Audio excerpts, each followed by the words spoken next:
player. Adakah hari ini jadi star player? 2022 takut kepada. Sebab musim bunga pun telah pun berakhir. Kami telah bersedia untuk meneruskan perjuangan. Tiada siapa yang boleh menghalang kami, kepulangan Sang Raja, untuk menuntut balik kegemilangan. Former teammates. Kini menjadi saingan. Who Will will be be better? better? untuk pencapaian yang lebih tinggi. Kelahiran era yang baru untuk gagah menerus ke hadapan. Pride of the nation, defended by us. Battlefield baru telah pun bermula. Kali ini 2022 PMPL MYSGPH Fall 20 Julai 2022 redONE.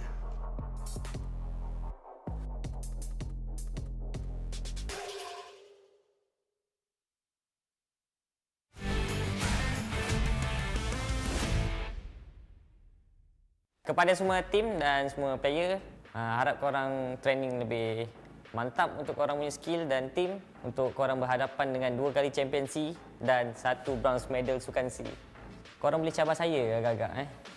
So, season ni saya akan kekalkan title terminator saya. Kalau berani, datang lah. Dengar-dengar ada budak nama HYVE datang Malaysia. Boleh dapat 2 season terminator tak? Untuk semua bocah-bocah baru, bocah-bocah Terminator, terutamanya adik Luke, OG Terminator dah balik. Hati-hati ya. New team, new me, new name. Small boys are past, but now I'm small boy, so better watch out everyone. Hah? Zia boy? Zia. Oh, Mamat Noob tu. Oh, okey. Dia ingat dia tukar nama, dia boleh lari daripada RZ kot. Ha? Tak payahlah menyorok belakang bibir, tak payah. Kita orang boleh carilah sampai mampu. Don't need talk so much lah. Name is not a matter, it's just mentality.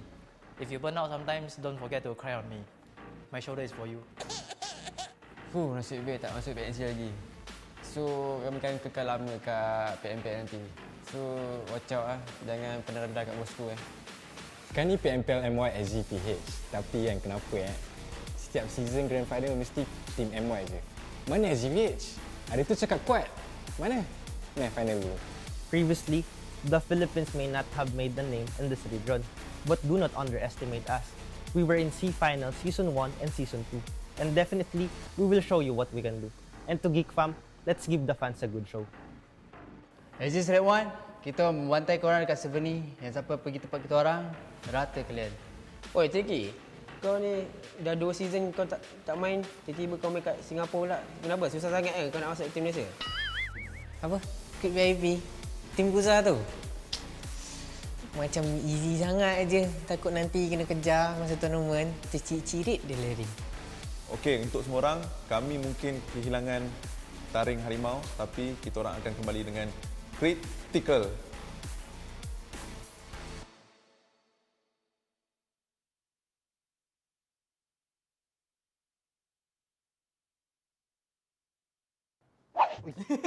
Shush.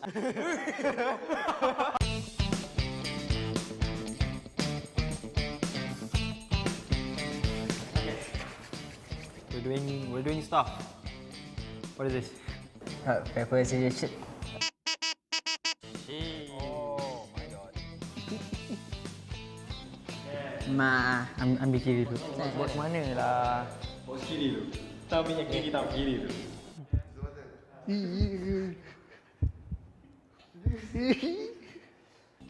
Kiri.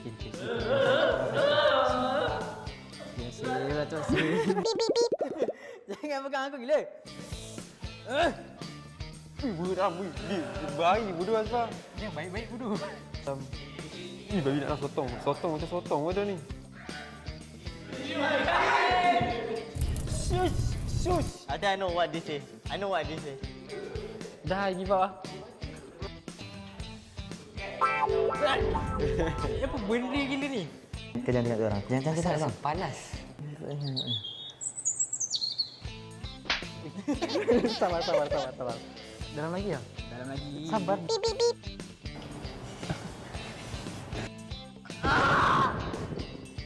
Mangga. Ni, sotong. Ni pun saya rasa sotong juga. Tak, benda betul lagi lah. Aku pun pegang masalahnya. Ni cendol. Makan ikan tu, yang cacing makan ikan tu. Betul lah. Kepala hot. Cendol Okay guys, tamat sudah untuk kita orang hari ini. Jangan lupa untuk saksikan kita orang di 22 PMPL MY SGPH Fall. Kita orang tim Bosskurr. That's all for today. Yeah.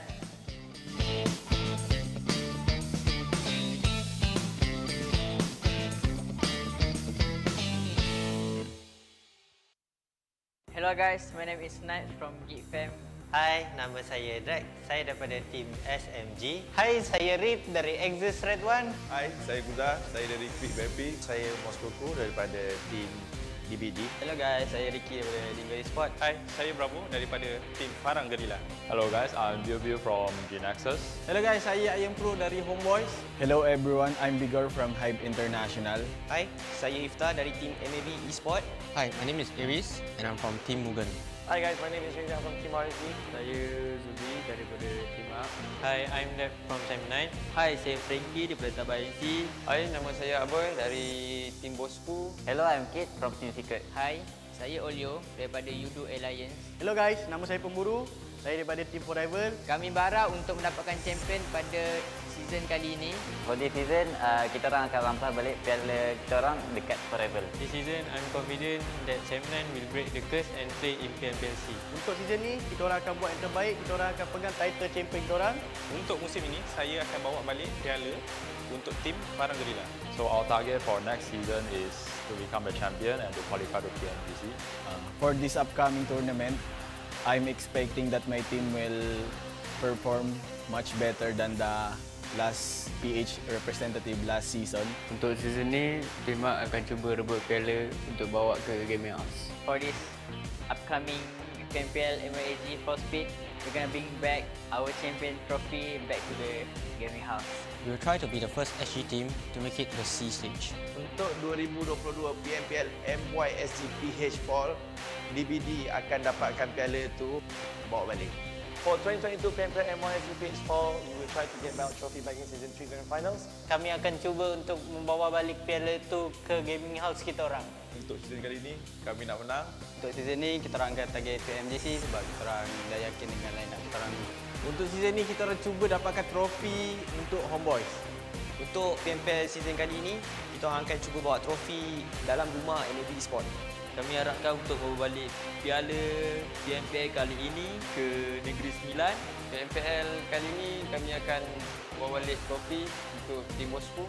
Kali ini korang jangan lupa tengok kita orang merampas title atau trofi daripada Forever. Long live Alliance. Still moving under gunfire. Secret fighting. Dibambil tim MAB. We are the boss. Your game, your play. Sam9 on fire. GG, RZ. MUGEN langgar. MAB, bring it on. HomeBois family. Genexus, all the way up. Rise with us. Once a geek, always a fan. Dingoz create to conquer. Exis Red One, kita ganas. Play with pride. Jangan lupa support kita orang di 2022 PMPL MYSGPH Fall. Jangan lupa support kita orang di 2022 PMPL MYSGPH Fall. To all of the HYVE International fans, thank you for the non-stop support and we will do our best to be at least make the Filipinos proud. Jangan lupa saksikan 2022 PMPL MYSGPH Fall. Keep supporting us. We'll see you guys at 2022 PMPL MYSGPH Fall. Untuk fans, thank you sebab support kita orang. And jangan lupa support kita orang dekat 2022 MYSGPH Fall. Alright, bye-bye.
Greed awakens. Real me, dare to leap.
PUBG Mobile 2.1 White Paper Full Overview. Hello there, PUBG Mobile players. PUBG Mobile 2.1 is now available. After several months of hard work, we've added more fun and interesting content to the existing gameplay. At the same time, Ancient Secret Arise, which everyone has been looking forward to, has returned.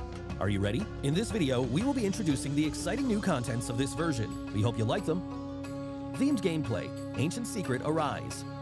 In this new version, Ancient Secret Arise has returned with improvements. It'll be launching in Erangel, Miramar, and Livik.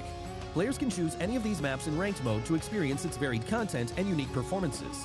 On Spawn Island, players will be greeted with a spectacular sense of swirling golden sand, as well as a mysterious and breathtaking sand apparition. After the match starts, the Sandstorm Zone will appear at a random place on the map. In the Sandstorm Zone, players will be able to pick up lots of supplies and a mysterious Scarab Charm. Any player who has a Scarab Charm will be able to return to the battleground after getting defeated for a set period of time. However, please note that a Recall Tower attempt will be used after activating a Scarab Charm to return to the battleground, and each player can only pick up one Scarab Charm in each match. Players can also pass through the Quicksand Path to enter the Emperor Temple. Compared to the previous Nimbus Islands of various modes, the Emperor Temple has more supplies and a much larger area. At the same time, the Sand Giant will move around the battlefield with the Ancient Secret on its back, which creates more possibilities on the battleground. Remember to watch the route on the minimap carefully so that you can jump back into the play zone if the Sand Giant leaves the play zone. The Pharaoh has prepared many trials in the depths of the Emperor Temple. Pass these trials and you will receive extra spoils. Remember, before activating the Pharaoh, it is possible for players to move freely between the Ancient Secret and the map. However, once the Pharaoh has been activated, players will no longer be able to hop onto the Ancient Secret. Other than the Emperor Temple, there are several Scarab ruins and Jackal ruins spread throughout the battleground. Players can go to these ruins and solve their puzzles to get crate rewards. One thing to be aware of, there are also mummy warriors and guardian beasts lurking in these ruins, so be careful at all times. Other than regular weapons and equipment, players also have a chance to get a new item called Primordial Water, which can recover all your health and energy. Lots of Scorpion crates have been added to this themed mode. Defeat the golden scorpions guarding the crates, and you will be able to get the valuable supplies hidden within. The new Desert Merchants is also a good place to get supplies. Save up shop tokens to buy combat supplies from the merchants, and there's even the chance of getting random discounts on items. Basic experience improvements. Besides the new mode, we've also made firearm improvements. We've slightly reduced the damage drop-off of the Uzi and Vector, slightly increased the hip-fire spread of the UMP-45, and slightly nerfed the effects of the laser sight attachment. We also raised the base damage of the Thompson SMG. At the same time, we've slightly increased its bullet speed. As for the PP-19 Bison, we've slightly increased its rate of fire to improve weapon efficiency. In the case of assault rifles, we raised the limb damage of the AKM and slightly improved its aim assist. We've also reduced the recoil of the Scar L and slightly increased the base damage and damage drop-off at longer distance of other weapons. This version also introduced the AMR, a powerful sniper rifle that can deal damage to enemies through vehicles and deal massive damage to vehicles. It takes exclusive 50 caliber rounds that are capable of striking players in vehicles. Season updates. Cycle 3 will officially start after the major version update. The C3S7 set, C3S7 parachute, and other legendary outfits will be added to the season rewards pack. In the new season, we've also added a season bonus point card and rating protection card that can only be used during the season to help everyone climb the ranks even faster. Individual training grounds, sound location training. In the new version, we've added a sound location training system to the training grounds. Players can use this to train their ability to locate enemies by listening to gunshot sounds and footstep sounds, which will help players become more aware of their surroundings during a match. Other updates. Other than the updates mentioned above, the PUBG Mobile x Blackpink collaboration has prepared a virtual concert for everyone. Let's all have lots of fun in the game this summer. That's all for this video. We hope that version 2.1 will give everyone a better gaming experience. For more details, feel free to follow the official PUBG Mobile community. See you next time.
New speed awakens. Ryumi, dare to leap.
PUBG Mobile 2.1 White Paper Full Overview. Hello there, PUBG Mobile players. PUBG Mobile 2.1 is now available. After several months of hard work, we've added more fun and interesting content to the existing gameplay. At the same time, Ancient Secret Arise, which everyone has been looking forward to, has returned.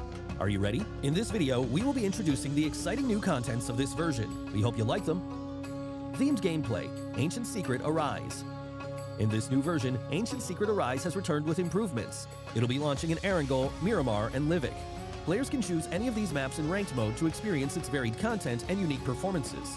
On Spawn Island, players will be greeted with a spectacular sense of swirling golden sand, as well as a mysterious and breathtaking sand apparition. After the match starts, the Sandstorm Zone will appear at a random place on the map. In the Sandstorm Zone, players will be able to pick up lots of supplies and the mysterious Scarab Charm. Any player who has a Scarab Charm will be able to return to the battleground after getting defeated for a set period of time. However, please note that a Recall Tower attempt will be used after activating a Scarab Charm to return to the battleground, and each player can only pick up one Scarab Charm in each match. Players can also pass through the Quicksand Path to enter the Emperor Temple. Compared to the previous Nimbus Islands of various modes, the Emperor Temple has more supplies and a much larger area. At the same time, the Sand Giant will move around the battlefield with the Ancient Secret on its back, which creates more possibilities on the battleground. Remember to watch the route on the minimap carefully so that you can jump back into the play zone if the Sand Giant leaves the play zone. The Pharaoh has prepared many trials in the depths of the Emperor Temple. Pass these trials and you will receive extra spoils. Remember, before activating the Pharaoh, it is possible for players to move freely between the Ancient Secret and the map. However, once the Pharaoh has been activated, players will no longer be able to hop onto the Ancient Secret. Other than the Emperor Temple, there are several Scarab Ruins and Jackal Ruins spread throughout the battleground. Players can go to these ruins and solve their puzzles to get crate rewards. One thing to be aware of, there are also Mummy Warriors and Guardian Beasts lurking in these ruins, so be careful at all times. Other than regular weapons and equipment, players also have a chance to get a new item called Primordial Water, which can recover all your health and energy. Lots of Scorpion crates have been added to this themed mode. Defeat the Golden Scorpions guarding the crates, and you will be able to get the valuable supplies hidden within. The new Desert Merchants is also a good place to get supplies. Save up shop tokens to buy combat supplies from the merchants, and there's even the chance of getting random discounts on items. Basic experience improvements. Besides the new mode, we've also made firearm improvements. We've slightly reduced the damage drop-off of the Uzi and Vector, slightly increased the hip-fire spread of the UMP-45, and slightly nerfed the effects of the laser sight attachment. We also raised the base damage of the Thompson SMG. At the same time, we've slightly increased its bullet speed. As for the PP-19 Bison, we've slightly increased its rate of fire to improve weapon efficiency. In the case of assault rifles, we raised the limb damage of the AKM and slightly improved its aim assist. We've also reduced the recoil of the Scar L and slightly increased the base damage and damage drop-off at longer distance of other weapons. This version also introduced the AMR, a powerful sniper rifle that can deal damage to enemies through vehicles and deal massive damage to vehicles. It takes exclusive 50 caliber rounds that are capable of striking players in vehicles. Season updates. Cycle 3 will officially start after the major version update. The C3S7 set, C3S7 parachute, and other legendary outfits will be added to the season rewards pack. In the new season, we've also added a season bonus point card and rating protection card that can only be used during the season to help everyone climb the ranks even faster. Individual training grounds, sound location training. In the new version, we've added a sound location training system to the training grounds. Players can use this to train their ability to locate enemies by listening to gunshot sounds and footstep sounds, which will help players become more aware of their surroundings during a match. Other updates. Other than the updates mentioned above, the PUBG Mobile x Blackpink collaboration has prepared a virtual concert for everyone. Let's all have lots of fun in the game this summer. That's all for this video. We hope that version 2.1 will give everyone a better gaming experience. For more details, feel free to follow the official PUBG Mobile community. See you next time.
Sejauh mana Unlimited boleh pergi?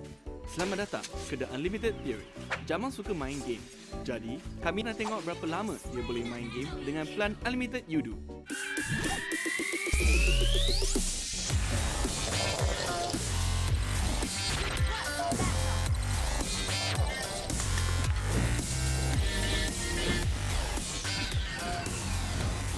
Weh, satu game lagi? Bila nak habis? Yoodo Unlimited. Ubah soal segalanya, tiada batasan.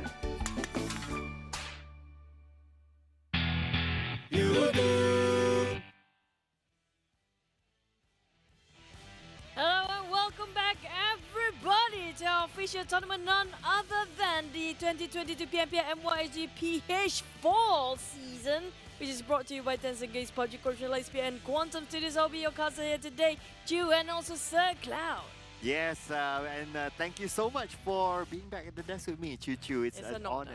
It's a pleasure to be here as well. And of course, we would also like to thank our official smartphone partner, which is Realme. And Realme, of course, this beautiful phone right in front of us is the fastest growing smartphone brand, and it introduces the latest gaming powerhouse, that is the GT Neo 3. Speed awakens, they say, with the latest chipset, which is going to be the MediaTek Dimensity 8100 5G. But also thank you for our official digital telco partner, which is going to be Yoodo. You guys know the drill. Always just scan it away down there. There you go. Yeah, down there. And get yourself your official digital telco Yoodo today and play PUBG Mobile for free.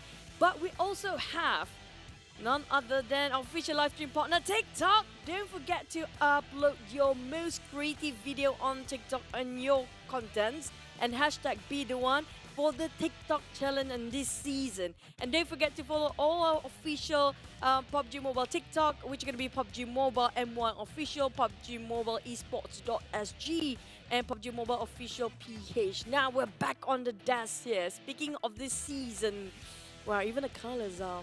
I'm loving this set. I know, right? I know you're a purple person. Yeah? Yeah, I'm liking the purple vibe as well. I think it's very, very comic-ish. But what's not going to be comical is our teams. Now, there are a lot of changes this season when it comes to the roster, and we have some rebranding of some teams as well. So we will introduce them as we go along the day, of course. This is, of course, the first day, and if you've been following us, you probably know the groups by now. And what's going to be interesting this season as well, we will be watching Livik, but not today, on Sunday. Yeah, that's going to be extra something new for you guys. And we're going to, if I'm not mistaken, even the format's going to be based on the last season. So if you guys haven't got a clue about what happened in last season, don't forget we're going to fill in the blanks for you guys and recap what's going to happen later on. But speaking of which, you mentioned not comical for the teams. We have so many swapping of rosters everywhere, like usual during the off-season. Everybody's just keep on going here and there, up to the point we don't actually want to know where they came from earlier before. It's like all over the place now. Yeah, some of them are new talent. They come from tier 2 teams. Some of them ex-pro players as well from previous seasons, actually making comebacks as well. Names like Bebeng, for example. He skipped one season. He used to play for NSP and now he's playing with Crit VIP. So he's making his own comeback into the PMPL scene. And besides that as well, we also welcome the new players from the Philippines. This time they're taking over the HYVE Esports slot, and this time they'll be known as HYVE International.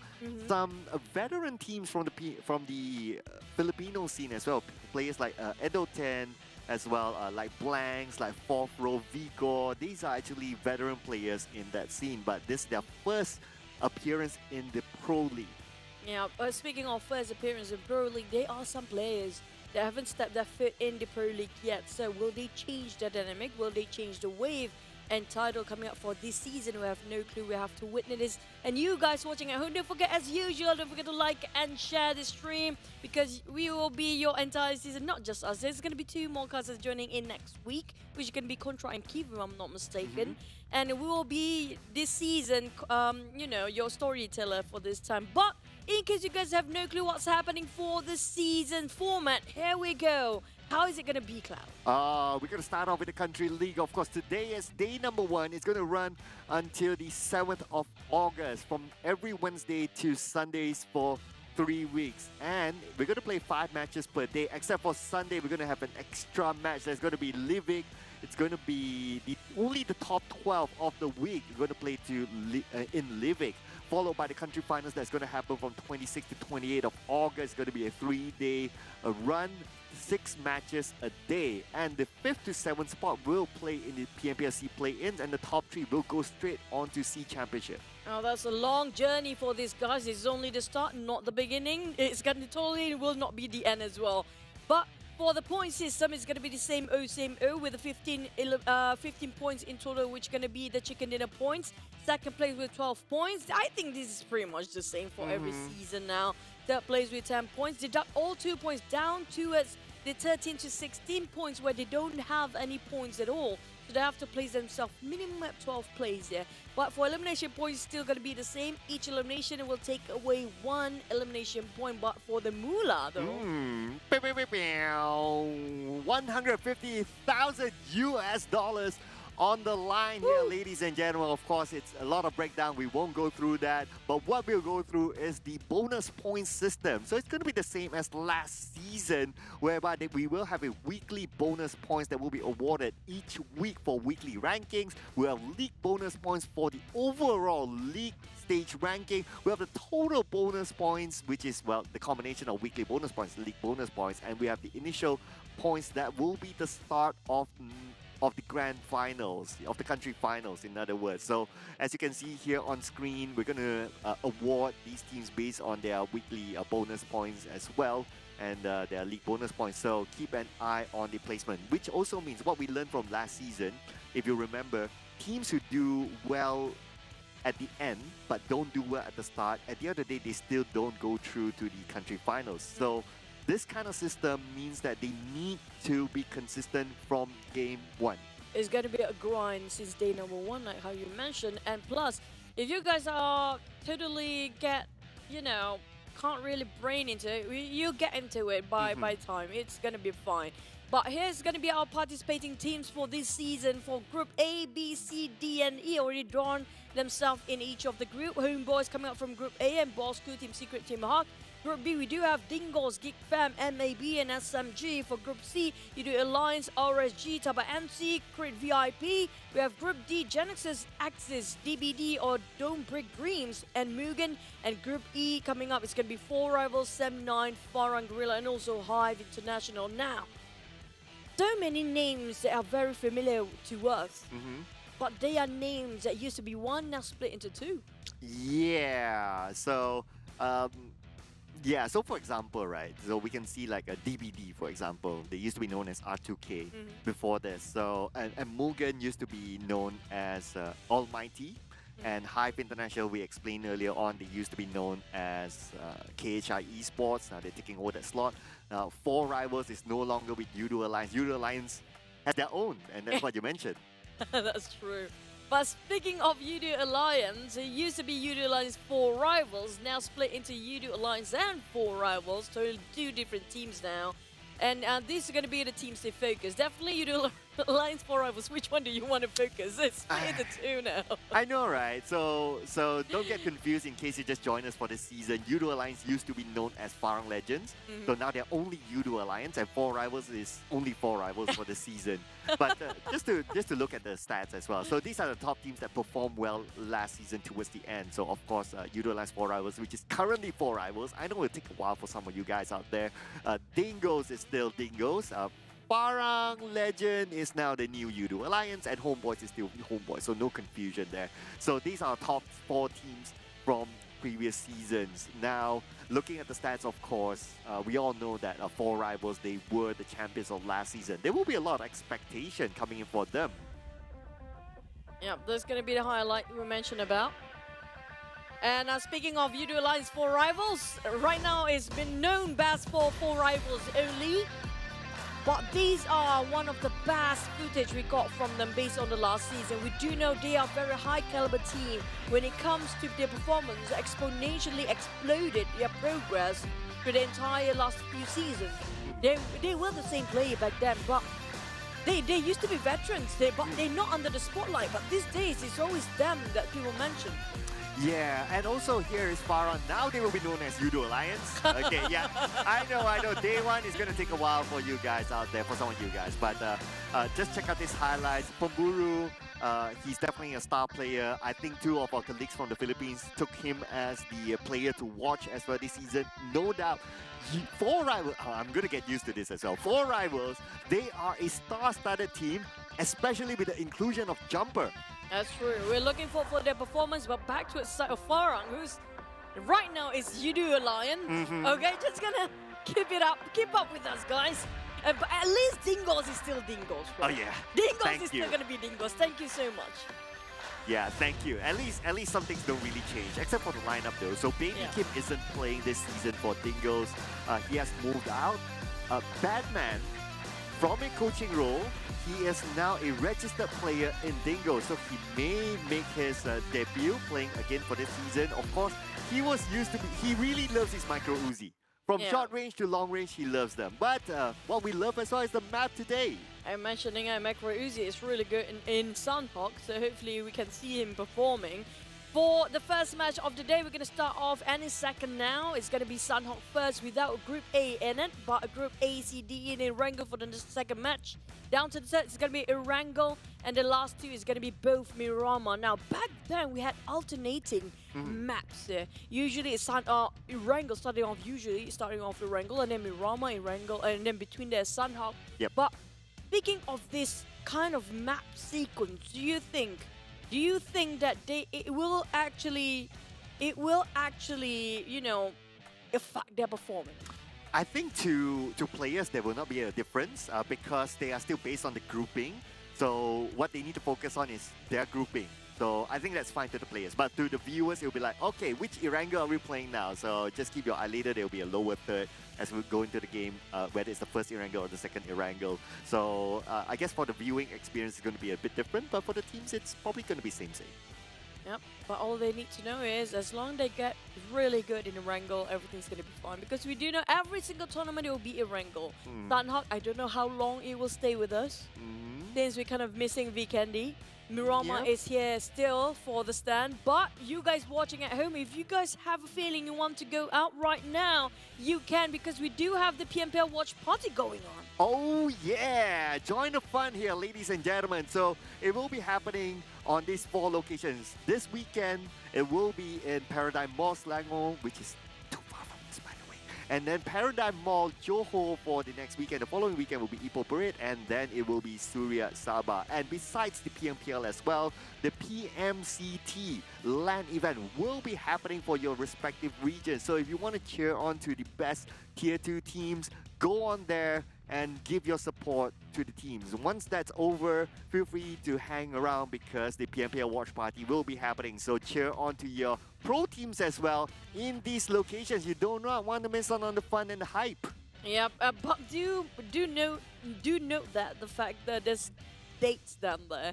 So it's not every single day, it's only selected dates. Correct. They will be there for you guys to watch. But speaking of the match later on, we can't wait to see which is going to be our prediction. I'm going with 4 rival first. Okay, and I'm going with Crypt VIP. So why 4 rivals for you?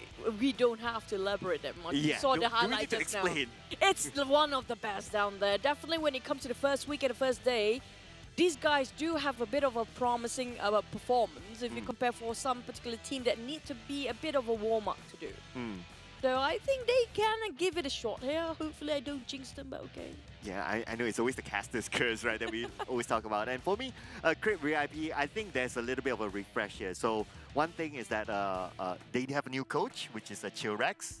Yeah, so Chillrex is, of course, a championship winning coach. He has won the league before. It's not that new in coaching. He's just not. a new team. Yeah, new team. Yeah, so he has experience winning, and he knows the winning formula. So he will definitely be bringing something to the team. That's one. And I'm interested as well to see how the return of an ex-pro that used to play with NSP, Bebeng, coming back into the Pro League again, adapting into a new team and, of course, a new season. And let's see if he can still get things going from there. So keep your eye on this team, definitely. Yeah, but speaking of the coaches, some teams are not having any coaches as well for this season. So it's going to be really hard for them. I'm not sure is it a good thing or a bad thing for the players also being in their coach themselves where they don't have a third-person view going on when things are really haywire in the map or in the battlefield. So these guys really have to have extra set of eyes. But, you know, this might be their very good for their portfolio in the future as well. Yeah, and you know what? In case your favorite team doesn't have a coach, well, you guys can be the cheerleader for the team to make sure they get that, you know, take my energy moment from you guys. And ladies and gentlemen, we will be starting our first match in Sanha. Expect some teams to still play the healing game, I guess. Now you remind me of those days again. But do put yourself in mind, like Group A, HomeBois, Team Secret, Team Bosskurr, and Team HYVE will not be playing. So we're looking over some places will be vacant here. Out of all the 20 teams should be in this tournament, only 16 of them. 16 means 4 vacancy for these guys. Will there any kind of a clashing when it comes to the first day and first week, marking your territory? Giving out that statement is one of the most important things to do for these guys, because if they have a good start, high likely that they're going to get a very good ending as well. Yeah, and of course we'll be jumping in. Keep your eye onto boot camp. So 3 teams may go for it, or even 2. But let's see as we head on into Sanha.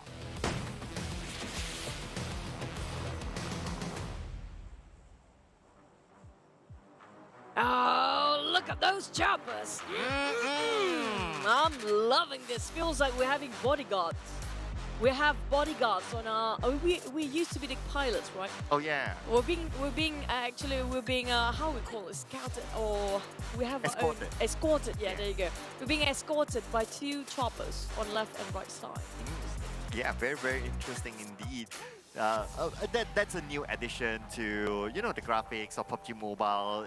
It always improves, so keep your eye on those small little things here and there. But we'll introduce a little bit more on some of the new game mode later as we go on throughout the day. Now, looking at Sahmi, so there'll be 2 teams actually eyeing Sahmi. There'll be Axis redONE and RSG as well. But looking at the current scenario, oh yeah, it's still going to be 2 teams into Sahmi. So who's going to be the king of Sahmi? And why Sahmi is really important, especially if you want to play the healing game, it's because of the amount of first aids, the amount of loot that you can get. So I can see that why these teams, they want to try to get this spot. It's going to be a show of dominance between these 2. But the problem is there's too many compounds in between, so it's hard to land their shots or their sight towards their openings. For the side of Axis, they got what they can and they work the best along the way because they don't have that much going on except for a couple of AKMs. And for the side of boot camp, we do have a similar situation for Genexus versus HYVE International. Well, I can tell you, in every scrim, they have been fighting for this spot up until now, and up to the last scrim, they have yet to let go of bootcamp. But now we come back onto Sahmi. Looks like a first knockdown onto Ranger. But Brian managed to pick him up. Luckily enough, like we mentioned, a lot of compounds between these areas, so these guys do have a lot of covers and barricades to work themselves up in case they're being knocked down. For the side of Axis, they try to loot up anything they can as fast as they could. RSG trying to actually stay as a whole, but they're being separated between the compounds, between the buildings. For Dell, he spotted out, cooking up the nade. A hurt on the Brian. Oh no. This is really risky, no, Brian! Oh, close one onto Brian. He took a little bit of a damage, but good news is that he's still alive. Now RSG and Axis redONE currently at a stalemate. And the bad news is that this place, Sahmi, is not within the circle. They need to move about 1,000 miles away. Oh man, they need to finish this fast because the circle will close anytime soon. But at least they still got their own sweet time here to do so. Wraith just trying to spray over, hoping to clip on any RSG members. But they do know this compound so well. Rax, I love his trash-talking segments, by the way. Speaking of which, we're going to watch later on between in the fillers. Back towards Axis versus RSG. Now, RSG feels like a bit more, how do I say, organized when it comes to placing themselves in which angle they want to be at. But for the side of Axis, they are not really working as a team here. They're scattered all over the place, and RSG do know what to do next. They want to exit out, and straight away they're going towards the edge of the compound where they have an open field to have an disengage formation. Yeah, what I really like about RSG movements earlier was that they are really active. Just look at this. Axis, redONE, they are not moving at all. Well, RSG, they know where their opponents are at. They're going to pen down Axis. So this is not going to be good news for Axis. We can see that they're getting closer and closer. And Rift goes down to Brian. That's going to be one down. Oh boy, not really a great start for Axis redONE. First blood, it's going to be in the hands of Rex, and Haynook just trying to buy time. It's not going to be a good, happy ending for them, and Dell managed to retaliate, but Rex side, they start to disengage and going back for a bed, but Dell going in with a nade! With a boom! Oh! Hey, Kobe. Wait a second. Dell just naded Haynook, his own teammate. What just happened there? Looks like it's going to be falling apart for Axis. And now Dell, oh my goodness, not the debut that he won, but he may be able to make up to it. But Dell is super low at this moment. Dell goes down to Brian. Looks like Axis, they are falling apart. One more member left, and RSG, they still maintain all four, as Dell will be finished off by Brian, and Axis will be the first team to go out. And now the moment they crumble down is where they stop moving. The moment they stop moving, it means they are playing the victim there, and definitely they are not the prey coming out from exits. It's going to be a tough start, but at least they got themselves a bit of a warm-up, couple of minutes, and that's it. They have to wait for the next match, yeah. That's one of the very first few teams that are being knocked out quite early in the first circle, by the way. We haven't seen that fast in Sanhok. We expect to be more stagnant, more conservative when it comes to Sanhok. We do know that there's a lot of healing game to do, but in this case, very different because it's day number 1. Yeah, I guess that's what happens if you really want to contest, so you have to be ready to like, okay, if you lose the contest, that's it. Unfortunately, they were the first team to go out, not a single point gathered. Now, MAB also wanted to contest boot camp during the scrims, but they have a secondary drop spot. That's going to be Dogs, and looks like they opt to go for that, which I think it's a good move, because we remember what happened last season on day number 1. They wanted to challenge a drop spot and they lost, so probably they learned from that, and at least they now have a steady start. You know, to just back out from the fight for a bit, it doesn't mean you're losing, by the way. It's just you trying to comprehend yourself the best solution for the team as well, because it's not that great to be that hard-headed when you can't win in that circumstances. It's best to recuperate and trying to regroup and reassess the situation, what works best for the team. That's going to be MAB trying to go for their migration into the circle, but they're taking a bit of a good run here, going on the northern side for a bit. But the rest of the team, though, being quiet, now they kind of established themselves where they can land for the next few spots in Sanhok for the entire week. So we might looking over a couple of teams have to switch over the drop spot based on this first day only. Yeah, well, let's see if maybe between Axis and RSG, will Axis still be hard-headed enough that they still want Sahmi, or will they move away? I mean, we are playing by a grouping format, right? So there will be empty drop spots that they can play with as we go along the groups, but unfortunately, we'll be only playing one Sanhok today. So whatever they want to do, it's going to be tomorrow's plan. You wish it's going to be more Sanhok in the future? No. I wish just a lot of Sanhok, but without the healing process. Oh yeah. Without any first aid, that would be really great. But you know what? I really like Tyra's hair. It's something that I can't relate, something that I wish, but he has really nice hair. He got a magnificent hair, by the way, that none of us actually do have it, including me and all the female players out there. Don't be envious of this guy. He got the good genes. Happens to be some people are born with it. Back towards the side of MAB, though. They park themselves in the hills where they don't really want to take themselves a compound. But the thing is, do they have enough gears to work with? Looking at their utilities, it looks kind of okay. I think as long as they drop into docks, it should be enough for them to work with. And as they move along, we saw them moving around Quarry, but Quarry, we had 4 rivals dropping into there, so expect not much loot left for MAB, but I think at least Dogs would give them enough of a good start. Back towards Creative VIP, rebrand themselves, but the same players set for additional bang here. Definitely, they have a lot of chemistry already. They've been playing for how many seasons? How many years have they been together? Like what, 2-3 years? Or was it 2 years? Was it 2 years? I think so, rather. Yeah, thereabouts. Even if we talk about Bebeng, although he is a new inclusion into Crypt VIP, but ever since he left NSP, he's actually been playing scrims with Crypt VIP, or at that time, EVOS VIP. So they are familiar with each other's playstyle as well. So he's not really a stranger towards the VIP sort of gameplay. Well, hopefully it kind of reflect when it comes to this tournament, because no matter how many you scream, in the end of the day, it's always the official tournament that really matters. Back to us on the side of RSG. They got themselves 4 points at the back. A good start. Definitely they fought exist in the first few phases, in the first few seconds to be precise. And now they're kind of stuck in Nakam, quite far into the blue and taking it out for a bit. But they definitely have no problems to actually migrate themselves, transitioning into the center of the circle, as long as they got themselves a very clear pathway.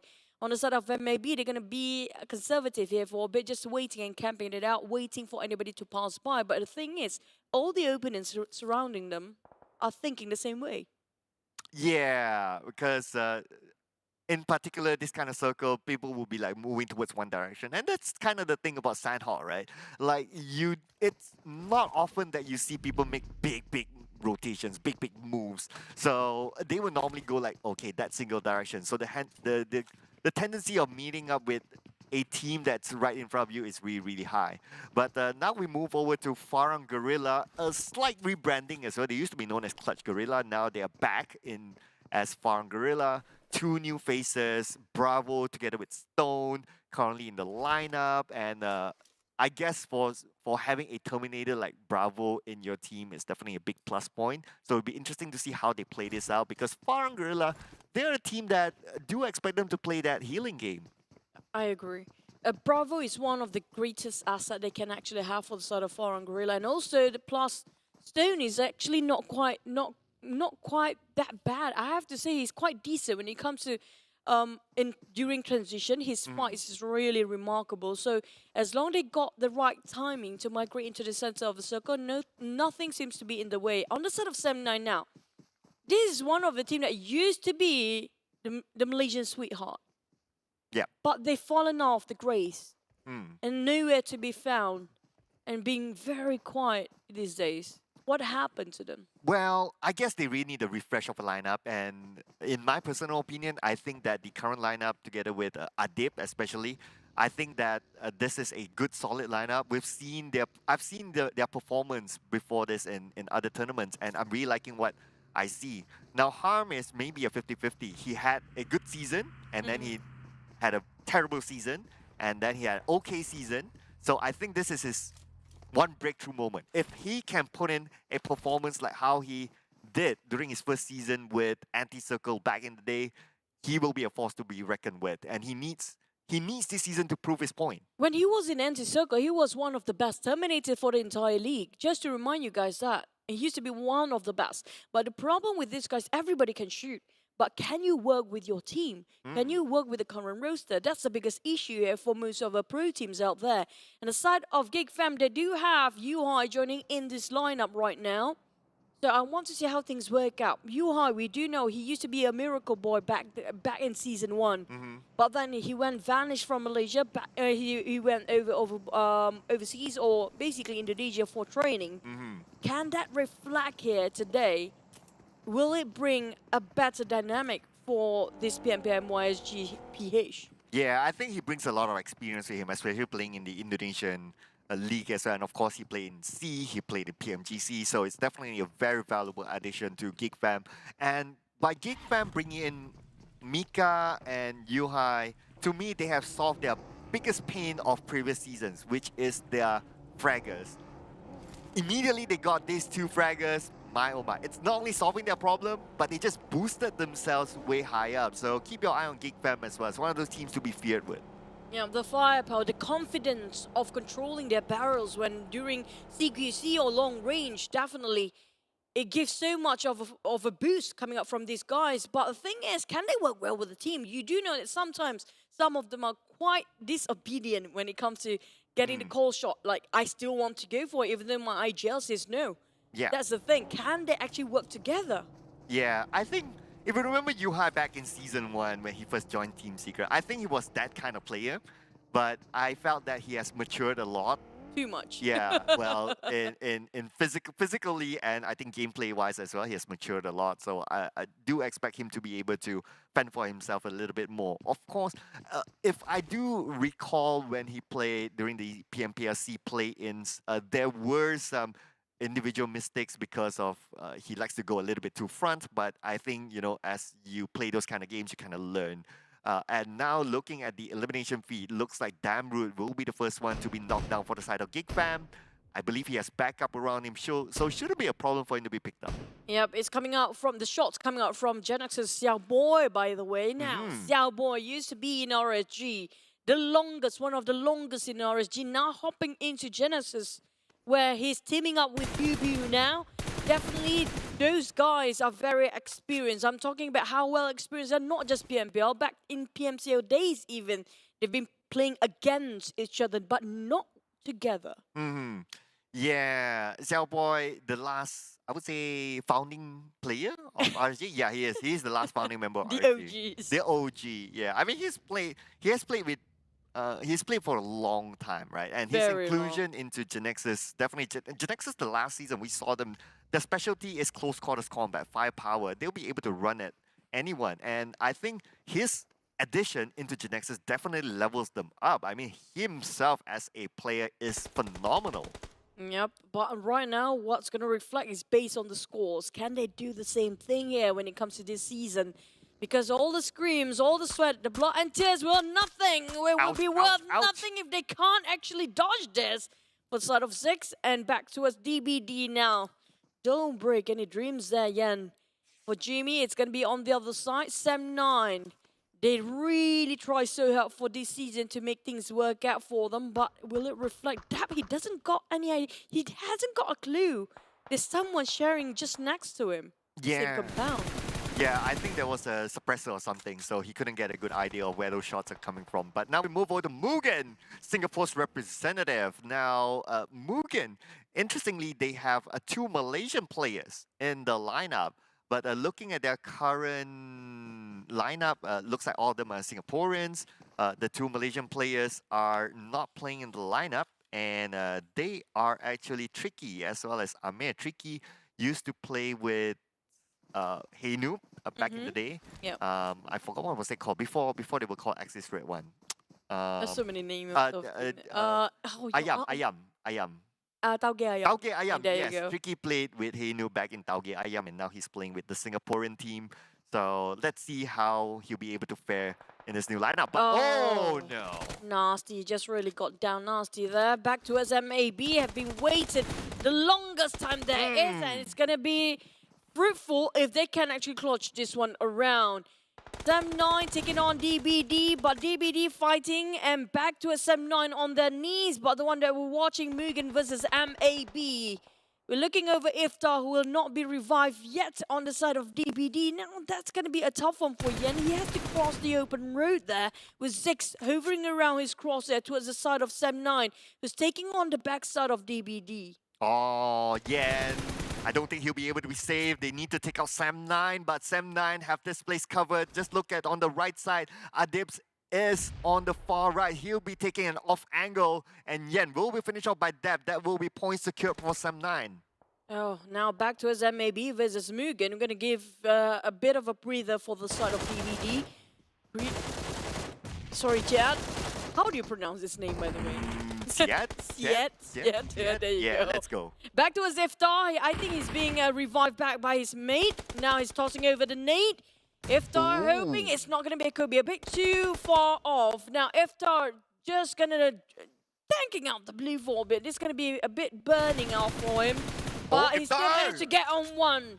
Now, this is going to be the open window they've been waiting for MAB. They need to go in there as a team. But he's waiting for his teammate to go for the flank side. But Amir making sure he's not going to give any blind spot for the openings right now. Okay, so MAB is making that active move right now. So by the time the next circle closes. But before that, Iftar managed to get one, but the trade back coming in from MUGEN takes down Iftar, and unfortunately Iftar will go down for sure. But MAB, they'll be playing the gatekeeping role at the same time. RSG, already 5 eliminations. Dominating on the board right now. Definitely they're having a bit of a celebration, but it's not done and dusted yet.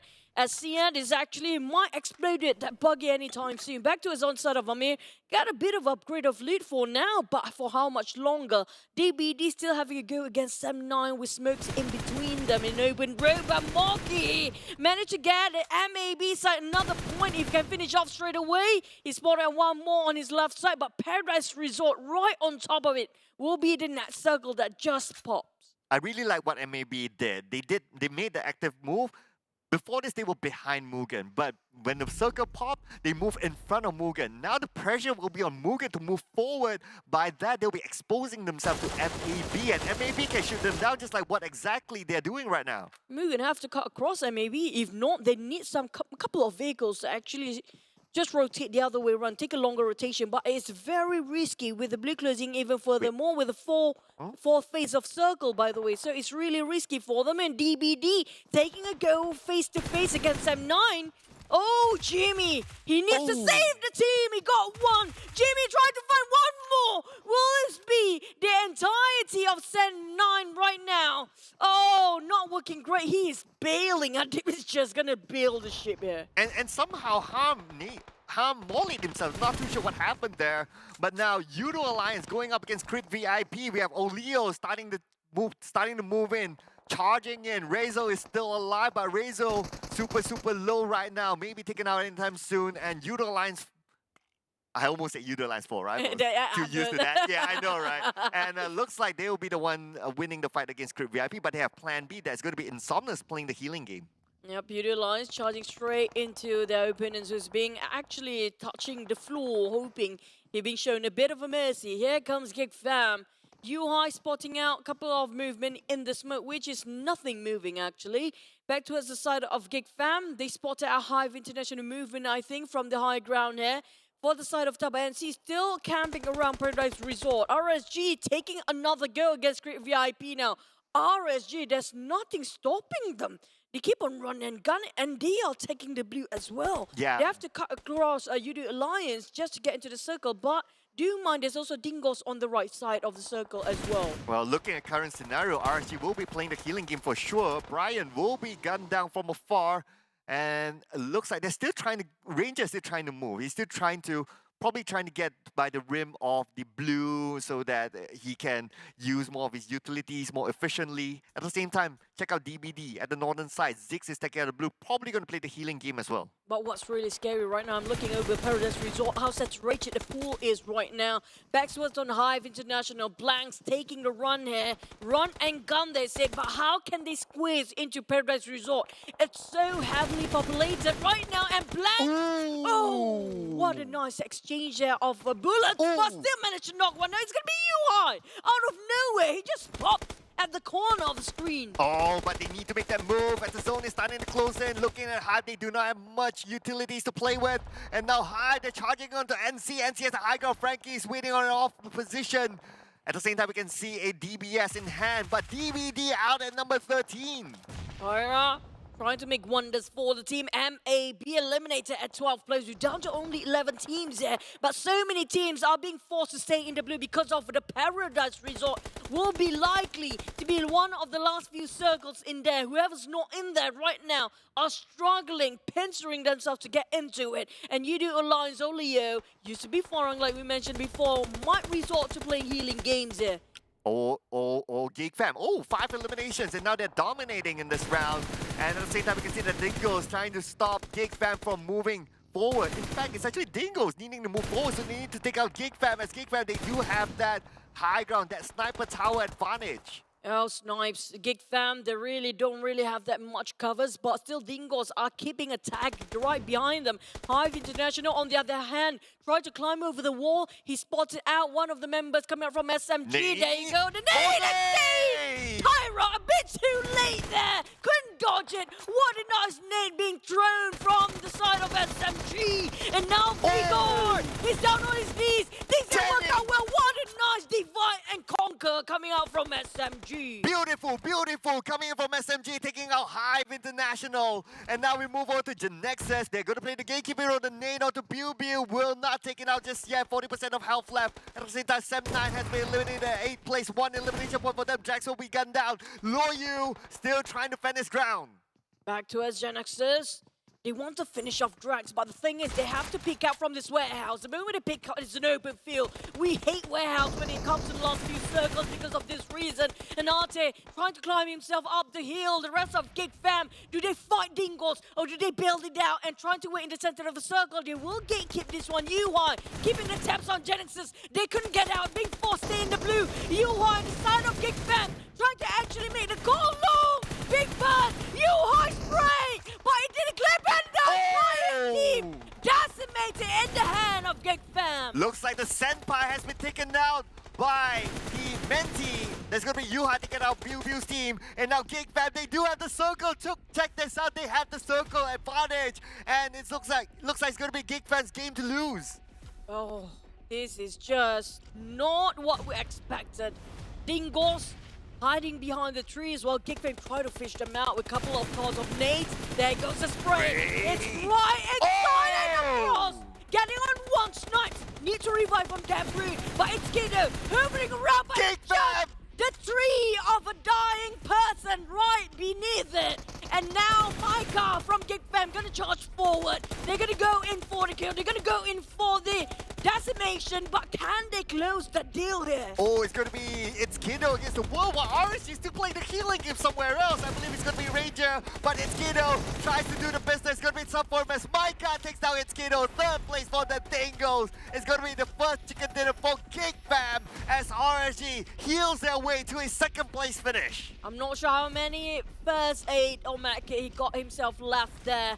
But definitely it's running quite low here. It's all down to timing. Now GEEK fam, 4 man, still standing. What a play. I have to say that was formidable. Coming up from this guy, they're playing tag. They keep on swapping over after one to the other. And Ranger, the last few first aids there left with a couple more seconds to go. And we definitely know who's the chicken in for the first match of the day. Yeah, so we got Sandhawk out of the way. It's a little bit of an anticlimactic ending, but that is what it is. I mean, that is how it is, right? I mean, you play the healing game. But GEEK fam, look at this. This new refresh lineup, 2 fraggers solved their issues. And just look at how much firepower they have. I'm loving how they actually got every single angle they have. 360 degree. There's no way for them to penetrate this kind of defense coming up from GEEK fam.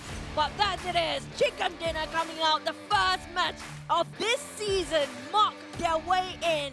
GEEK fam with 13 elimination points. That's a hectic, high volume of eliminations, by the way. Yeah, considering that teams play the healing game inside of 13 is it's a good number for GEEK fam, giving them 28 points in total. So GEEK fam takes home the first chicken dinner, and oh my, GEEK fam fans rejoice. This is what I talked about. GEEK fam, they fixed their biggest pain, their biggest problem, which is their fraggers, and with Micah and Yuhai, look at this. They have delivered it on the table.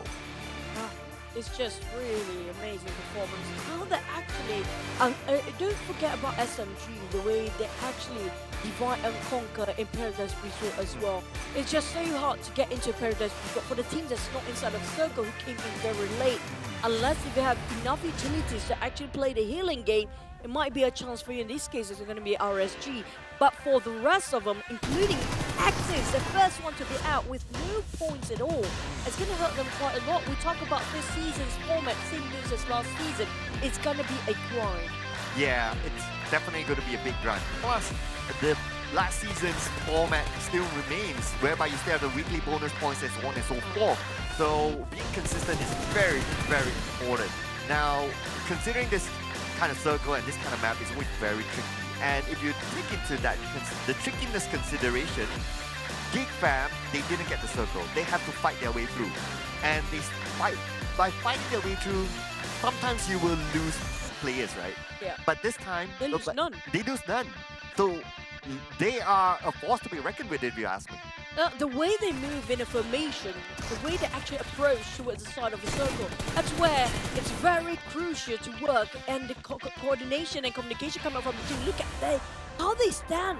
Two of them are actually guarding the gatekeepers coming out on the edge side, and the other two is just promising their position in case things go haywire. This time with travel distance of 4,000 over, they don't move as much as RSG. Definitely RSG was the furthest away. And RSG got themselves quite burnt out in the blue with a lot of first aid. But this one, GEEK fam, is unquestionable chicken dinner with double-digit eliminations as well. And the fact that they spent 0 time in the blue, this tells us that, okay, so there's this tactical whereby you stay in front of your enemy, right? So for them, look, okay, so what the numbers tells me is that, so they use a lot of utilities to fight, and when they fight, they not only fight on the outside, they like to fight, they like to like be in front of their enemy, so when the circle closes, the people behind them have to move, and then they'll be in front. It's like, okay, you come to me. Yeah. You come to me, I will shoot you down. So that's why they spend no time in the blue, but they spend a lot of utilities trying to get their way playing by the edge of the circle, so that it will force other teams to come to them, and that's where they frag. Yeah, it feels like a no-brainer to actually be in front of your enemy based on the timeline they're given, based on the circle faces. But to execute it is a totally different thing, and they managed to do that. If they can be constant for GEEK fam, this might be it. This might be the ace, the extra, the X-Factor team that we're looking for. With 28 points in the first match only, already opened up the gap. Quite a huge one between RSG, who got themselves quite a decent number of eliminations because they fought the entire team of Vexes in the first few minutes. Yeah, they got 4 out of that very early on, followed by the Dingoz, got a 2nd place finish, but because of their amount of eliminations, not as much as RSG, a 3rd place finish, so they're not too far away from RSG. 16 points in total, Farang Guerilla 9 points, and so on and so forth. And Snipes, he is, I feel that this guy is very underrated just because of Damroot is above him. That's all. That's the only reason. Remove Damroot, or if you don't put Damroot in the equation, this guy is the man of the hour for many seasons now. Not just that, just now he was being surrounded by so many players on top of that watchtower, by the way, but he managed to sneak himself out of that kind of circumstances where there's no way out. He managed to find sneakily enough a way out of there, and it's almost an impossible mission to do so, but he still managed to survive, and all 4 of them survived till the end of it for GEEK fam. That tells us something. That's a huge statement, and that's not an easy feat to do as well. Yeah, it's definitely not easy because it's not like they have to circle, right? They need to keep moving, and like what you said, people are shooting from afar.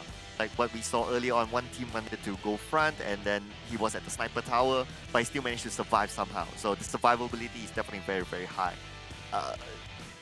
I know it's only game 1. I know we're hyping up a little bit too much, maybe. It's still a long way to go, but I can say that GEEK fam is the team to watch out for. That's definitely, well, they got themselves a chicken, the first chicken of the day, by the way, but can they keep it consistent?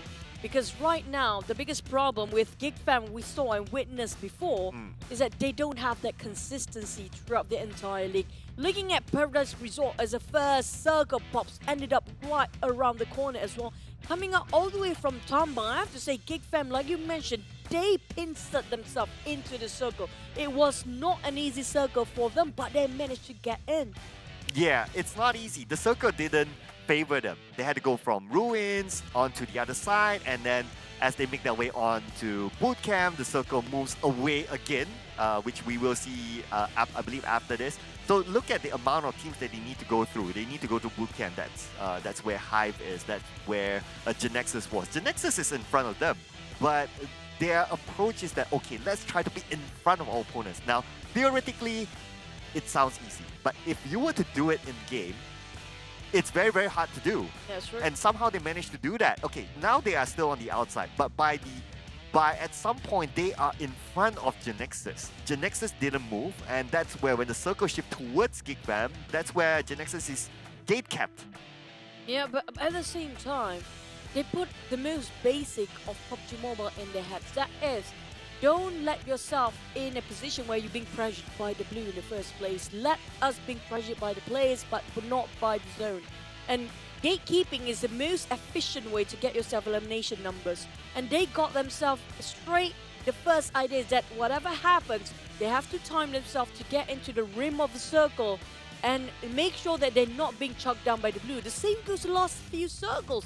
This is a very lucky circle, by the way. I'm not sure it's just luck or whatever, but the thing is, it shifted downwards out of Paradise Resort, where most of the team are actually inside of it. The moment they pop their head out of Paradise Resort, GEEK Fam is there to wait and shoot them down.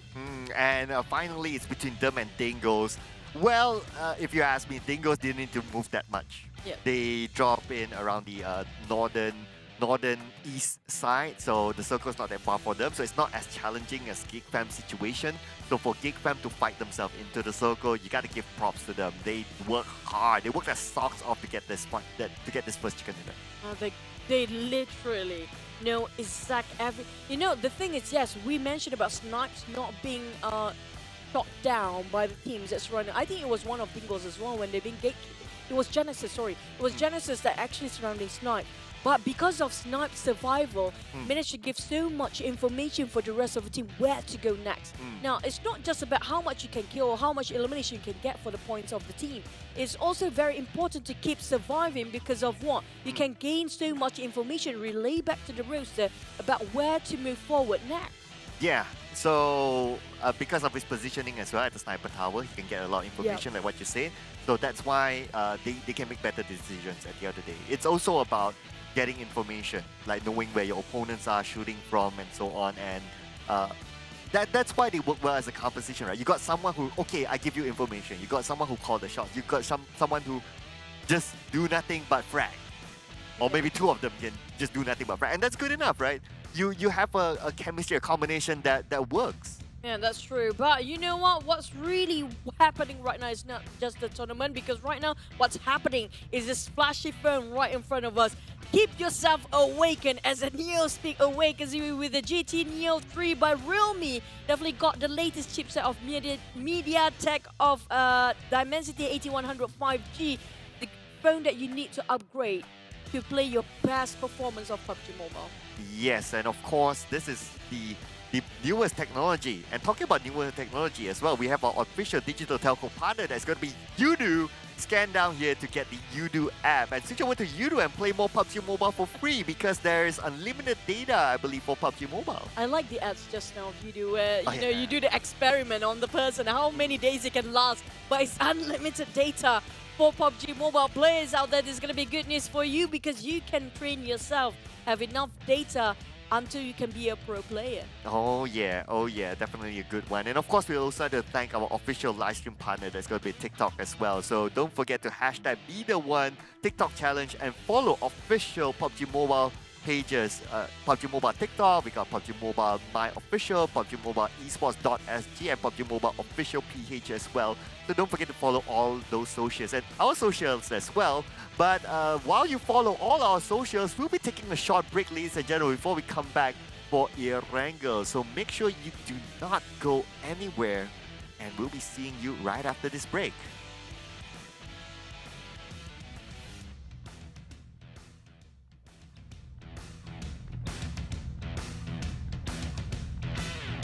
Dalam proses, dia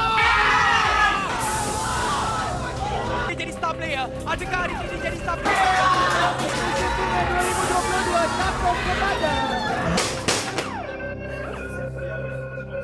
Sebab musim bunga pun telah pun berakhir. Kami telah bersedia untuk meneruskan perjuangan. Tiada siapa yang boleh menghalang kami, kepulangan Sang Raja, untuk menuntut balik kegemilangan. Former teammates. Kini menjadi saingan. Who will be better? Untuk pencapaian yang lebih tinggi. Kelahiran era yang baru untuk gagah menerus ke hadapan. Pride of the nation. Defended by us. Battlefield baru telah pun bermula. Kali ini 2022 PMPL MYSGPH Fall 20 Julai 2022. Be the one.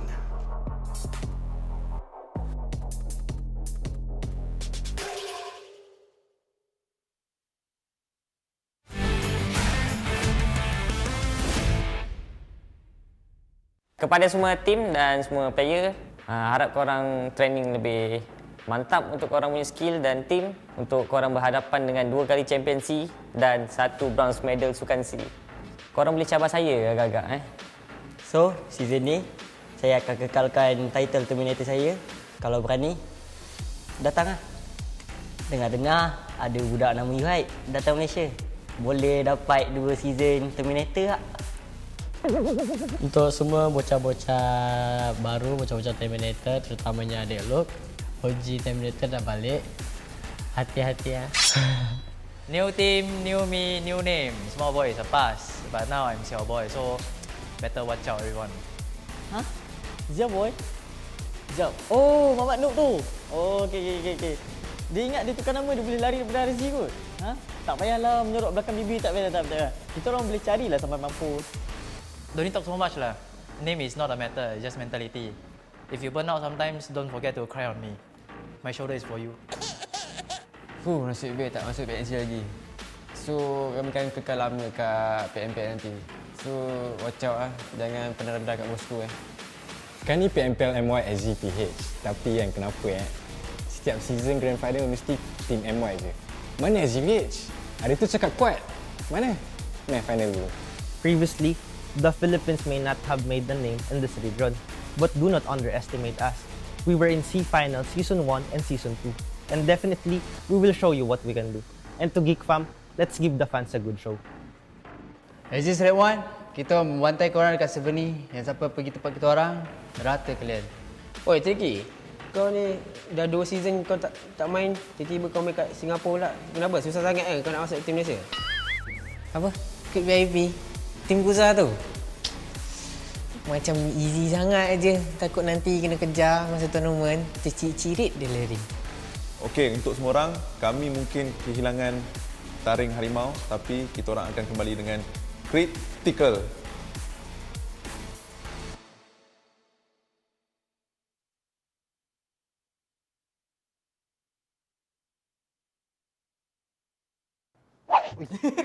Shush.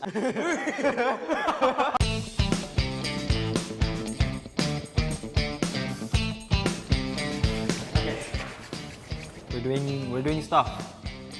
What is this? Paper scissors. Oh my god. Ambil kiri dulu. Bos mana lah? Bos kiri tu. Tak ambil yang kiri, tak ambil kiri tu.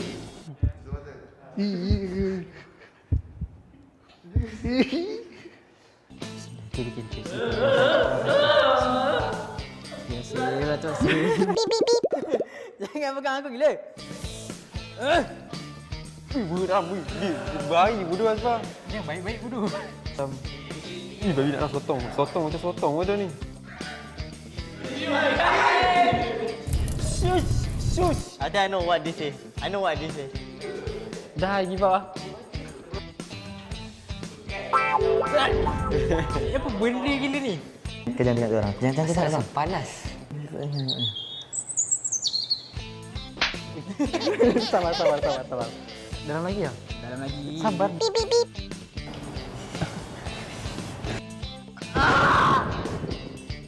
Mangga. Ni sotong. Ni pun saya rasa sotong juga. Tak, benda betul lagi lah. Aku pun pegang masalahnya. Ni cendol. Makan ikan tu, yang cacing makan ikan tu. Betul lah. Sotong lah. Kepala hot. Cendol Okay guys, tamat sudah untuk kita orang hari ini. Jangan lupa untuk saksikan kita orang di 22 PMPL MYSGPH Fall. Kita orang tim Bosskurr. That's all for today. Yeah.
Your speed awakens. Ryumi, dare to leap.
PUBG Mobile 2.1 White Paper Full Overview. Hello there, PUBG Mobile players. PUBG Mobile 2.1 is now available. After several months of hard work, we've added more fun and interesting content to the existing gameplay. At the same time, Ancient Secret Arise, which everyone has been looking forward to, has returned. Are you ready? In this video, we will be introducing the exciting new contents of this version. We hope you like them. Themed gameplay, Ancient Secret Arise. In this new version, Ancient Secret Arise has returned with improvements. It'll be launching in Erangel, Miramar, and Livik. Players can choose any of these maps in ranked mode to experience its varied content and unique performances. On Spawn Island, players will be greeted with a spectacular sense of swirling golden sand, as well as a mysterious and breathtaking sand apparition. After the match starts, the Sandstorm Zone will appear at a random place on the map. In the Sandstorm Zone, players will be able to pick up lots of supplies and the mysterious Scarab Charm. Any player who has a Scarab Charm will be able to return to the battleground after getting defeated for a set period of time. However, please note that a Recall Tower attempt will be used after activating a Scarab Charm to return to the battleground, and each player can only pick up one Scarab Charm in each match. Players can also pass through the Quicksand Path to enter the Emperor Temple. Compared to the previous Nimbus Islands of various modes, the Emperor Temple has more supplies and a much larger area. At the same time, the Sand Giant will move around the battlefield with the Ancient Secret on its back, which creates more possibilities on the battleground. Remember to watch the route on the minimap carefully so that you can jump back into the play zone if the Sand Giant leaves the play zone. The Pharaoh has prepared many trials in the depths of the Emperor Temple. Pass these trials and you will receive extra spoils. Remember, before activating the Pharaoh, it is possible for players to move freely between the Ancient Secret and the map. However, once the Pharaoh has been activated, players will no longer be able to hop onto the Ancient Secret. Other than the Emperor Temple, there are several Scarab Ruins and Jackal Ruins spread throughout the battleground. Players can go to these ruins and solve their puzzles to get crate rewards. One thing to be aware of, there are also Mummy Warriors and Guardian Beasts lurking in these ruins, so be careful at all times. Other than regular weapons and equipment, players also have a chance to get a new item called Primordial Water, which can recover all your health and energy. Lots of Scorpion crates have been added to this themed mode. Defeat the Golden Scorpions guarding the crates, and you will be able to get the valuable supplies hidden within. The new Desert Merchant is also a good place to get supplies. Save up shop tokens to buy combat supplies from the merchant, and there's even the chance of getting random discounts on items. Basic experience improvements. Besides the new mode, we've also made firearm improvements. We've slightly reduced the damage drop-off of the Uzi and Vector, slightly increased the hip-fire spread of the UMP-45, and slightly nerfed the effects of the laser sight attachment. We also raised the base damage of the Thompson SMG. At the same time, we've slightly increased its bullet speed. As for the PP-19 Bison, we've slightly increased its rate of fire to improve weapon efficiency. In the case of assault rifles, we raised the limb damage of the AKM and slightly improved its aim assist. We've also reduced the recoil of the Scar L and slightly increased the base damage and damage drop-off at longer distance of other weapons. This version also introduced the AMR, a powerful sniper rifle that can deal damage to enemies through vehicles and deal massive damage to vehicles. It takes exclusive 50 caliber rounds that are capable of striking players in vehicles. Season updates. Cycle 3 will officially start after the major version update. The C3S7 set, C3S7 parachute, and other legendary outfits will be added to the Season Rewards pack. In the new season, we've also added a season bonus point card and rating protection card that can only be used during the season to help everyone climb the ranks even faster. individual training grounds, sound location training. In the new version, we've added a sound location training system to the training grounds. Players can use this to train their ability to locate enemies by listening to gunshot sounds and footstep sounds, which will help players become more aware of their surroundings during a match. Other updates. Other than the updates mentioned above, the PUBG Mobile x Blackpink collaboration has prepared a virtual concert for everyone. Let's all have lots of fun in the game this summer. That's all for this video. We hope that version 2.1 will give everyone a better gaming experience. For more details, feel free to follow the official PUBG Mobile community. See you next time.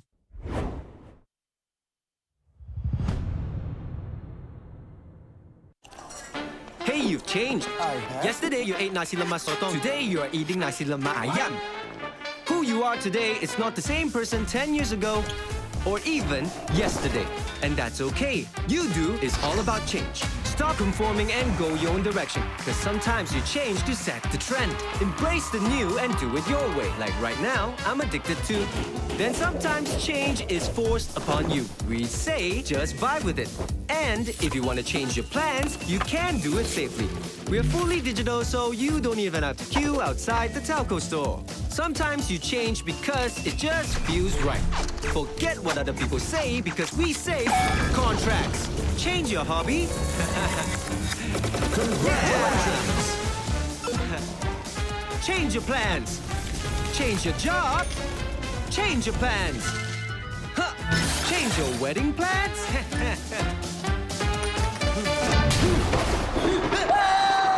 Change can come anytime, anywhere. Yoodo is ready to change when you want to do it your way. So change is good, right? Only when you're ready for it. Man eating nasi lemak, and when you are, change can start by downloading the Yoodo app. Save more when you customize your data, voice, and SMS with the Yoodo app. Change comes when you do it your way today. Yoodo.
Welcome back to the 2022 PUBG Mobile Professional League MYSGPH Fall Country League. And here we are still, your storytellers. My name is Sir Cloud, together with Choo Choo. And thank you so much for still being with us. And also thank you None Other Than Tencent Games, PUBG Corporate Lightspeed and Quantum Studios, as always. And also thank you so much for official smartphone partner. This time it's going to be Realme GT Neo 3, sorry, and MediaTek Dimensity of 8100 5G. Very outstanding power efficiency features. And thank you so much for joining us with this season, because this is going to be your upgrade to be the pro player one day. And then also, don't forget our official digital telco partner, Yoodo. And you guys can just switch over Yoodo for free and play PUBG Mobile unlimited time. How many days you play, it's still going to be there. It's going to be for free. And also, don't forget to join us for TikTok challenge. We're going to be hashtag be the one the TikTok challenge. And follow our official PUBG Mobile TikTok as well for every region there is. But there are more to go here, Cloud, because we have elimination and damage based on the previous match before. Yeah, we're going to summarize a little bit on what happened earlier on. So look at the tower of GEEK fam. They dominated the previous round. The only team to get a double-digit elimination, 13. The rest of them, closest is 7, and it goes down to 6 for Dingoz, and so on and so forth. Considering that RSG played the healing game, getting 7 eliminations ain't too bad actually. But the most damage, well, I'm surprised that Mika is not there, but it's okay. So Snipes, Yuhai, and Ade Luke on the board. This might be the faces you might see through the entire season, because these guys, this day number 1 here today, they prove us that they have what it takes and they have so much to prove. And Snipes, we saw he got himself the MVP previously. He's definitely deserving to be there. But Adit Luke squeezed in with 200 over, like almost 200 over of difference when it comes to that damage. Next one we have also Irango. Oh, sorry, I needed to point out that a support player is number 1 and number 2, number 3 is Fregus. The same. Yeah. And also the center one is the number 1 thing. Yeah, the center was number 1, and that's the support player. Yeah, there you go. A support, really not that much of a support. He got himself such a number of eliminations and also damage. But this time we won't be looking at Group B playing, which is going to be Dingoz Esports, GEEK fam, MAB Esports, and Team SMG. So they had a good run just now for GEEK fam. Got themselves that chicken dinner in the previous match, but they have to put on hold for their momentum for now. Is that a good thing or a bad thing? It depends.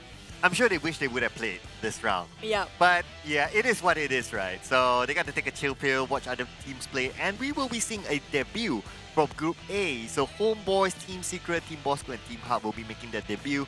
Now, out of this list, of course, we can say that Team Secret is probably the team that with the highest fan base in Group A. So I think a lot of fans will be looking forward to their performance. But another performance that we'll be looking forward to is K-pop. Blackpink in the area. Yeah, there you go. But you guys who missed Blackpink previously, this is another time for you to grab the chance with a Blackpink collaboration throughout the event calendar up to the 29th of August. So starting from 15th of July, today's 22nd. Oh, sorry, today's 20th. So on 22nd up to 29th, and by end of August you'll be gone. So it will be a big regret if you don't grab it right now, because this is your time to get yourself the virtual concert ticket as well. Yeah, which will be happening of course, virtually 23rd, 24th, and 30th and 31st July across the rest of the world. But besides that as well, you might notice a new event happening inside of PUBG Mobile itself. So you can check out this one. This is called the Ancient Secret Arise, whereby you can defeat the boss from the new Ancient Secret Arise event. So to defeat it, it's like, going up for towards the big boss. I think some of you saw it during the advertisement. Call your friends and challenge the big boss now, because it will be a refresh event inside PUBG Mobile. Yeah, this is the one who love to frag and spray. This is your time to actually challenge the boss. But you guys who love to drift and also play the car, kind of remind us, it's going to be one of the collaboration with the Malaysian movie of KL Gangster with Gangster Street now opens. Now this is really interesting because it's one of first collaboration with the local film. Not just that, get your Malik and Shark voice pack for free via log into the PUBG Mobile. Search for Gangster Street at in-game events and complete the Malik and also the Shark mission. And don't forget, you must complete 10 days of Malik mission in order to unlock the Shark mission, okay? And also, just log in right now because you don't want to actually miss this. Imagine the voice pack look like Abang Long. Wow, but you know what else you don't want to miss is that you don't want to miss the Rabu Padu or the Wednesday Padu.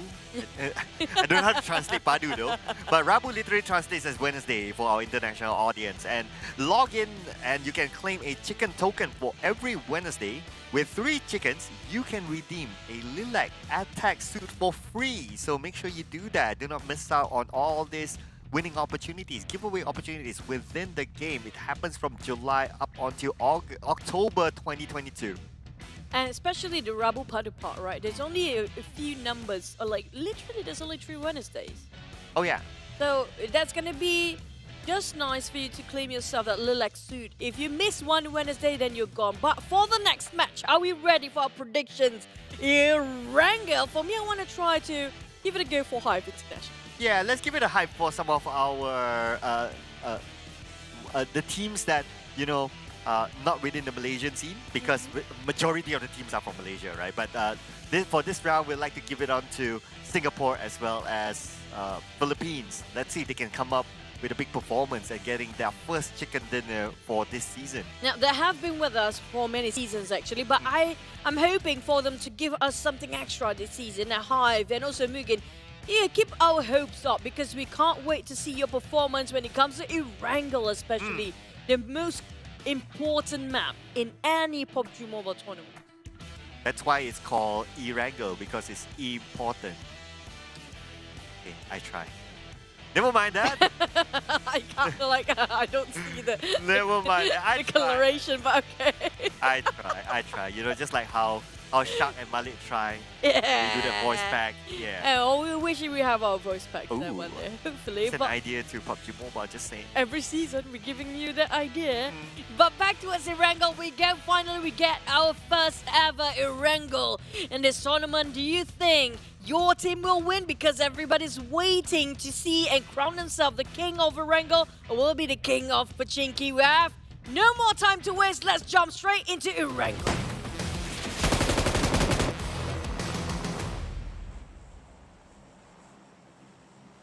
Erangel! Again, Group A will be making their debut, and in this round it's going to be MAB, Team SNG, GEEK as well as the Dingoz. They are taking a break from the first Erangel for this season. The flight path will begin from Sarki all the way down to Milta Power. Fairly okay flight path for most of these teams, I would say. Maybe a little bit further for DBD that usually drops around the area of Quarry. But it shouldn't be a big problem for them to go there. A lot of space for them to play with around the areas of Gaka anyway. But speaking of which, well, GEEK just got himself a chicken dinner. The thing is, the teams that got themselves a good momentum now have to put that on hold. And I'm not sure if that's a good thing, you know, because it's like they're really into it. They got themselves the adrenaline rush, but they have to stay, you know, resting and benching them out for themselves for a bit. But like you mentioned, the debut of a new team here, definitely. Looking over to Group A. So do you think, for Secret, we do know they are a bit late bloomer, but based on last season, it's not a good news if you're actually coming in very late in the entire season. You cannot make up the loss that you kind of came in late into the party, by the way. Yeah, it's like how SMG was last season. Even HYVE Esports, towards the end, they kind of did okay and a lot better than their first and second week, but it was just too late because of how the point system is. So late bloomers, definitely you don't want to do that. But Team Secret, well, Season 1 of the PMPL, Season 2 of the PMPL was their glory days, and they're still looking to find their way up again. But, oh, this is a very interesting graphic. So we do see a substitution here. 4th row in, and Tyra will be taking a break this round. But both of them have glorious hair. Yeah, like, I thought it's the same person. I know, right? But it's just Oh boy, the hair is just making so much trickiness to our eyes. Back to us on the side of HYVE International, and that is swap of players. Maybe one of the many reasons, we mentioned this before, when it comes to certain map, only certain players will play it. Yeah. Especially when it comes to Sunhawk. So is Tyra actually more specialized to its side of Sunhawk here? Well, frankly, at this point, we'll need a few more sign-offs for us to know. So keep an eye on that. Keep an eye on that. That's a very good point. But I'm loving this swap in here for RSG. So Kim is going to replace Brian for this round. And of course, Kim was the previous MVP. Well, one of the previous season's MVP. I believe it was season 3. He was the MVP. That's where RSG won their championship. So for him coming in, he's a very solid player. Very fast, mechanically very good. He has a lot of brains with it, and I think for him to play inside of Erangel, the OG map, it is a good substitution here for RSG. Yeah, definitely they need to put all their best cards here for most of the team that have been swapping in and out, including Axis. So, hey Noob, we saw he's being trapped before for Axis. They're kind of having a bad start when it comes to the first map, the first team to go out. Now they're putting in Leto to swap into with Hey Noob. But will it be a totally different result? Will it be the same? On the side of Pochinki, not many people want to challenge Pochinki these days, as this will be held on by Farang Guerilla. Yeah, it's no longer like that golden place that people would really want to go and challenge. It's not like bootcamp. Bootcamp, you can see that teams still want to go for it. Even Sahami as well, for healing game reason. And that's totally understandable. Every team has their own tactical and strategy. But what was interesting with, for me as well for the substitution of Leto inside. So Leto, he used to play for Axis back in the day, but he took a coaching role as in the past few seasons. And now he's back as a player, so himself is making a return into the Pro League. Besides Bebeng, I can consider that he is also a returning player. I'm waiting for one team one day emerge out of nowhere, comprises of all coaches only. Wow. Because right now we do have Batman back in the player's seat as well.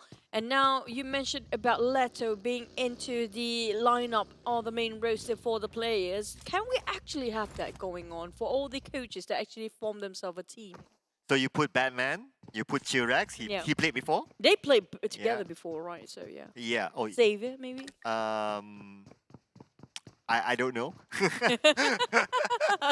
I've been trying to get him to play, but he says that, oh, he will only play FPP. It's like, oh, okay. But he says that if FPP gets into PUBG Mobile, as in the official tournament, he might want to play. It's like, okay, so I'll hold on to that. The moment we have FPP as a format, I want to see him play. So we have Chirex, we have Batman, and we have Leto. Do we have one more person at least? I'm trying to think right now. Going around my head with all the coaches. Aduka! Yep. Aduka, yeah. So that's going to be but 4. Aduka is actually in Tabah NSEA's roster.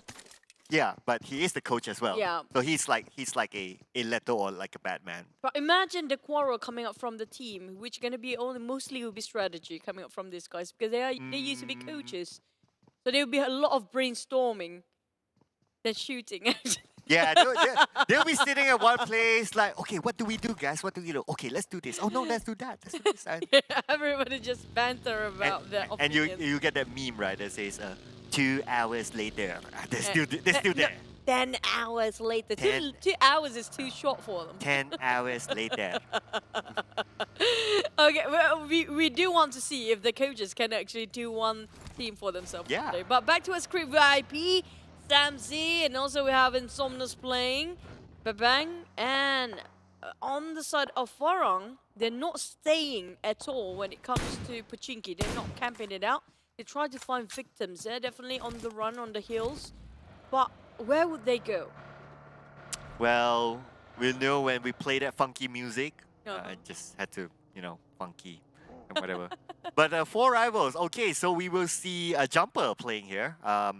In the previous round in Sandhawk, we didn't see that much action from 4 rivals. Yep. It's just how Sandhawk is, right? It's that kind of map. But now that he'll be playing in this big map, so we can expect a lot from Jumper. I want to see how this star-studded team actually plays out this season. Yeah, definitely. I do want to see it. Right now, we're not. Are they letting Voki play as well? Yeah, Voki played. Those guys, both of them used to be IGL. Yeah. So if you have 2 IGL, you might have 2 very different perspective of angle to approach a certain fight. They have 4 IGLs. Yeah, that's the thing. They don't just have 2, they have 4 now. Yeah. Imagine if everybody just do their own thing. But you know, this is the thing, right? So somehow the game moves towards a meta whereby there's no IGL meta. In the sense of like, so who calls the shots? Everyone calls the shots. Whoever feels It's that not it a is the bad best. thing. Yeah, and well, I cannot divulge too much, but what I understand with some coaches, they believe in that meta because like if you put one IGL to call all the shots, it will be a big pressure for that guy. Yeah. So instead of one person to call all the shots, everyone can call it. Who feels that that's the right move, just do it, and nobody questions it. Yeah, and the thing is, it might be going really good or going really bad there because it might divide up to the point that it kind of causes the entire team. But if things works really well for the side of 4 rivals, having all IGLs playing, they know what to do. They can decide the best for the team during that moment. But the thing is, can they be on the same page as being said? Back to us on the side of DBD, Don't Break Dreams. I'm like, why that name now? Don't Break Dreams. I have no idea. when their logo has nothing to do with dreams or Yeah, breaking, that's the thing. you know, it's like this shield and a sword, and then you have like don't break dreams. It's like trying to wrap my head around that. I think I need some explanation here. Why this logo and why that name? I mean, usually we talk about dream. It's supposed to be something very mystic or very mystic or something very incredibly like wow, you know. But it's just DBD, yeah. Yeah, okay, it works. Right. Can they break anybody's dream, or will they actually break in their own dreams? Down, the thing that's not breaking right now is Tabah NSEA composure. Definitely, he's staying as quiet as he can as DBD just passing by. They're just gonna let it be. So Tabah NSEA, if we compare last season and this season, anything that much of a difference in your perspective? To me, not yet. Basing on what they're playing right now, it still feels like the same formula that they're using. But of course, we're just 2 games, right? So it's a bit hard to tell. But what we could tell is that Long gets a first knockdown, so we have yet to see a first split, but we're going to see a first fight between Genexus and Crit VIP. Samzy straight crouching on the ground, but B already cooking up the nade, will toss it around, but it's a bit on the wrong side. 4 rivals just arrived to join in the fray. This is going to be the top party cleaning up. The housekeeping team is there. Pamburu calling out the shot, getting on 2 down. Genexus in such a hot, difficult position, placing themselves stuck in between. We have like 3 teams in the same area, and well, I can say that Crit VIP, they have to thank 4 rivals for kind of helping them out because they backstab Genexus, and now Genexus, they'll be losing Long as one of their top fraggers down to the last man. Here comes the 4th. It's going to be Farang Guerilla. So join in on the northern side now. This is not a great news. This is definitely devastating for Genexus, who left with only 1 man. Yeah, Genexus, they started the fight, but unfortunately, they were the first team to suffer the most. Only 1 player left, and you know, if you're 1 player left, there's nothing much that you can do except for surviving to the end. It is a survival game. Well, we saw RSG did it in Sunhawk before. It's not impossible to place themselves 2nd place as long as they got enough utilities with Voki now on the ground. Insomnia stepping him out and Jumper trying to actually save him. But do they have enough smokes there to cover themselves to revive Jumper? In the meantime, Crit VIP taking the shot back towards the side of 4 rivals. They got hammered down before. They re-engaged when they reposition themselves in a more safe positions with a lot of walls, a lot of barricades, but the rest of the other teams coming out, including HYVE International, they're having a very clear pathway. Ooh, Insomnia's almost getting one for himself. And looks like it will be Razor securing that elimination point, and Appy will be taken out by Razor from Crit VIP. It's going to be their first point this season with this elimination, playing with 3 team members. Bebeng will be taking a backseat for now, while Pamburu looks like he's not having a good time.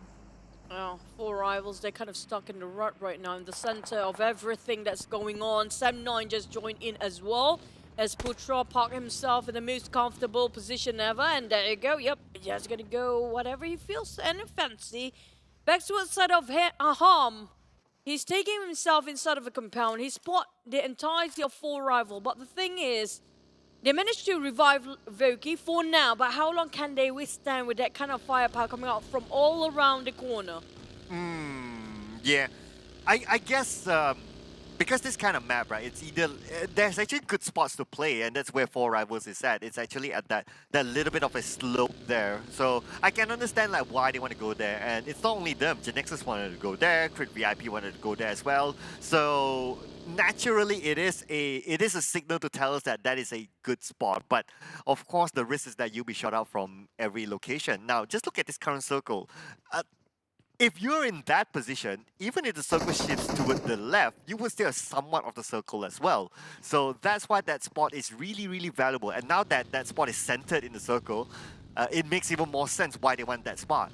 But usually the one that actually in the center of this circle will not survive that long because everybody's thinking the same way at the intersection. Oh, Fredo, are you all right now? Hopefully everything is working out quite well for Team Secret, having a bit of flip there. Team Secret arrive and they're being shot down by the side of Team Hawk, who've been waiting there for quite some time, right on the outskirts of farm. iShot trying to get a better angle, trying to go for the flank side, while Fredo keep their eyes, the open eyes onto him, make sure they don't have the attention towards their flank side. But iShot, he jumped down and tried to give a bit of extra backup for the side of Fredo, but Izane, now this is a new kid in the block for Team Secret. Yeah, so he joined in later of last season, so he's fairly new, joining from R2K, and now they're known as DBD. So I have this impression that R2K/DBD at this moment, they are kind of like this academy team. Like they bring up new players and those new players go to other teams. But it's a training center. Yeah, it's like a training center, and it's good if you kind of think about it, because Boss Goku has that, you know, like how Boyka used to be. Yeah. Like those new players go through the Arof route and then they become pro players. It feels like Boss Goku has this Boyka trait as well. He's born to be the consultant. Something like that, yeah, something like that. Okay, consultant of PUBG it is for most Goku. But back to us on the side of DBD, they are passing through and unharmed for now, as Team Hawk just letting them slip by their fingers. As Aiko still trying to keep the pressure on, but it's kind of impossible for them to clip anytime soon, as DBD parked themselves in the center of nowhere right now, not even inside of a circle, just to make sure they got themselves a bit of a space to reset themselves to have it another go. Yeah, so they're still finding their way into the circle. But speaking about finding ways into the circle, these two teams need to be prepared. One of them is going to be Axis Red1, as well as Tabah NSEA, just right below them. Rift, he does have an advantage because of this mushroom tower, or the sniper tower, looking down upon NSEA. So now we're just waiting for the next circle. It's going to come in a few more seconds. So everyone's just waiting patiently, while DBD again still going around in circles. I think that they just keep on moving, hoping that, you know, we saw the not so happy ending. If you start to move and just stuck in the rut, then everybody starts to fire against you and you can't even move or disengage from that point. So it's best to keep on moving, even though you don't have any particular destination that you're going through. But here comes the next circle. Pops is still comprises the Medusa intersection, but on a bit on the outside of it, it's going to be on the outskirts of Farm and Shelter. Now, the teams that are going to come in very late, including Genexus, who left with one man the longest time. Lung is taking the longest rotation that is on the northern side. And Lung is the last member from Genexus. He's tanking out the blue at this moment. Wow, now we move over to Team Hawk. Now fighting out against Team Secret. iShots all alone. The door open. They do not know that iShots is there. Oh, iShots. Oh, they got found out! Oh, almost exchange 1-1. At least it gotta give them something for Team Secret. But right now they're really kind of in a sticky situation. They can't get out of this. And HYVE, out of nowhere, happens to be there. And they want to gatekeep this side of a circle. Definitely as Team Secret. They got on one. Edo 10, definitely on Edo none now. Oh, fourth row. Can he get 4? Or can he get none? The name will be cut out by fourth row, tossing on to Team Secret by fourth row. Shot it from behind. It's going to be added loop from afar. Out of nowhere, Yoodo Alliance happens to be there, popping their heads as well. And now they're being the third party, coming in, Helting, going on the flank side. And the rest of them moving in such a swift movement. back towards the side of Axis. Here we go. They're having a bit of a knocking on Heaven's Dome moment. It's going to be Tabah NSEA who just charge in. But Axis, they want to redeem themselves for the first match. They need to have this one on their side, and they're winning this, even though they got 2 men on the ground right now. Oh, Axis. Now they're taking over this compound. They still have time to recover themselves. But we move back over to Yoodo Alliance going up against Team Secret, sharing the same area. Dell gets one over Magix, and Kid will be gunned down as well from afar by redONE with a DP. Yeah, they are at the mercy of this small hut here for Team Secret. They are stuck here forever. And Kid being finished off by only Alfredo. One moment of overpeaking, shot down straight in the head. Not good news here for Team Secret. And we do see MUGEN coming in, but they're playing on the outside of the circle. They need to fight against Yoodo Alliance. Now Nasty will be gunned down by Helton from afar. Leo as well, taking off the angle shot. redONE will be shot down. At the same time, we can see that Amir takes down redONE. It's going to be a counter fire. Leo with the long range, with his UMP, not able to connect those shots. redONE already a loss for the side of Yoodo Alliance, but back to us, Team HYVE. Oh, what a nice movement. And there goes Fishing and flushing out, and it's going to be on the side of Team HYVE securing Izane there. Ooh, Camper taking a lot of damage, but Team Secret will be the first team to be eliminated. 2 points in the back for them, at least not leaving this round empty-handed. Yoodo Alliance now, they are forcing MUGEN out of the zone. And they are gatekeeping MUGEN into the zone as well. They denied their entrance there, but back to its 4 rivals versus Farang. It's head-to-head between these 2 guys, and the one that first few teams to be out is going to be 4 rivals as well, alongside of Team Secret, who will be the first one to be out here. And Yoodo Alliance, they try to gatekeep and hold this angle as long as they can, but the circle shifted just now. It's down on the southern side. Oh, southern side, 5th circle. The number of teams on the outside of the circle. My, oh my. I think there are like 2 teams so far. Yoodo Alliance, at least they still have Ade Luke, the Starman, who's going to eye more points for their team. But now we move over to a gunfight between Farang Guerilla as well as another team right in front of them. The firing coming in from Bravo. Bravo almost taken down. Oh, really? Last tick of health there. Slither of it remains. Sam9! Sam9 just going to push in. They want the kills. They want the points. They go in for more. Push rush just going to move forward here, but the smoke's just not going to be enough. It's going to be push rush taking out on Bravo and Bosskurr. Just butting in the last minute. Well, it looks like Sam9 winning against their old teammate. Bravo taken out. And now it's going to be HYVE International, 12th place, 0 elimination points for them in this round. Bosskurr, they are still alive, but they do not have a circle at this moment. The circle is currently closing in. Sam9 as well, caught on the outside of the circle. Oh, this is where everything just matters here. 11 teams remaining, but most of them don't have enough men to fight head-on, for the firepower are decreasing. As Eichel trying to scout out the rest of Yoodo Alliance, who got themselves the higher ground. Couple of tons of Nate, he overpicked himself. Hackle spotted out with SLR, but nothing connects yet. Oh, but at least they are trying to stop Yoodo Alliance from moving in. Yoodo Alliance need to find a way, but Long will be taken out amidst Genexus. Number 11 for them. 2 elimination points in this round. Yoodo Alliance, they are still on the outside. The smoke will be popped out. Ade Luke forcing himself into the zone, but Team HYVE will be waiting for him. Yeah, but at the same time, Team HYVE, they have to be careful for their blind spot here. Michael is the solo man trying to move forward, but the thing is, they're being stopped by the side of Yoodo Alliance, who are making sure they gatekeep this so hard that Team HYVE will have to force themselves inside of the blue for the next phases. HomeBois taking on Sam9 on the other side. Axis, on the other hand, fighting head-to-head with Sam9 as well, as they're trying to mark themselves that this is going to be our territory. Don't try to smaller top, but down. Just denies that.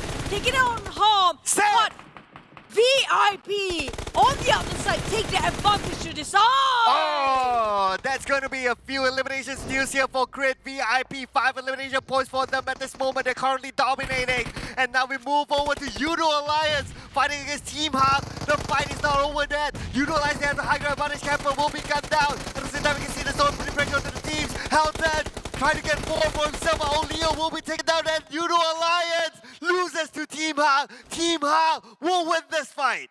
One of the team that never changes their draft or their roster. Maybe a couple of players change, but not that much. But Samsi, being actually a Kobe coming out from Jimmy OP of DBD, Axis redONE got themselves the highest ground. Axis Dell shredded his armor right now, but he got himself parked quite safely. Nobody's actually in the center of the circle. Ended up in no man's land here. Oh, the center of the circle is very, very open. They have to be prepared with their vehicles to create a barricade. At the same time, talking about preparation, it's going to be NC preparing themselves against Axis, as NC looks like they will be taken down. 5 elimination points for Axis redONE. And now Crit VIP will need to move as 5 more seconds on the clock before the zone closes in. Oh, there's only one team right in the center, and it's actually just at the rim of the circle. By the way, nobody is actually on the center. Well, Frankie tried to squeeze himself in the last few minutes. Crit VIP is trying to do the same thing, but they have to cut across 2 teams here for Crit VIP. Definitely it's not an easy task at all. DBD, Jimmy OP spotted out Crit VIP from the backside. Nobody actually spotted out on the flanks here. Jimmy has an opportunity that he just missed. But on the side of Crit VIP, there's so many eyes onto them. They attracted way too much attention here. Oh, but Insomnia's just eliminated Tabah NSEA, and now RSG, they're on the other side, but they need to be careful. There's another team behind them. It's going to be HomeBois coming in from behind onto RSG. We can see Kim, he starts to move behind to get back up for his teammates, but the zone is going to give pressure onto HomeBois anytime soon as Rift takes down Razor on the other end, and Luke gets onto Iron Pro. Somna's stuck in the hut right now as Crit VIP. They need to actually wait it out for a bit, but not much time left. Rift, on the other hand, just gonna peekaboo here, but Rift, he got clipped down a bit by the grenade, but Insomnia's, he's trying to figure out how to get out, but he waited! And it's not worth waiting as Rift finish off the side of Crit VIP, who plays himself at 5th right now. 6 elimination points for Crit VIP, and now we can see all the teams playing by the rim, because right in the middle, it's really, really open.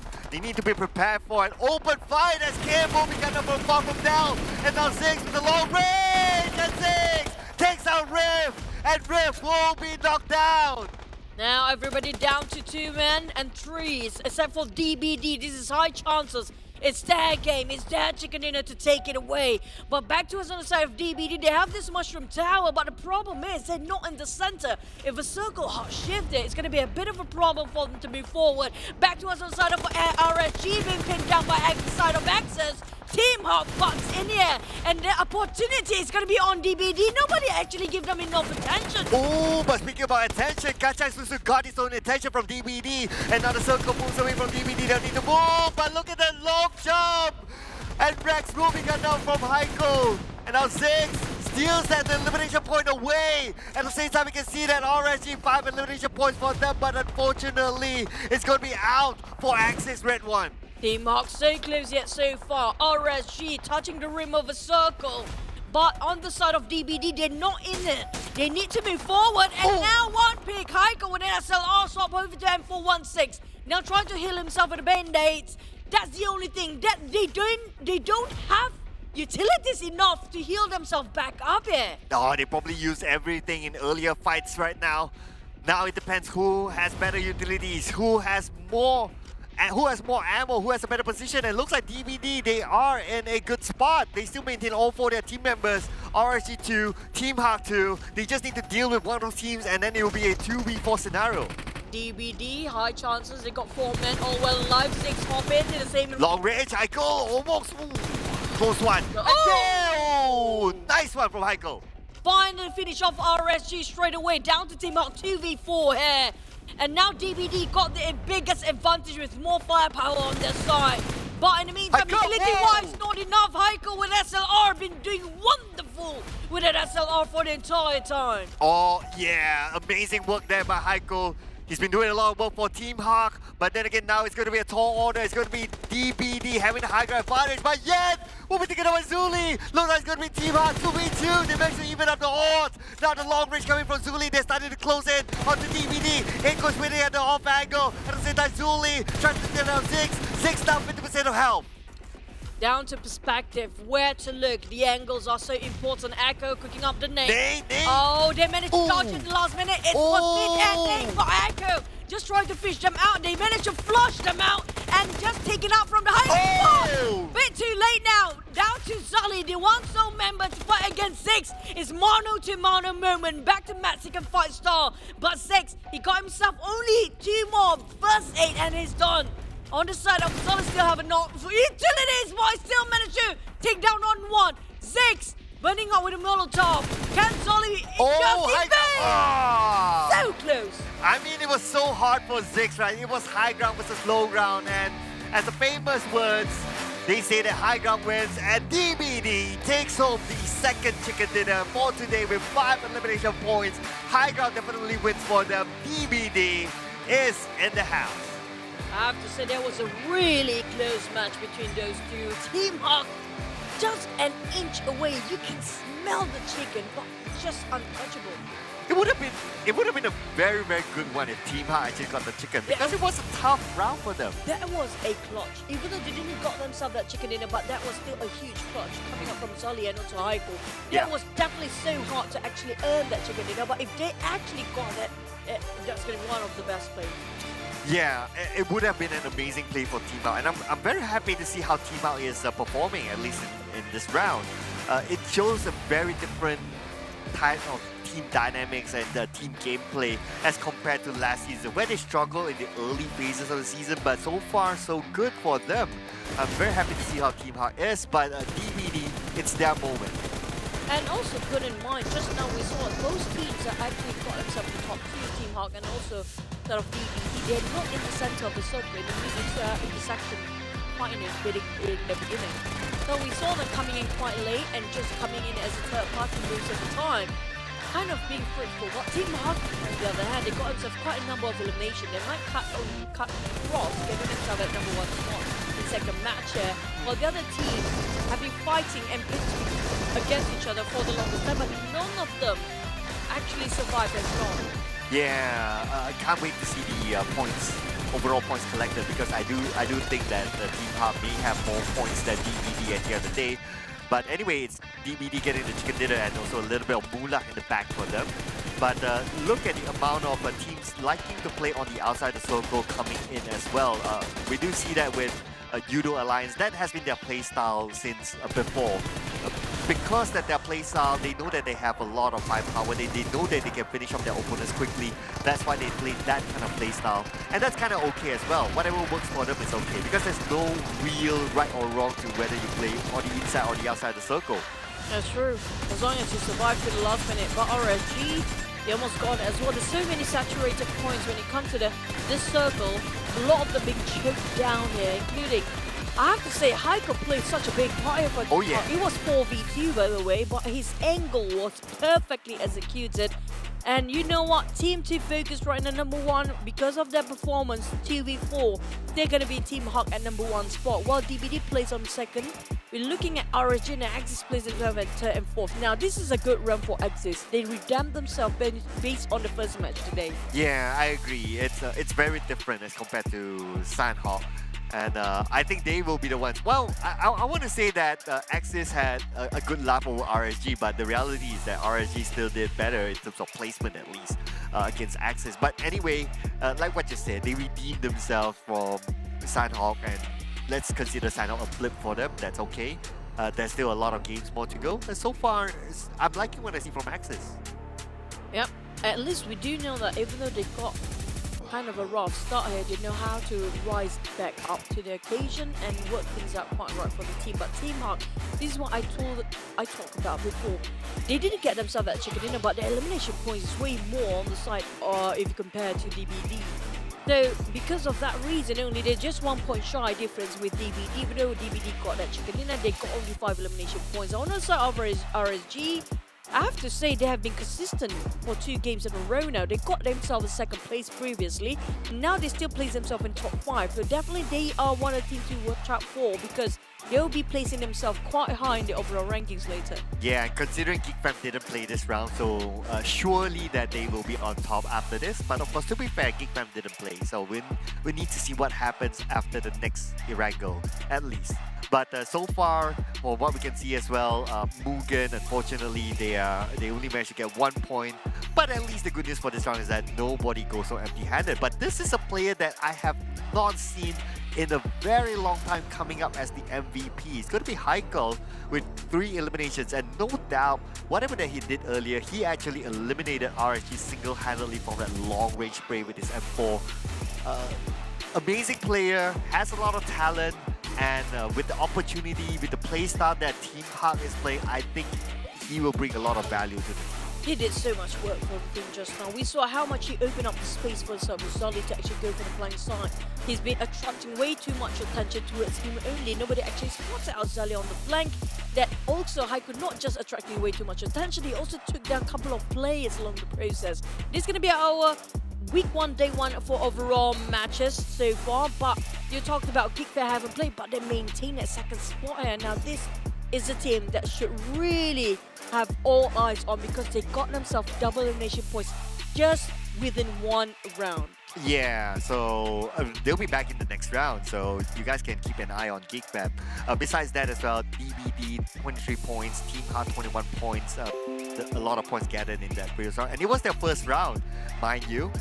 Team Secret, not too good. It's only 2 points so far, but nevertheless, there's still a lot of games to play, so hang on your horses. Besides that as well, 4 rivals on page number 2, 6 points.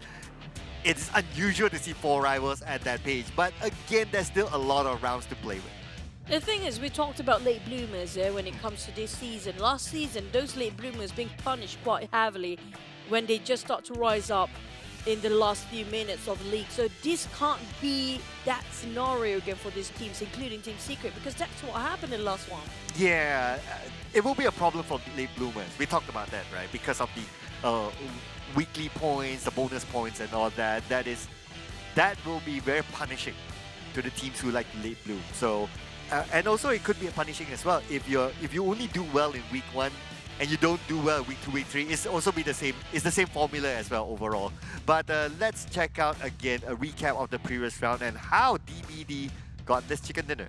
Like I mentioned before, whoever's not in the center of Medusa intersection or inside of the center of the circle, they can do so well here because there's so many teams already inside the center of it. They've been fighting against each other. Whoever came in late is a big advantage on their side, because why? They can be third party all the way around. And all they need to do for DBD is just waiting on the sideline, watching and just spraying, because there's so many teams that nobody actually noticed them, who's been shooting from where. And thing is, like we mentioned, Great VIP, they had a good run at first, but because of they are in the center of the circle, and there's more than 3 or 4 teams we're talking about in the center of it, so definitely it's so hard to just defend that center of a circle as long as you can. I'm looking at the position of DVD, right? So they play. I think it's the same style of how they played before, especially back in the R2K days of Season 2, Season 3, whereby they like to get into the circle a bit later. Last season, they can play a little bit more aggressive because they have fraggers like Mika with them at that time. So now without Mika, I think they're toning down a little bit to suit their gameplay.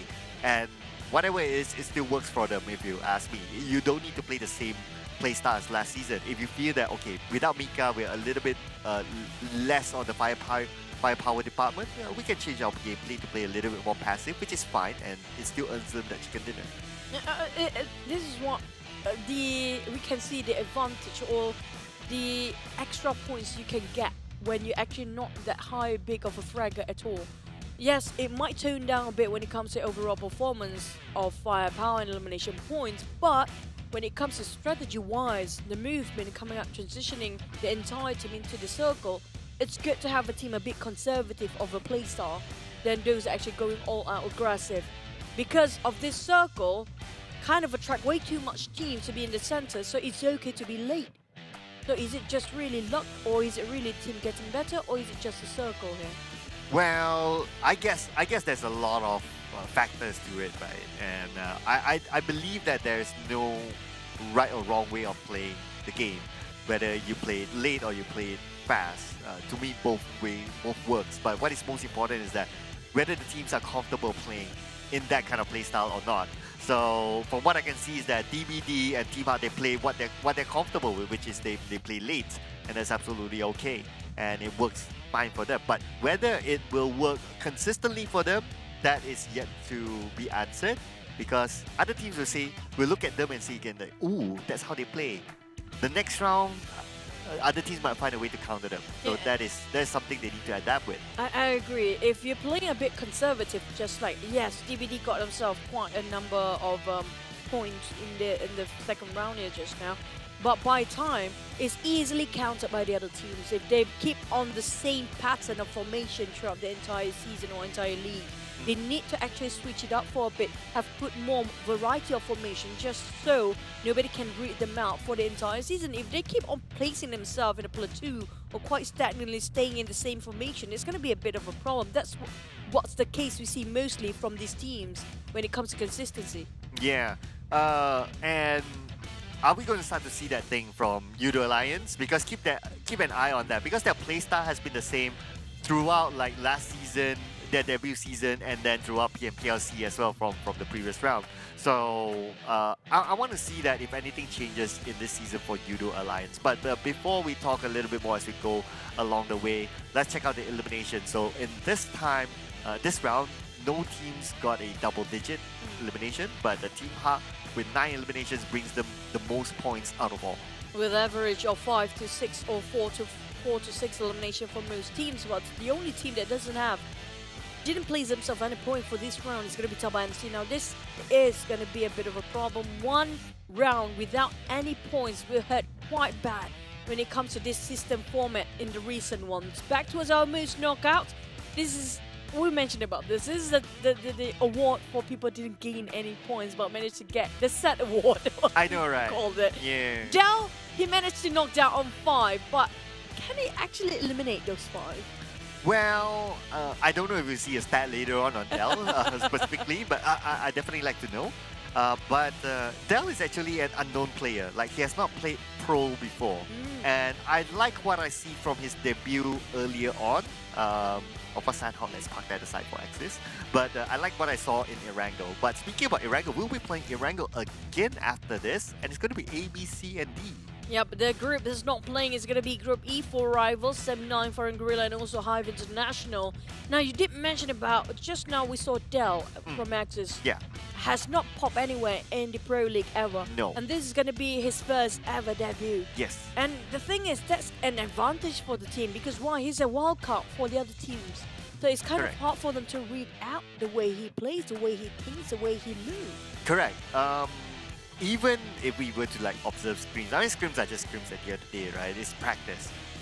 It's hard to tell whether he is the real deal or not. But looking at this round, it definitely looks like something to be given attention to. But also even before this as well, some people who kind of have seen his gameplay before says that, okay, this guy, he definitely has something. He's one of those new and uprising players, you know, what back in the day where how Aizen is or how Yuhai is. Del is one of those players that seem to be have a lot of potential as a young player.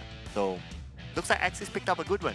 I mean, like, I do want to see a lot of potential in old players. Maybe you guys can be the new but old players. Do voice out in the comment section. Do tell us what you think about your performance as well. But you guys don't forget to join us and lock in every single day because we have also during this PMPL this season with the Blackpink collaboration where you can get yourself the virtual concert ticket within this month up to the August where Blackpink or Blinks we call it unite now with the Blackpink returns to PUBG Mobile for our first ever in-game concert, the virtual. So catch both chances to experience this groundbreaking event on the 22nd and the 24th and also the 30th and 31st of July across the rest of the world. So Blinks United, let's go. Yeah, besides the concert, of course, Blackpink outfits and voice packs all available for grabs, ladies and gentlemen. And now, besides that as well, you can also check out this new game mode. There's going to be the Ancient Secret Arise. So you can challenge this boss with your friends, gather them, go to this so-called like a secret location inside of the game, inside this theme event, and you can defeat the boss. So try it out, ladies and gentlemen. This is something new. We don't really get much of this sort of event inside PUBG Mobile. And also you guys who love local movie, this is our first ever with local movie collaboration, which is going to be KL Gangster. You guys who wants a voice pack of Malik, this is the time for you to join.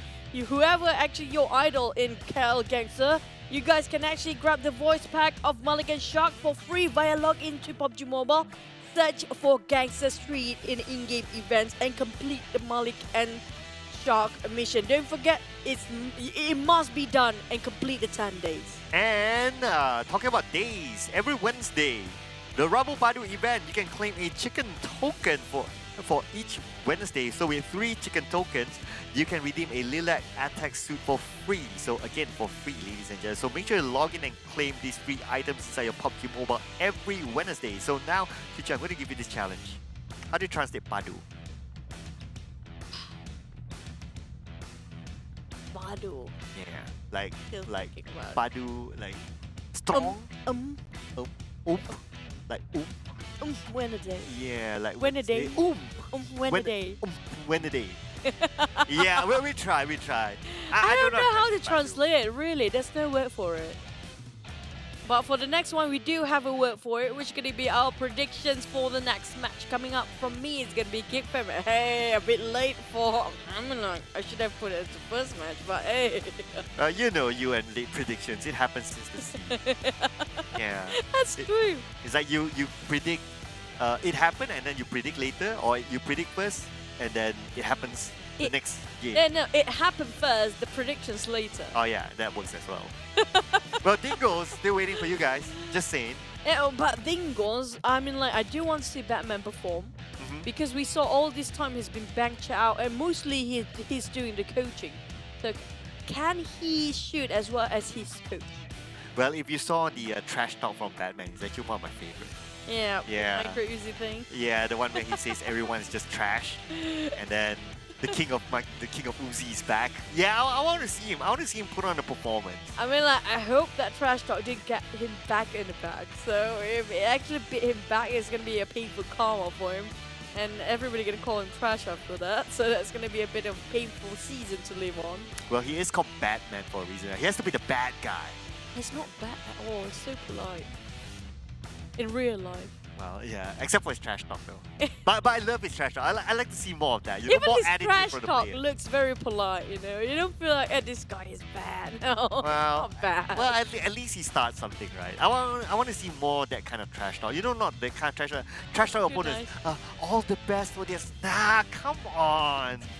No, we don't want to see all that. Cliche. But you guys watching at home in the comment section, don't trash talk in the comment section, okay? You Yeah, guys let the have to be players do it. You guys have to be nice, with us. So do tell us, who do you think will win in the next one? Will our prediction collide, or will yours actually be winning over us? Us casters picking off the next Erangel, maybe even, not maybe, this is going to be the last Erangel of the day as well. Yeah, it is. And then we'll move on to Dusty Map, which is two Miramas. Yeah, two Miramas. So 4 rivals, Step 9, Farang Guerilla and HYVE International. Again, they're taking a break from this Erangel. That means we will see the return of Group B. Dingo is going to come back in. GEEK Fam, the first chicken dinner winners for today. A lot of expectations from them after that Sandhawk game. MAB as well as Team SMG coming back into the fray.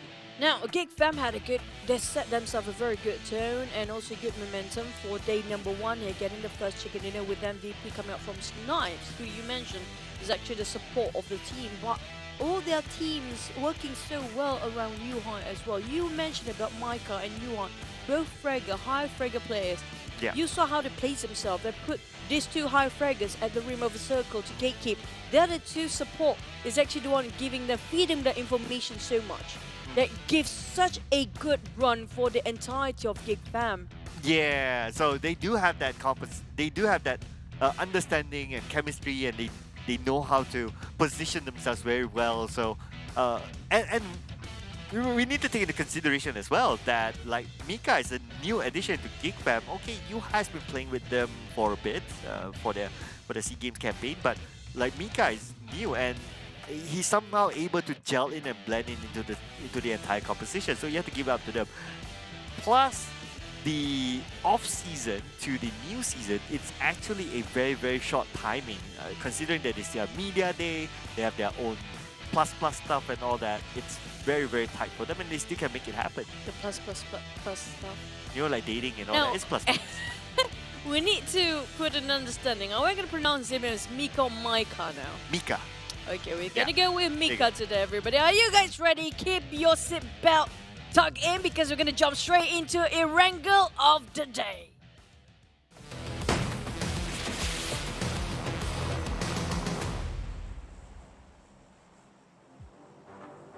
How I wish we had a camera of when you did the tuck in.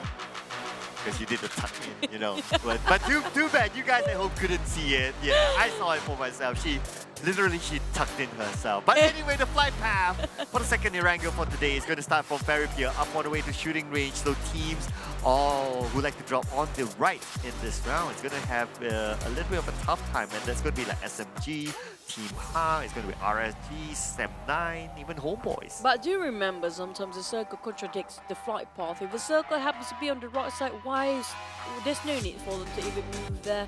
But the one actually on the left side will be a bit of a problem. It's kind of generous if the circle quite in the center of it, because we might see that here today. Chances are. But if that happens, nobody have to move that much. Yes, their drop spot will be a bit off for teams on the right side. They might have to, drop wherever that is in between. Yeah. But they might have chance to actually drop right into the center of the circle. Yeah, so it really depends, right? You only really know when the circle pops in. But if you want to take your chances of changing your drop spot, there are a few empty spots available. Saverni is available, considering that MUGEN is not playing this round, Axis Red1 is not playing this round as well. So the northern side is kind of empty if you want to change your drop spot. Sorry, MUGEN is there. Yeah. So, okay. It's going to be a very vacant Pachinki. Yeah, it's a vacant Pachinki. But I do want to see if there's anybody who dropped themselves on top of Pachinki, since it's quite far for them to go reach out, especially like SMG and Milton Power. If they want to drop on top of Pachinki, it's okay to do so. It's okay because there's nobody there. Nobody happened to be contesting there. But Team Secret, they already had a bad run, a really tough one today.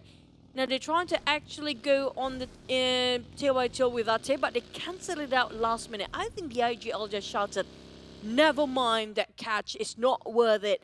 Go back to your drops and just try to loot up first." Because if they actually do follow up, Ate might be the graveyard there for the side of Team Secret.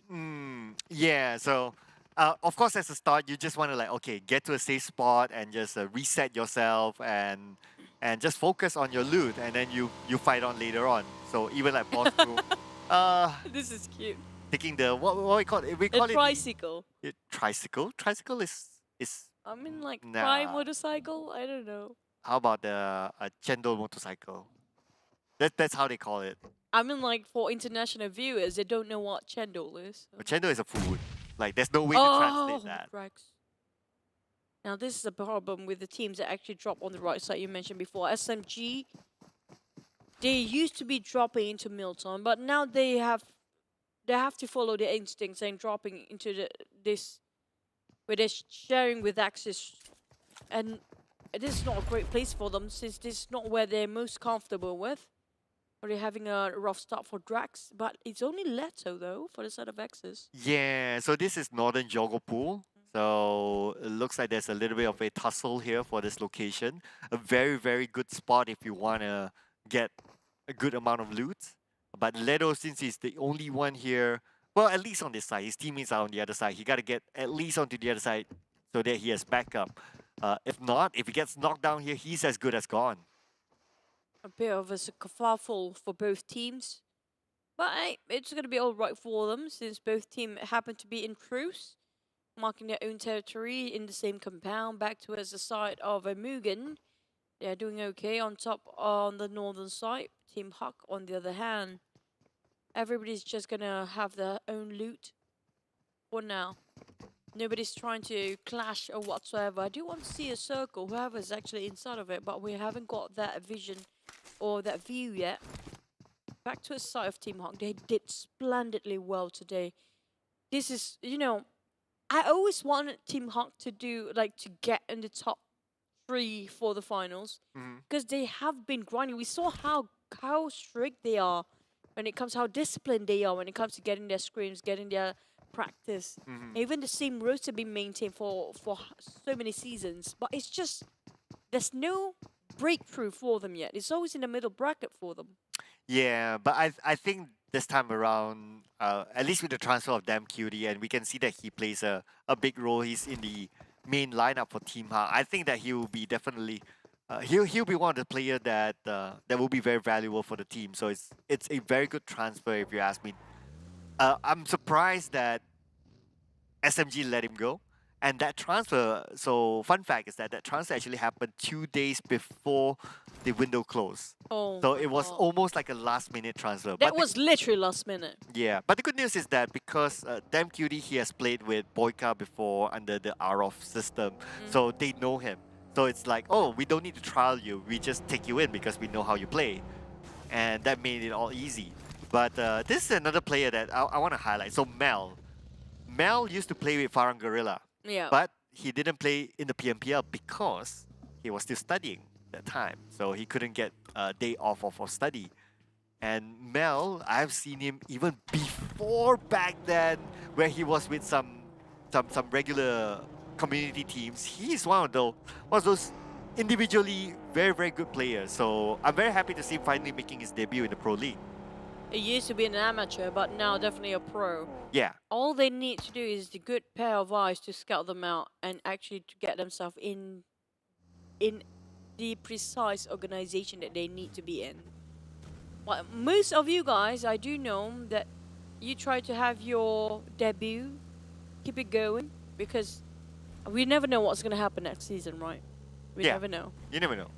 Maybe it's your... With so many... I think there's so many PUBG tournaments, official ones these days. There's so many chances for any of you guys actually watching at home. If you really want to go for pros, you might have a shot at it. There's so many these days. Yeah, there's just too many. But talking about many, well, kinda. It's a bit of a grammatical error, but going to be first blood here for Iftar as Ricky. Looks like he managed to shoo away GEEK fam, and both of them actually like to take over that Gatka mountain. They happen to have the same idea, but Dingoz, they were first there, so GEEK fam, they have to let it go. Yep. First come, first serve, right? And maybe trying to fire down on the side of Team Secret. Now, Team Secret is just really going downhill. We've seen so many teams progressing exponentially throughout their few seasons, but Team Secret is just the one that's climbing down the hill these days. It's just not how they used to be back in the days. Their glory days are gone entirely now. Yeah, it's not the Team Secret of old, so I'm not too sure. It's very hard to pinpoint at this moment, but it will be the first season that they probably may not be playing without either like a solid IGL, like someone like a Mato used to be, or even like a Jumper used to be. So they will be depending on, I believe iShots is the IGL for now, so he'll be calling most of the shots. Is it Fredo or iShot? So some say Fredo, some say iShots. It depends on the situation, is it? Yeah, it's probably very situational. So it's okay to have two, but because how the meta has shifted is that, you know, anyone can be an IGL, but naturally because iShots and Fredo, they're more senior, I guess they'll be leading the charge for Team Secret in this round. I mean, like, okay, he got stuck here for iShot, and it's a bit of a reverse. But I think I talked to Fredo regarding being an IGL. I think he mentioned to me, if I'm not mistaken, in a small talk. But never mind, I may be. This is how they actually, just a recap about how Fredo gone, obliterated entirely from a wrangle. Back towards the side of RSG.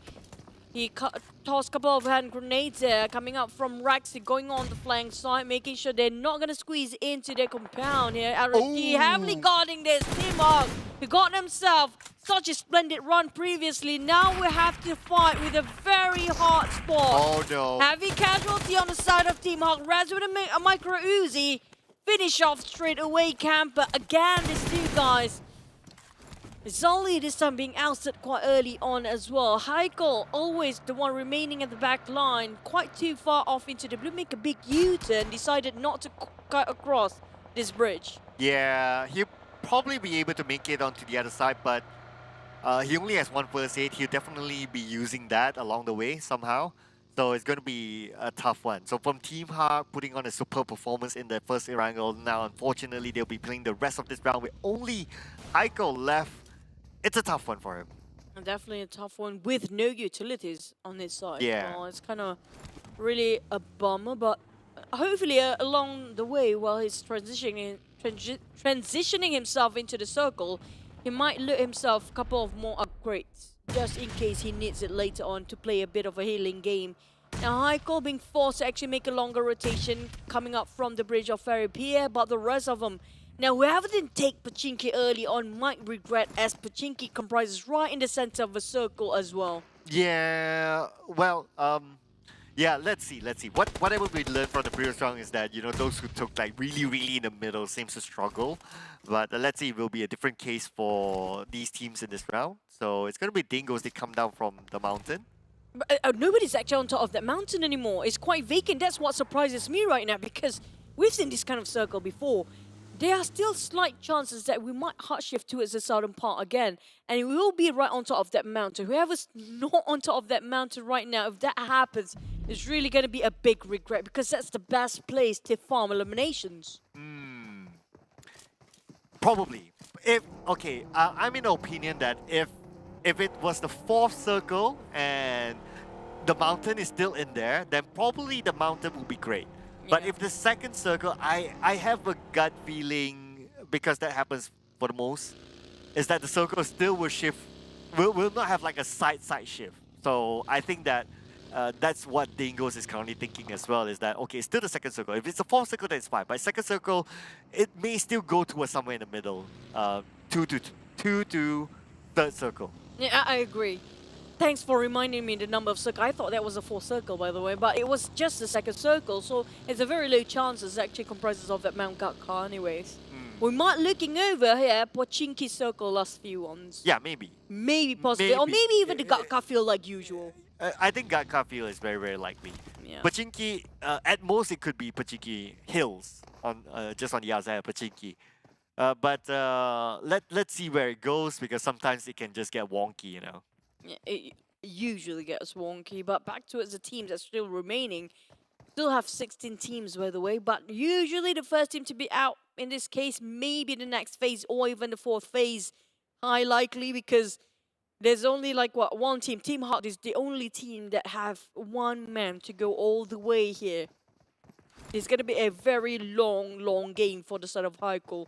But the rest of them still have 4 men well and alive. While looking over the next circle, that's going to pop. SMG coming in very late from North Jogopol, but the rest of them already in the center, but it's going to be right on top of Ruins. Yeah, and there's still a percentage of Gatka Mountain, so okay, so that's going to be a good one for GEEK fam. At least they still have Yuhai there, but it's number 3. And I don't know, my gut feeling is that it'll probably move down from the Gatka Mountain, because it's 3 to 4. But if it's 4 to 5 and it's like this, then yeah, Gatka Mountain all the way, for sure. I feel like it might ended up in the center, not really in the center of Ruins. I have a feeling it might ended up in Gatka Mountain again, right at the edge of it possibly. Here comes the sprays coming out from the side of Dingoz, and Tabah NSEA trying to migrate himself. Might clashes with Crit VIP here along the process, and Frankie is right at the tail of Sam Z and the rest of Crit VIP. Are they chasing them? Are they following and tailing them? Or are they planning to actually just cut across? That's what Tabah NSEA thinking. The moment they spray on the side of Crit VIP, they're just gonna go the other side of a mountain or the hill, which gonna land themselves in the center of the war zone. Well, talking about war zone, it's gonna be NC going up against MUGEN. MUGEN now inside Ruins. NC has invaded the house of MUGEN, and Nasty gets the first knockdown onto NC, and Flex will be the one going down.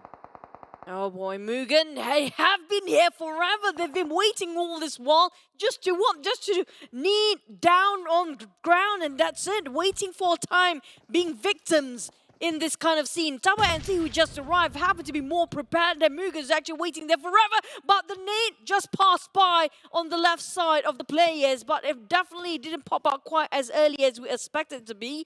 But Red Bull Boy with the TP28. Coming out, Yoodo Alliance, scouting out what's happening on the other side. Seems like a very good party. Are we joining in or not? Thinking about it right now. They're definitely thinking about to join in. Yeah, they like to join in a little bit later. Maybe waiting for the circle to pop before they decide on that. RSG, on the other hand, playing this fairly safely, playing by the rim of the circle. Talking about joining in, you or Leo gets one. So that's going to be a long range, but I don't think they're going to crash in just yet. And HomeBois will be kept outside of the areas of Ruins. Somebody shot Iron Pro down. Who was it again? Was it Olio? From that far. Okay, okay. He got very sharp eyes. Back to a 6 all the way. They're gonna rotate themselves now. If I'm not mistaken, was it Mugen on that side though, waiting for them? Yeah, Mugen is currently in ruins, so it looks like HomeBois, maybe they got information that, there's a fight happening in ruins, so that's why they decide to like, okay, let's go the other way and try to avoid ruins. Since there was a fight between NC and Mugen early on. Before. Yeah. And I'm surprised that Mugen been taken over Tabah NSEA, who just rushed a cram in the last minute. Mugen's been there forever. We're waiting for Mugen, which you voted out earlier. Yeah. Well, yeah. We want to see something different. Yeah, we want something different. Yeah, from them, but it's still not happening. But we do see something different coming up from Genexus, who's trying to actually dodge or evade any possible warfare coming up from this kind of route they're actually choosing out. And they have been avoiding so many teams behind it. Yeah, so they're still trying to find that spot. Yeah, they're like, okay, we go right, there's Mugen there, we go in front, there's Bam, and they're like, okay, we don't have a place to call home just yet. We're homeless the people. Spontaneous U-turn just speaks all of it, and we really don't want to fight right now. Yeah, I know, right? After whatever happened earlier on, but talking about fighting, you get what you wanted as HomeBois fighting against RSG and Tam will get a knockdown onto HomeBois and Team Hang. Looks like Heiko is out. Oh no, they just got themselves quite a number of elimination previously and straight down the pit they go. The first one to be out with not much numbers of points there. Back to his side of HomeBois. They've been here, tried to recuperate themselves, but being knocked by the doors. There's no doors there, but Kim comes up from the flank. Getting on 1, taking down on 6, and now Iron Pro tried to redeem the entirety with a micro Uzi, shredded almost his health. Oh, but Kim, super low. Oh, too eager. Yeah, a little bit. I understand what Kim tried to do. He knows that Iron Pro is low. He tried to finish him off, but unfortunately, Iron Pro was ready. But he was low as well. Yeah, so he tried to go for the 50-50, I guess. That's not 50-50. That's like, he almost got 100% there. All he needs to do is just put one couple of band-aids, that's more than enough, or even try to reposition himself. He picked at the same spot it shouldn't be. Or he could have used utility, so I'm not sure if he has a nade or something. But that's true. Yeah, but I guess it was like those split-second decisions that you make as a player. So unfortunately, Kim made the wrong one and he had to pay the price for it. But now we move over to DBD, the winner chicken dinners of the previous Erangel. So they have a long range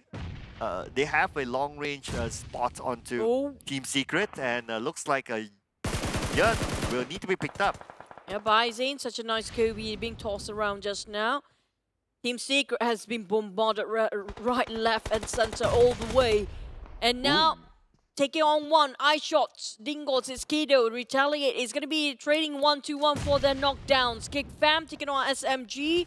While players will start to finish off plays, we're looking over DBD trying to climb up this hill, which being actually 2 ways. Dingoz trying to take down on Team Secret. DBD trying to aim down on Secret. Secret being clamped and hammed down quite hard, but they still stand. Oh, we have the latecomers into the circle. Yoodo Alliance starting to do their thing, and now they're going up against Bosskurr. Bosskurr, they need to fight against Yoodo Alliance, but Bosskurr, they need to pick up Boy. But at the same time, Aiman will be down, and looks like they're falling apart. Now they look with an assault orb, but Zigzag coming up right in front, being the front liner. Oh, so close, but it's not possible for him to actually still survive. Back to the side of Zigzag, he doesn't have anything than just 20 band-aids, and he doesn't have much time, he doesn't have the space. Rebel Boy, he's being burnt out by the blue, but Asmon trying to make it happen for space for the team. Olio will revive, but back towards Asmon, he found him from the back line, Yoodo Alliance! Oh, Match getting knocked down to health there. Nice one for Asmon. Olio tries to revenge, but Olio will be taken down. Asmon will be traded back. Zigzag is still alive, but he's super low. Zigzag managed to recover himself, but he needs to finish up the job. At the same time, we can see that Genexus out at 19 plays, and Zigzag is still alive, but the zone will put pressure on the Zigzag. 12 plays just now for Yoodo Alliance, down to 11, but another team being rushed in. Tabah NSEA trying to go for the flush. But can they manage to flush all the fish out here? They're not in the center of the circle. It's right on top of ruins right now. While Mugen trying to hold their ground here. They're trying to defend their fortress. But everything crumbles down as Ame taken down by Frankie's nade just now. And Frankie, he needs to take off another nade and now just trying to cook up. They were flushed it.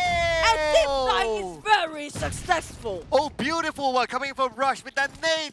And with that said, now MUGEN has been eliminated. 4 elimination points for them in this round. And that nade elimination from Rush. Beautiful.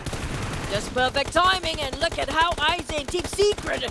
I have a lot of respect for this team now because one, they're holding on 2 teams, trying to take them down. And it's going to be Dingoz first as DBD coming up from the back line. Oh, DBD managed to steal away those eliminations. Unfortunately, the Dingoz will not be able to get any of that in this round. And now DBD going up against Team Secret. They're all on the outside of the circle. And the zone is starting to close in. Will be putting pressure onto these 2 teams. Yan going in for the rush. They don't want to be choked here by Team Secret, but Team Secret on the other hand holding on such a strong one. And Kent trying to go and push forward. He pings it himself, grinding, but Jeremy took 1 bullet down. Coming up from behind him, boys. DBD taking the advantage is just going to go forward. We're down to 8 teams in such a flash. Oh, Kid needs to get away. Will he be able to? 1 last tick of health left, and Kid needs to find a good place to recover himself, but Yan will not make it easy for Kid. And Kid, good thing, he has a ledge to play with, but he doesn't have the zone on his side, and Kid will still secure that elimination point onto Echo.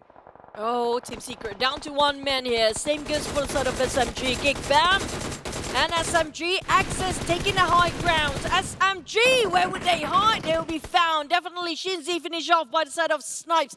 GEEK, fam! Is this another game in the back for them? They still have 4 men, the only team aside from Access having 4 men well and alive. And it's going to be the Gutka Mountains taking this high ground. Guess what, Choo Choo? You called it. Gutka Mountains, and GEEK fam is at Gutka Mountains at this moment. But Access, red one, they won a little bit of that. And now the circle shifts away for the Gutka Mountain. It moves towards the somewhere in the northern side, a little bit in the middle. Access, red one still needs to move forward. Now, the circle shift over to the foot of a hill, which where GEEK fam already plays himself. Now, Access, they have to climb down their high horses here because definitely it's going to be a very long climbing down this hill. And they managed to figure out which way to place themselves on. And Access, the moment they climb down this side, they're going to have to face the wrath of Bosskurr first, as DBD is actually tagging on GEEK fam from their backside. But let's find out Bosskurr before they're cutting across them. This might be the opportunity for Access to leave out the Gutka Mountains there. And Access, they still have a full squad at this moment, while Bosskurr, it's down to Ayman unless he can pick up his teammates. Zigzag and Z on the other hand still has rushed together with Magix, but Leto spots out Ayman. He knows the movement there. But talking about movement, he needs to move himself, and Access is starting to move onto the northern side into the circle. Oh, they have to cut across Bosskurr like it or not. They don't have any choice there, and hopefully they're not being spotted out by the side of Tabah NSEA. Back towards the side of Access, trying to actually clutch down onto Tabah NSEA, who's moving forward. Got themselves quite a number of eliminations still. But Magix spotted out Naiman, Bosskurr. They're trying to play as low as possible. GEEK fam on the other hand, being quite a number of bullets showering on them, and Access still on their high grounds there, which they don't have time. Time's ticking and time's the enemy because the blue zone will shrink anytime soon. Oh, GEEK fam, they need to deal with MAB just right behind them. GEEK fam, they have the circle advantage. They can wait for MAB to come in. Calamity cooking up his own nade, tossing onto the side of GEEK fam. Nobody's there in the smoke, but at the same time, DBD is trying to close in. Rift tries to secure the elimination point to Ayman, and Bosskurr is out at 7th place. Rift will take that point. Bosskurr should have moved earlier. If not, they might actually gatekeep against the side of Access. But now Access, they managed to climb down, get themselves the foot of the mountain. And now Tabah NSEA will be next contender. While GEEK fam trying to take advantage of it. Nobody actually saw where that shot coming out from Damru, but GEEK fam has to actually gate out against MAB, who's trying to crush into the compound. And right in the window!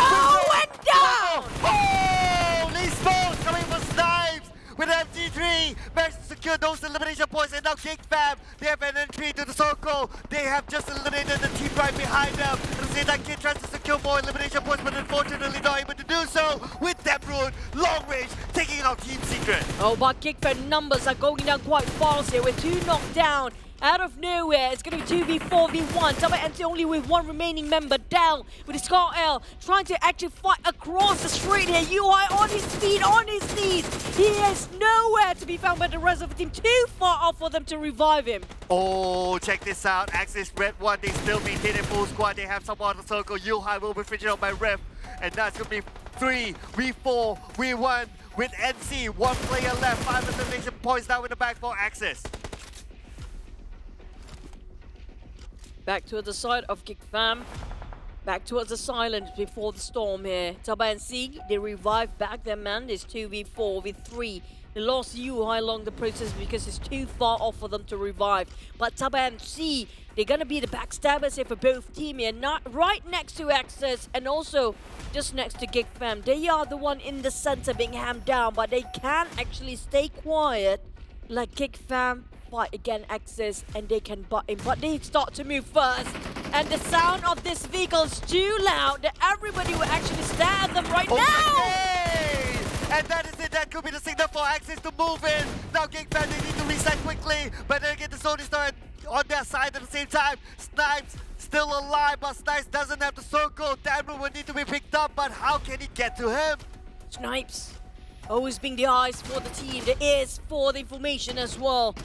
Now stuck behind a very rusty car. Snipes taking down on Red. He still can do it. He knows what to do every single time he's been cornered. He actually performed his best when he's under pressure. Snipes giving off a huge space for the rest of the team, but they're not moving for GEEK Fam. They're being very guarded here, very cautious. Well, they got the opportunity to push forward. Oh, GEEK Fam are currently pinned down and down. The same time coming in from the other side. Micah will be taken down now. He's going to be Debrun. Debrun gets one to Kachak Susu. 1 more point in the back for GEEK Fam. It's tough for Debrun to get this chicken dinner, but at least if he can get some points in the back, that will be good. Now the zone will be putting pressure on the Debrun. Debrun will give himself to the blue, and that's going to be winner chicken dinner for Axis. Oh boy, Axis. They're really pumped up right now. I think we know the reason here. Definitely they are raging to get themselves a chicken after that first loss of the day. And they keep on pushing. But GEEK Fam also, they got themselves this consistency. Both team Axis and GEEK Fam, I have to say, have been consistent in day number 1. Well. Okay, you know what? It's funny, you know, in the group I told you about. Yeah. But for the viewers, in this group after the first round, Rex. How should I put it? So Rex asked Axis, did you like it? They taunt. Yeah, they taunt Axis in one of these groups, in our private groups. They taunt Axis to say that, hey, did you like it? And now, look at what Axis is doing. They are coming back. They are reviving again. They are showing that I like it when I'm on top. So they will be there, ladies and gentlemen. But again, GEEK Fam, even though no chicken dinner, but a second place finish, they could be number 1 again. The thing is, I want to see how much elimination points they actually gained throughout the entire round here, because we saw them be barring so long. But I do want, again, sorry, you can call me like a big fan or whatever, fangirling to a secret, but this time I saw Dingoz try to take down Secret. Seeing this, was it MAB who tried, or Team Hawk who tried to take down Secret as well? But sorry? DBD, yeah. Trying to take down Secret since the start, the longest ever. But none of those 3 teams are actually winning. But the fact that they have been going in it for the longest time, it's just a big loss. The resources being wasted. The moment they try to jump into the side of the circle, it's a bit too late. But I have to give it also the side of GEEK Fam. It's just wonderful how they've been consistent throughout the entire day here today. Yeah, super consistent here for GEEK Fam. In fact, yeah, like what you say, I want to know how many elimination points did they get from that round. In this round, I would say one of the unsung heroes is Kid, because somehow Kid managed to get away from that house where they fought with Dingoz as well as DBD. He would have been eliminated. He was like down to the last tick of help, but he managed to escape somehow and still managed to gather placement points from his survival. So that was something. Snipes as well coming out of that window, that was an amazing move too. And plus, Damroot holding that one particular angle for the longest time there is, he's just a bit too late. You know, when they got one knocked down on the side of Axis, if Damroot actually got out from that compound and start to move forward, he won't be actually finished off by the blue. That's one thing. It was in a window of opportunity for him to actually move forward, as the teams already created so much space, but it's not been taken by the side of Damroot. It's just a tad bit of miscommunication and timing. But on the side of Axis, look at how many throws being used, and also Tabah NSEA, 27 smokes. My god. Yeah, I think that's the highest so far. So that's interesting. You know, this is the first, it is actually a new feature in this season. We can see exactly how many smokes, grenades, and molotovs used. Yeah, and that's also, I think, thanks to the new update from PUBG Mobile. If you're in the observer mode as well, you can, if you notice that there's new update of exactly this one, is right below them. Yeah, that was newly implemented, I think, somewhere around last week or so. So big up for PUBG Mobile. Yep, I have to, like props to PUBG Mobile, but giving us so much data that's so precise for this season. But this is quite a number that we're looking over. So you have like 5 smokes. No, you can't work with that because you need 20-ish, 30 to even for smokes this time. But look at the elimination coming out from Axis, still maintaining number 1 with 9 elimination, 24 total points for now. Only 1 point shy is going to be GEEK Fam. Look at how elimination, 11 elimination. When they go down, they don't get chicken. It's fine as long as they got double-digit elimination. That's it. Yeah. Double-digit elimination, not only them, GEEK Fam as well, NC as well, double-digit elimination. GEEK Fam not too far away, only 1 point different from Axis, and considering that they got a second place early on, total 23 points, I think that they would be on top. But as we go along, right, we see Team Secret, at least it's a decent round for them, 14 points collected, and maybe 11 points, also decent amount.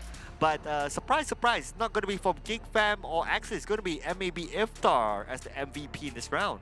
Yeah, he got himself quite a number of damage output there, 786 with 36% of team contribution. The longest elimination distance right now is 237 by him with MVP points in total 3.2.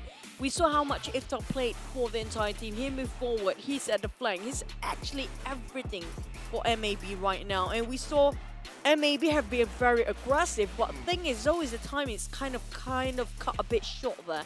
For GEEK Fam, not questionable anymore as 51 points, 9 points difference. No, it's more 11 points actually from Axis, who plays himself at second now. RSG being pushed down at third. It's going to be a bit of a spicy moment for RSG. Yeah, I find it hilarious that Axis is now above RSG. I'm going to go back to that private group during our break and remind Rex of okay, hello Rex, you said that. But okay, look on the other end. 4 rivals. What are they doing there? Feels like they're a bit comfortable coming up in the last place for now, but Team Secret shutting up from the last few places up to 9 plays, MAB as well at 10. So the teams that are actually on the top 10 in the first page definitely has been consistent. And we saw the communications have been going quite strong, but the teams actually on the second page, they don't have much time to warm up. We do mention before, late bloomers can't be that late. When it comes to the most latest they can get is half of the first day and have to be consistent for the entire week, because the systems right now, the format, it's going to be the same as last season. It's really punishing for those coming in very late. Correct. It's very punishing. So they need to work out something quickly. And after this, we will be going into our first Miramar for the season. And in our next Miramar, let's see here, it's going to be A, B, C, and E. That means Group D comprises of Genexus, DBD, Don't Break Dreams, Axis, as well as MUGEN. They are going to take a break after this. So Axis, if you kind of think about it, right? Like you get a chicken dinner, you go for a break. Your momentum is slightly off after that, right? Well, for GEEK Fam. For GEEK Fam, it's not. They seem to be still on the roll. For Axis, we'll need to wait and see whether that anything changes for them. But again, GEEK Fam, now they have opened up a 11-point gap just after 3 games. I think within a day. That's impressive, yeah, within a day. And the day is not over. Yeah, we still have 2 more matches to go for Miramar, and definitely they will be playing. And that's going to be, they will be playing for the entire day, for the remaining of 2 games still, because they already set out for 1. in the earlier before. I think it was was it in the second match? Yeah, they didn't play for second match. And then they're gonna have to be playing until Miramar for the end of the day. So if they keep this consistency going, imagine how much gap there will be for the first and second place there. Yeah, this is them. This second place finish is them after their break. So it's like they didn't take a break. They were like, okay, we just continue on the momentum of how we were in the Brewers round. We carry it forward. So far, so good for GEEK fam. I mean, I know it's only 3 rounds, but looking very good. I mean, like almost 100, like half of 100, 51 points, was it? 51 points. Yeah. Within just 3 games. I mean, like, make it just 2 games. Because they didn't play for the second match of the day. So definitely there's already a lot for them to gain in just within a day. Imagine it for the entire week if they keep this consistency. But the thing is, I don't think they can keep up this kind of play if the other teams start to rise up to the occasion, because we're waiting for the other teams to wake up. Well, how do you do the wake up? You know, like you slap their faces, like. Oh, okay. Good thing is faces. But but yeah, here's the risk as well. If like you stand out very early, it gives time for other teams to try to counter you, because they will want to like, oh, what is the winning formula for GEEK fam? Can we try to like counter them? Can we try to stop them or something like that? So that's something that GEEK fam needs to keep in mind as the days go by. And that's what's funny about PUBG Mobile. You have to be consistent about your points, but you cannot be consistent with your gameplay. I mean, like, not in the bad way. They have to keep changing their constants, or they have to keep on changing their approach towards the circle if they want to win. They have to keep on changing to keep the consistency. If not, people start to read out and they can counter them or even stop them and choke them during the transition towards the circle if they keep this going. So GEEK fam, previously known, they used to play, before this kind of lineup that we have in the current season, they used to play at the edge of the circle, right? Yeah. They have that in their hands. Right now, that's not the case. They're playing, would you say they're playing in the center of the circle now? No. No, not really, no. Even GEEK fam, even previous, I think their playstyle is pretty much the same. It's just that they have a lot more added firepower in this round, this season at least. Their playstyle has always been like, okay, we come later into the circle. We don't mind sometimes tanking out a bit of the blue, and that's how they fight their way in. And playstyle wise, I think it's the same. It's just that now they're scarier because they have 2 front fraggers that are really, really strong. That can, if they need to fight their way in, they can just bulldoze their way. And that one more thing, and the firepower is so strong because why? The precision is so high. It's so good that they barely miss their targets here for the sort of GEEK fam. They had what they, you know, that's the only thing that they need right now. That firepower you mentioned before. And they just complete everything. Now all they need to do is put their brains all together and make sure that every single day, I'm not talking weeks, every single day they approach the circle in a different way. So it's so hard for them to be read out by the rest of the other teams. Yeah, at this point, we're picking up a lot of GEEK fam, right? I worry that, you know... And we have to swap over for yeah, the teams. and also, of course, sometimes people say the cast is curse. Like, stop talking about our team, you know? You don't do that, right? So. I mean, like, sorry guys, but that's a fact here when it comes to PUBG Mobile. Okay, let's mention a bit for the other international teams, including HYVE International and MUGEN. Now, MUGEN, we really want to see something out of Singapore that's really different, but it's just the same old story. Yeah. Sit down, waiting to be the victim and not moving that much. Yeah, become the victim of other teams. Unfortunately, that has been the case for like, out of 6 seasons that we have in the PMPL, 5 of them we have Singaporean teams, and unfortunately, all 5 of them, it didn't work out for either of them. Something has to be changed there. What will it be for you? I think it's complicated right at this point. I think that there needs to be some form of a lineup consistency for Singapore, because you know every season we see new players, new changes. I think that if you change too much, you might not get a consistent result. Because PUBG Mobile is a game that it requires a lot of experience and knowledge when it comes to the map and all that. And if you keep putting in new players that may not have that experience and they only discover new things as they go along the Pro League, it's going to be tough for them to find the consistency. So I think that a consistent lineup is needed for Singaporean team. Well, I agree, because the fact that you need to have that trust and bonding experience when it comes to giving 100% of random person every single time you swap over with a new roster to guard your back. Now that's a difficult task if you have a different wavelength of mindset, especially. And to get that kind of same page mindset, it's so hard, and it builds over the years. We saw like example in the case of GEEK Fam, I think. Okay, I have to touch back GEEK Fam. They start to have that synergy after the C championship. I think it was the C games that they start playing together. That feels like they're gonna click. To find that click straight away, it's just so difficult. Thing is, for Axis, they've been playing a lot, like how many seasons, but they at Indel, and it worked wonderful for them for now. We don't know how long will it be like this. Yeah, so it's sometimes very complicated, right? It's not like math where 1 + 1 is 2. Things like chemistry is very dynamic. But what's not dynamic? Okay, let's talk about the recap of the previous round. So Axis, they got 9 elimination points, and they started off with Yogo Pool. They fought with GEEK Fam for this very precious loot area, I would say, and I guess it worked out for them at the end of the day. Coming into the circle, they followed to the northern side. Very simple to solve. I mean, like, they take their own sweet time. They're not rushing. They, keep it calm and just wait for the next few circles. Because we mentioned in the very many seasons before, even the previous season, the third circle is where the circle will be determined which will be the last circle at. The third circle, then only you know where the last few circles will be at. So in this case, it's not going to be Gatka Field, it's not going to be Pochinki. Definitely Pochinki was won in the first few circles, but we hope it won't be this case, but it definitely ended up in this, where whoever kind of didn't get that Gatka Mountain in the first place, it's going to be a bit difficult moment for them to hang on.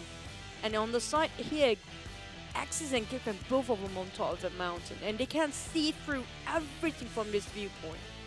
I think the brilliant thing about Axis in this round, looking at the recap, is that they played it late, and they went to places that they would think that not many people would be at. So that the guy come out with that kind of circle, people would normally fall back to like, okay, we go to one edge of the circle of the mountain, and then they just come in from the other end, and then they fought their way on top of the mountain, and then they move back down. So I think that was kind of nice move for them. But now that I kind of put my thoughts together as well, the 3 chicken dinners that we've seen today, all of them played later. That's true. Yeah, that's true. I'll tell you why. Because too many teams having the same mindset of we need to get into the center of the circle. We need to get the center of the circle as fast as we can. But put in your mind that the first few phases, the first, second and third circle is not as painful as the fourth.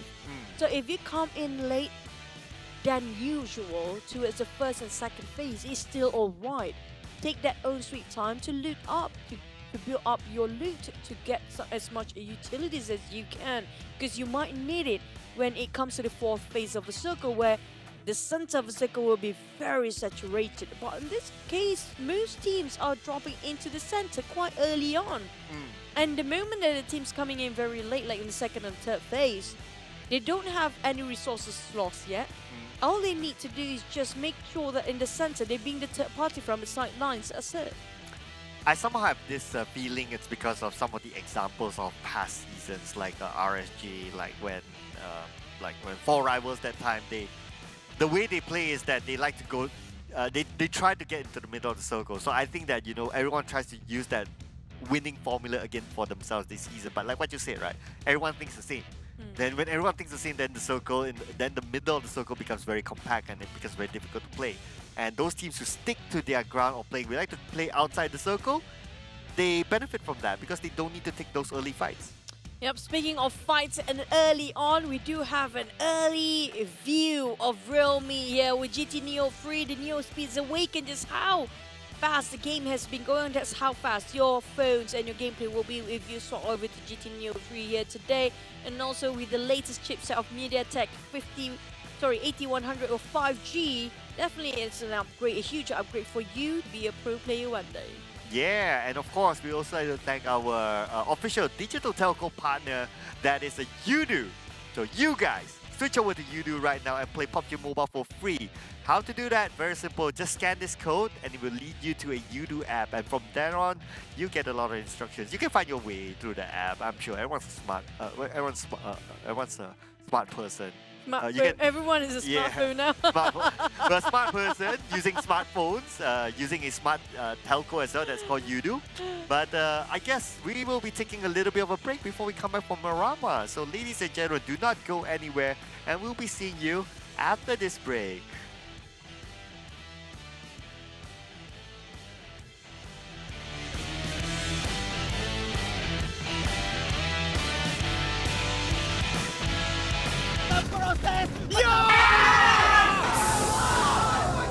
Dia jadi star player. Adakah hari ini jadi star player? 2022 sambung kepada Sebab musim bunga pun telah berakhir. Kami telah bersedia untuk meneruskan perjuangan. Tiada siapa yang boleh menghalang kami, kepulangan Sang Raja, untuk menuntut balik kegemilangan. Former teammates. Kini menjadi saingan. Who will be better? Untuk pencapaian yang lebih tinggi. Kelahiran era yang baru untuk gagah menerus ke hadapan. Pride of the nation, defended by us. Battlefield baru telah pun bermula. Kali ini 2022 PMPL MYSGPH Fall 20 Julai 2022. Be the one.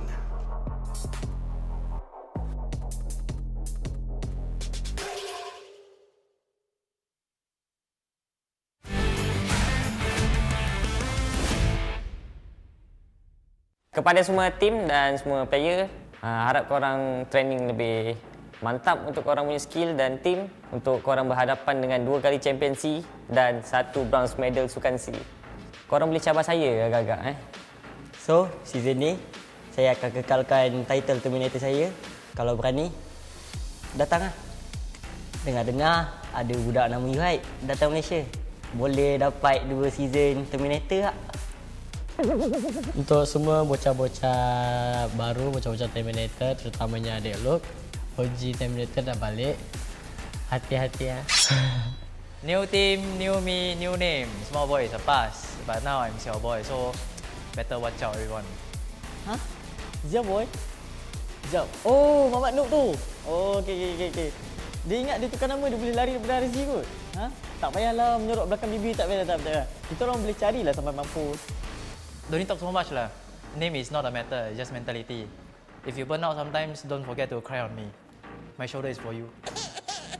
Nasib baik tak masuk PNC lagi. So, kami akan kekal lama kat PMPL nanti. So, watch out lah. Jangan pernah rendah kat Bosskurr. Kan ni PMPL MYSGPH. Tapi yang kenapa setiap season Grand Final mesti team MY je.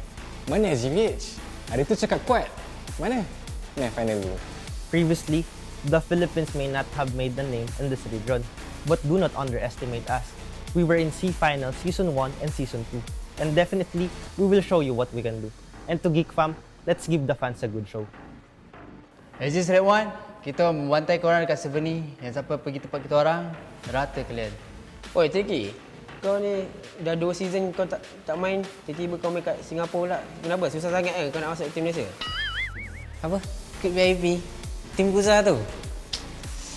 Macam easy sangat aje. Takut nanti kena kejar masa tournament. Tercirit dia lari. Okey, untuk semua orang, kami mungkin kehilangan taring harimau, tapi kita orang akan kembali dengan critical.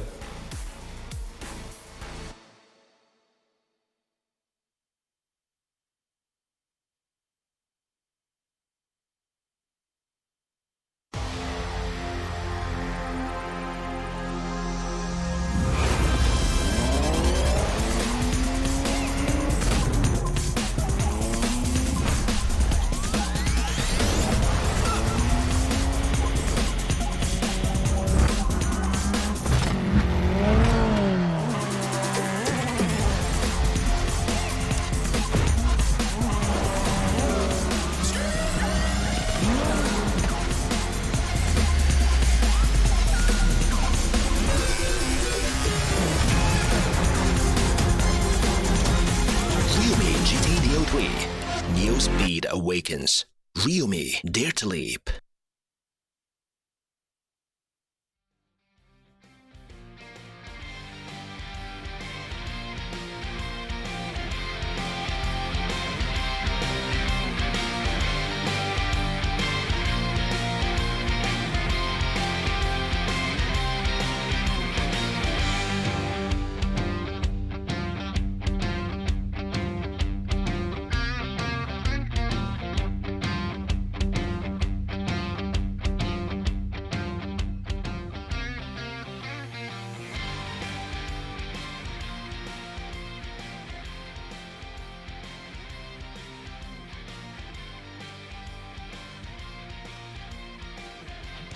Welcome back everybody to the PMPL MYSGPH fall season, which is brought to you by Tencent Games, PUBG Corporation, Lightspeed and Quantum Studios. I'll be your caster here today alongside with Sir Cloud. It's going to be me, Chu and Sir Cloud.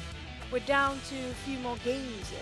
Yes, very few more games. But what we are not few of is, of course, our sponsor here today, which is our official smartphone partner, Realme, right in front of us here. Very beautiful phone, of course.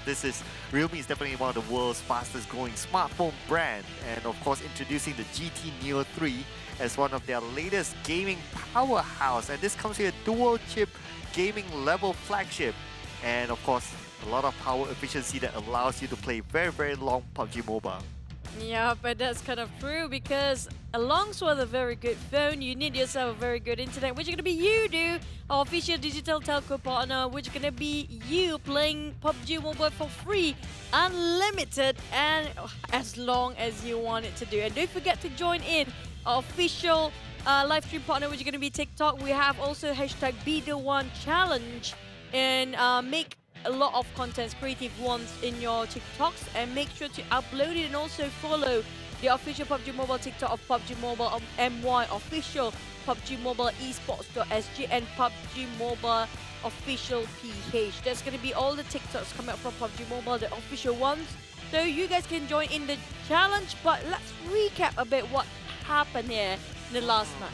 Yeah, let's check out the most damage dealt by our players. So it's going to be Iftar, 786 damage, and Frankie at number 2, 719 damage. Damroot, 663 damage coming out from this player. So Iftar, I guess he was kind of like the unsung hero for MAB. We didn't see that much out of MAB, but Iftar as an individual did a lot of work. Yep, but so far MAB haven't been on the top list where we mentioned here today when it comes to top 5. But they're definitely on the first page of top 10 here. But for most eliminations, it's going to be Axis, which is going to be Dell. He got himself a first PUBG, but you know, a first Pro League, who cares? He's here for stay. He's just going to stay there. I know, right? So he went from most knocks to now the most eliminations. He is ranking up. 5 eliminations this round. Mika number 2, 4 eliminations, and Iftar number 3 with 3 eliminations. So Dell again, this guy statistically, he's again showing why he's one of the young new talent, the prodigy that you need to pay attention to. Yeah, we've been in a lot of rainforest stream maps and terrain before, but can even Dell do the same thing here when it comes to Miramar next?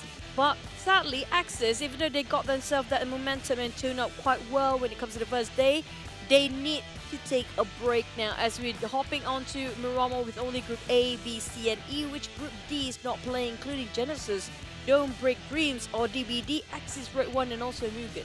Yeah, they're going to take a break this time, but who's not going to take a break is going to be GEEK Fam again. Currently, they're at number 1 spot with 11 points gap. GEEK Fam, they are eyeing that top spot by the end of the week for sure. 4 Rivals on the other end, currently at the number 20th spot, but they took a break in the previous round, so to be fair to them. But 4 Rivals, it's very unusual to see them down there. They're normally on top, so they'll be looking to redeem themselves in this Miramar. But this is also an opportunity for the side of RSG to push up when it comes to the ranking, because they are placing themselves at 3rd place here, and this is the time for them to actually cut across to get into the 1st or 2nd place if they want to. Yeah, and also, well, Axis as well. But Axis is taking a break this round, so okay, never mind about that. But RSG with this round, very likely they'll be able to overtake Axis. But talking about overtaking or taking, you guys can take this opportunity to join into the Blackpink collaboration events. Yep, do actually log in for the days that we mentioned here. And it's going to be your turn to actually attend a virtual concert in the PUBG Mobile or return to PUBG Mobile first event in a virtual concert coming up for the event on 23rd and 24th. And it's also 30th and 31st of July across the world. And if you like a little bit more action, you can join on to the new theme event. That's going to be the new Ancient Secret Arise event. Call in your friends together and challenge the boss inside of this event. You can go to that particular spot. You probably saw it in the advertisement. You can go to that one spot and fight this boss and, you know, be the one. Be the one. And also this is going to be a first ever local movie collaboration of a PUBG Mobile XKL Gangster, where the street has been open for you guys to actually get the Malik and Shark voice pack for free. Just logging into PUBG Mobile, again search for Gangster Street, an in-game event, and complete the Malik and Shark mission. But you guys only have 10 days. Have to complete within the 10 days for the missions. And also we have the Rabu Padu. That's going to happen this month, July onto October this year. So log in every Wednesday to claim chicken tokens. Yeah, it's going to, I almost say chicken dinner, chicken tokens. And with 3 chickens, you'll be able to redeem a Lilac attack suit for free. So make sure you log in every Wednesday. And just to remind you, today is a Wednesday. So you can log into your game and claim this. But of course, do that during the break time after this round. And also, don't forget to log in every Wednesday. There's only 3 Wednesday, and it's going to be 3 chicken dinner. Back to us, the other set for you guys is going to be Bramble Overlord set. Now, this is going to be the one that you want to chase for, because the Bramble Overlord hails from a tawny kingdom and is said to be the nature spirit ultimate hero, and he values protection above all else. Now, hurry and get the suit up, and suit now, because you'll fight alongside the rest of the ultimate hero lineup. Now this is really cool set, by the way. Yeah, I already seen some people actually using this set, and it actually has like this a lighting effect that it glows, like it wavy sort of glow. So it's pretty cool. But what else is cool? It's our prediction that we never get right. It's wrong for us entirely here today. But for me, it's gonna be Dingoz this time. Yeah, it's gonna be HomeBois for me. It's gonna be Mirama, by the way. Yeah, it is, and it so happened that Dingoz and HomeBois, they share a pretty similar compound. It's gonna be Lost Leones. Yep. Yeah. So it's either it's you or me. Yeah. It's either you or me. We just want to fight. Hopefully we will get first and second there. Hopefully, at least we have something to redeem ourselves, right? I mean, like, I do want to see Dingoz. They used to be really good when it comes to Mirama. Yeah. Used to be. But will they be still good in Mirama with so many new bloods coming in, and also a lot of teams already upgrade their performance when it comes to their approach towards PUBG Mobile? And Mirama, speaking of which, the circle sometimes really hard to read. Yeah, it's a big map, right? So it can go anywhere. And plus the flight path, if it goes one-sided, then it's going to be really tough, like for some of the teams to go to their original draw spot. So they need to adapt. So some teams that they set themselves up for having a secondary draw spot, for example like NC, it's either a Validate Mar or Ruins for example. So we'll need to see how other teams adapt as well. HomeBois maybe in Lost Leones, maybe in Impala, depending on the amount of teams around them too. So it's something for us to keep in mind as well. But what's going to be important is the flight path. So keep in mind the flight path plus wherever they're going to drop. We're going to give you guys the rundown as we head into Mirama.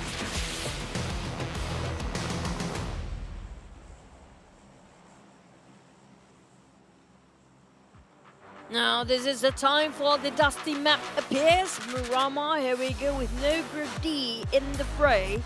Can they actually drop where they want for these teams? Like we mentioned before, when it comes to the first of every tournament and the first Mirama really dictates so much for most of the team. If they want to mark their territory, this is the time they do it.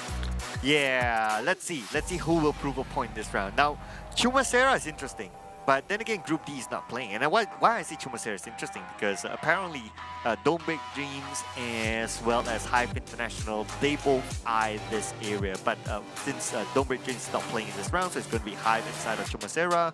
And for the rest of other locations, I think there shouldn't be a clash unless any team forces it. I mean, like, if they want to, they can. If they want to force it. It's not really wrong to force a drop spot in the first few days. If you want to really take it, if you really need it that much. It depends on the need for the teams. Back to Tabah NSEA, this is not something unusual. They're going to drop where they used to be and always have been and will always be right on top of all the mount. But for the other teams, is there any changes when it comes to the drop spot here? Looks like it's... okay. So it's going to be a southern circle. That's very interesting. It's not even enough for the map just now. It was right off the screen. Well, considering that it's the first round, right? So it's likely that we... This is a very rare one, by the way. Los Higos, is there any possibility? Well, I can't say no. So, but it's the first circle. If it's like the fourth circle honest, then probably. But focusing on what's happening on screen right now, so it's going to be first blood here for HomeBois. Hey, and it's the team that I picked, just saying. Okay, at least first blood goes to the side of 6 for HomeBois. But the warehouse will be visited by, I think, on side of Farang, but he just built this one out. Definitely got nothing on him for Funky. He needs to get himself really a lot of stuff to go on. I'm not sure where are the rest of Team Farang here. Nowhere to be seen. Got chipped quite a lot of HP there. He needs to move, but the thing is, the eyes of HomeBois already on Farang, so it's almost impossible for him to get out from this. Well, they call it the hills have eyes, right? So now HomeBois, they are the eyes. And Funky, I think he'll be able to get away. So it's just Iron Pro trying his luck in case he gets lucky. And wow! He gets really lucky. Very, very lucky indeed. Good one there from Iron Pro with the iron sights. Yep. He's living up to his name. Yeah. And now all they need to do is just finish off Funky. I'm not sure where are the rest of Farang. Heavy casualty straight from the start. They're having a really big handicap for the side of Farang here to start off with this Mirama map. I'm not sure what happened, but they really need to fix this. I'm just saying I pick HomeBois, you know. And just saying. Yeah. Yeah. Props to you. Yeah, just saying. Now where HomeBois is at. So HomeBois are currently at number 10. Not an outstanding day for them just yet, but then again, well, it's a league, so you have plenty of days to go by. SMG as well, still at a single digit in terms of points collected so far. The inclusion of Drax is very, very interesting. He has been the top Terminator in Southeast Asia back in the day before, and when he was still playing with Yoodo Gang. But I think that he has yet to regain his form from there. Hopefully he'll be able to find something new, a refreshed Drax in SMG. Oh, have to wait and see, because today's still the first day.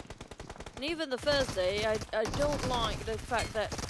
never mind, back to a side of GEEK fam, a lot... Oh, ooh! Wow! What happened just now? That was the replay from the Erangel round. Okay, I thought it was Mirama. Holy smoke, I was surprised. I was waiting. Wait, what? There's still 16 teams, but how is that we're looking over? They're just going to put a random replay of previous match now. Yeah, it was just to highlight the fact that Mika, he got 3 eliminations, I think, from Erangel. Oh, yeah. Yeah, so I mean, he has proven himself with R2K. So, not too surprised that, you know, bigger teams just want to get him his service, and for him to join forces with not only HYVE but also been led under a very, very strong in-game leader in the name of all of a sudden he just lost my what am I doing here? In the name of Damroot. Oh my goodness, how can I forget this guy's name? In the name of Damroot, I think that it's a really, really good deal for him, and GEEK fam as well. They got a good deal of getting his service as well, so it's a win-win situation. So far, so good for Mika even. Although it was HYVE and Snipes coming on the boards, but Mika still showed that he added a lot of good value to GEEK fam. He looks very relevant if you ask me. Well, good news for GEEK fam, but the thing is, we mentioned about 4 rivals earlier, and there's a lot of star players in the lineup, but they're placing themselves at the bottom 16 in this map here right now. It's not working out quite well. They have Happy, Pemburvoki, Jumper Ape, all these are top fraggers. We're back to our conversation where, is it wise to put a lot of IGL in one lineup then? Well, I hold that thought on because we are still day number 1. Because they have proven it last season that having like an Appy and then you have a Voki and then all of a sudden you get Pemburu as the IGL and it worked out for them so well. So I'll leave that thought for ask me again in the next few days. I think within the first week we'll kind of get the general idea, is that really a good thing or not? Possibly at this rate it feels like a bad thing now because they don't gain any sort of points based on this. This is what it's either going really bad or really good, and right now it's the worst for the side of 4 rivals. Because why? Feels like they are on different pages, they have different mindset, they all have different perspective and opinions.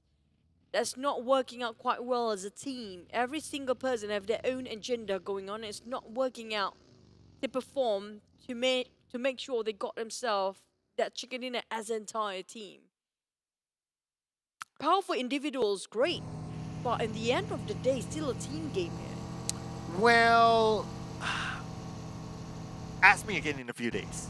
Yeah, I want to see more in the next few days, like what can change or what will happen.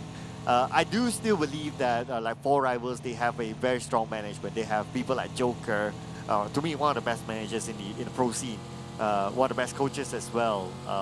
Of course, I think that there's definitely a lot of things for them to repair in the back end. But yeah, let's see what happens in the next few days. I'll hang my thought for that.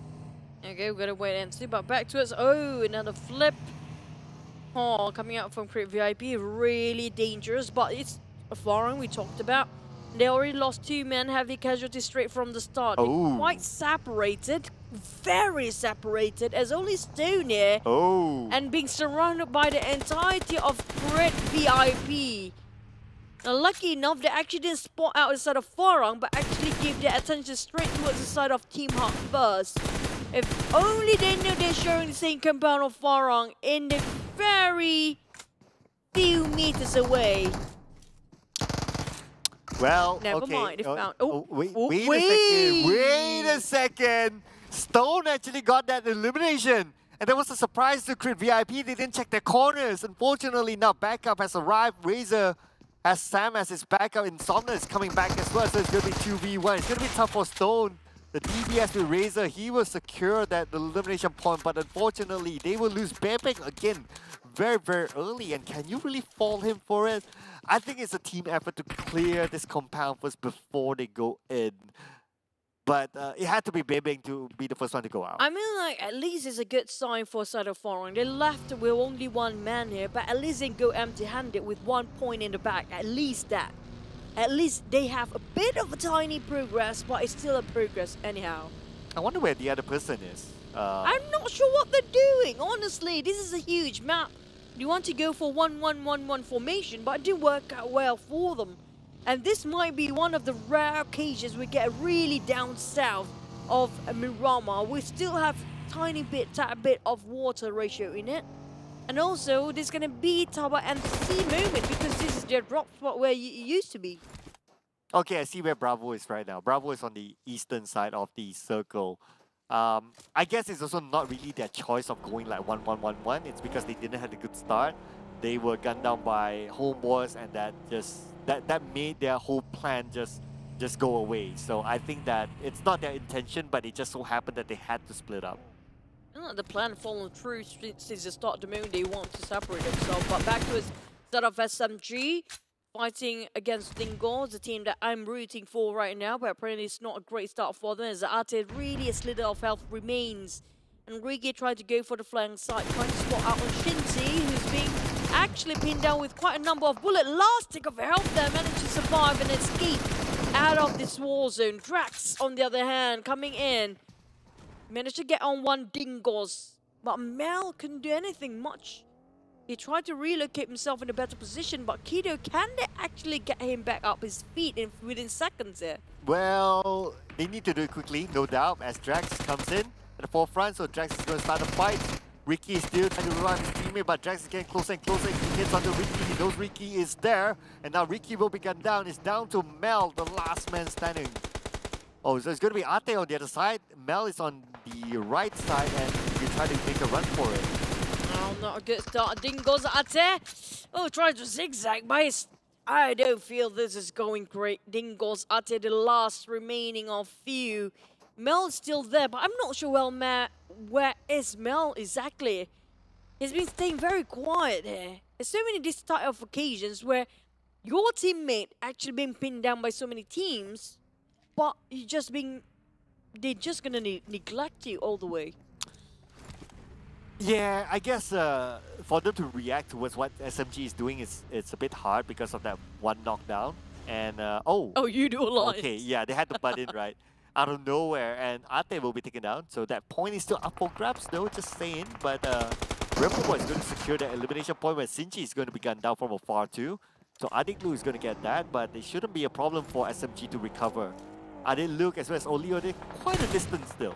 But I can see the players are not really comfortable with this kind of circle because it's right down in Valdemar. And how they scattered throughout this terrain, it really looks wonky or really not organized at all for these teams. SMG, they might lost Shinzi, almost lost him. But the ones that are actually really in the threatening zone is going to be HomeBois, which both of teams are not working quite well here. Iron Pro managed to get one before with an iron sight, but this time didn't work out quite well for them because Bosskurr will actually gatekeep them at the rim at the moment. The bleed closes in, it shrinks down, and there's one more team right on top of these two teams watching out. And looking at the length of the meters, yeah, I was about to guess that it's going to be a far left circle. It is. And this is a very hilly area, so it's going to be tough to play in this area. But look at who's in the middle of the circle. It's going to be GEEK Fam again, and they are currently in a prime position, I can tell you that. Now that's definitely true. They always know where to stand and when to stand. Tabah NSEA used to be theirs to take, but right now there's so many contenders in the center. Very overly saturated pool on top of Valdemar. Back to his own boys, who's struggling to actually pinch themselves into the safe zone here, being guarded by the side of Bosskurr before. Now HomeBois, they have to make a bigger rotation if they want to get in here. Team Huck, on the other hand, spotted out Sam 9. But this terrain of Miramar, we do know if you got yourself a high ground, you definitely have it to go. It's definitely a big advantage, but some teams even don't have vehicles to work with. If they don't have, then it's going to be a big problem, especially when it comes to Miramar. It's mandatory for you to have a vehicle. If you don't have that, it's super tough. One of the reasons, of course, is because Miramar, there's very few vegetations to work with. So it's very likely that you will be in an open position. Hence, vehicles help you to create barricades. Hence, help you to survive in the later stages of the game. Oh, what's not surviving is going to be blanks. Being shot down from afar. Snipes coming up from the flank, and they have to be extra careful because there's one more team watching up behind them. So Snipes, I have to say, one of the most vigilant players in the side of GEEK Fam. He makes sure he covers every single corner there is and not being slacked off at all. He's not letting his guard down here. Randomly just tapping out just to make sure that the tire's been blown out from that side. Back to the side of Bosskurr, they're not actually gatekeeping HomeBois anymore. They actually move forward, but they've been separated, the two parts, where Tabah NSEA is right in between them. Well, just look at GEEK Fam's position. Tabah NSEA will find it difficult if they need to go out of their compound. But speaking about going out of their compound, they need to go out to fight with our boy. The only one from Bosskurr here. Not sure what is he doing here all alone, taking a risk. Being in the area where NC is at, and the snipe from, well, as the name calls, Snipes, he managed to take down our boy, and our boy totally didn't expect that, and Dingoz will be the first team to go out. Oh boy, we definitely jinx it. I definitely jinx it. But back towards the side of GEEK Fam. They're having a really good go here. got himself a high ground advantage. Nobody actually spot out Snipes. He got a clear view to do whatever he fancies. And nobody's going to stop him here. Yeah, it's like no one's giving attention to Snipes at this moment. And we can see that everyone's just, okay, these two teams, they're focused against each other, right? And Snipes has a lot of plays to play with. But speaking about playing plays, Ripple Boy gets one. So it's going to be Iron Pro taken out by Ripple Boy. One more point in the back for Yoodo Alliance. Now, they all try to chase high places as soon as they can for these teams. But the ones actually staying on the team, on the low ground, including Tabah NSEA and Bosskurr. Now, this is so much time being wasted, plus a lot of resources are being used with nobody's winning. But redONE for the last few circles. Rush already in for Tabah NSEA and most of the 4 rivals in it. But the rest of them not inside will have to face the wrath of the gatekeepers later. 4 rivals, they have a nice position, but they need to be prepared to move. They need to expect that the circle might move away from them, so they need to have a plan B. But look at GEEK fam, they're moving faster into the circle. They are changing their play styles. They're not playing that, okay, let's slowly move into the circle. No, now they're moving a little bit faster. And because of this kind of versatility, because of this kind of change, it makes teams hard to predict what GEEK fam is going to do. That's true. They always changes their formation based on the map. But for Zigzag, that's really bossy coming out. But still, GEEK fam, they're being pinned down for 1. Will this be the end of their streak here when it comes to consistency? Tabah NSEA taking a fight against Bosskurr. And now it's going to be Rush with Scar spotting out Zigzag and Bosskurr. They didn't thought there would be more than one teams around on redONE. They came in very late. And 4 rivals having all high grounds there. Couldn't actually land any shot for those actually coming out from below. Yeah, 4 rivals, they're definitely in a prime position to gather elimination points, no doubt. But only 2 elimination points in this round for Team SMG as they got eliminated at 14th place, so no placement points for them. Yoodo Alliance still playing on the outside of the circle. Now they're going to play this slow game and they're going to fight whoever is right in front of them into the circle. This is their regular gameplay and they've been repeating this for many seasons now. And so far it's been working out for them. But look at this rush. They're going in towards GEEK fam and GEEK fam could lose another one. I just wish there's no car flip moment here. Bad timing if that happens. Look, spot it out. GEEK fam. Damrit trying to actually do damage control, but it's not going to be enough. Snipes will be left out to die here, while the rest of the teams have to actually build this ship. Yoodo Alliance out of nowhere, charging in straight, but will they actually dig in their own grave here as they trying to finish off a player for GEEK fam that might just be the bait for them to actually got cornered in so many ways. Well, it's going to be HYVE from... It's going to be Vigo from HYVE International actually getting that elimination point onto Snipes. But now we move over to HYVE International. It's going to go up against Team HUG. And then Dane on the 4th row. 4th row going down. That's an opening there for Team HUG to move it.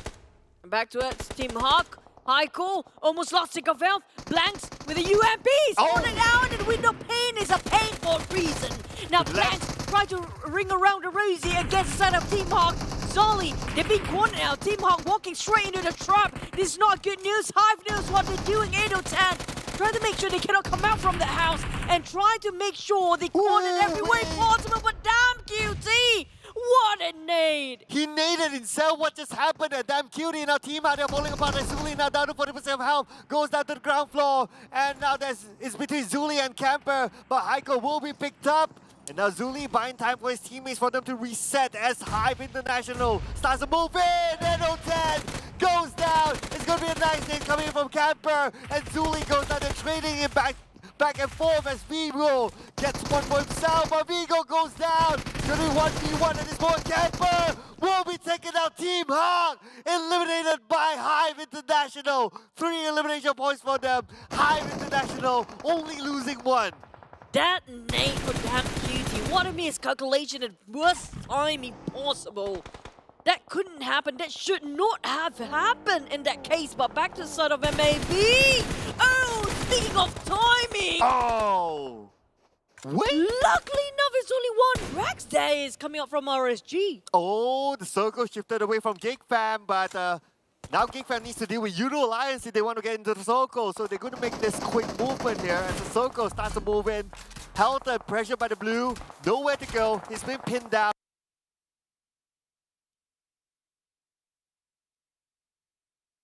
As the zone takes out Helton. Back to a side of GEEK Fam, they're losing only one man. UI is really low.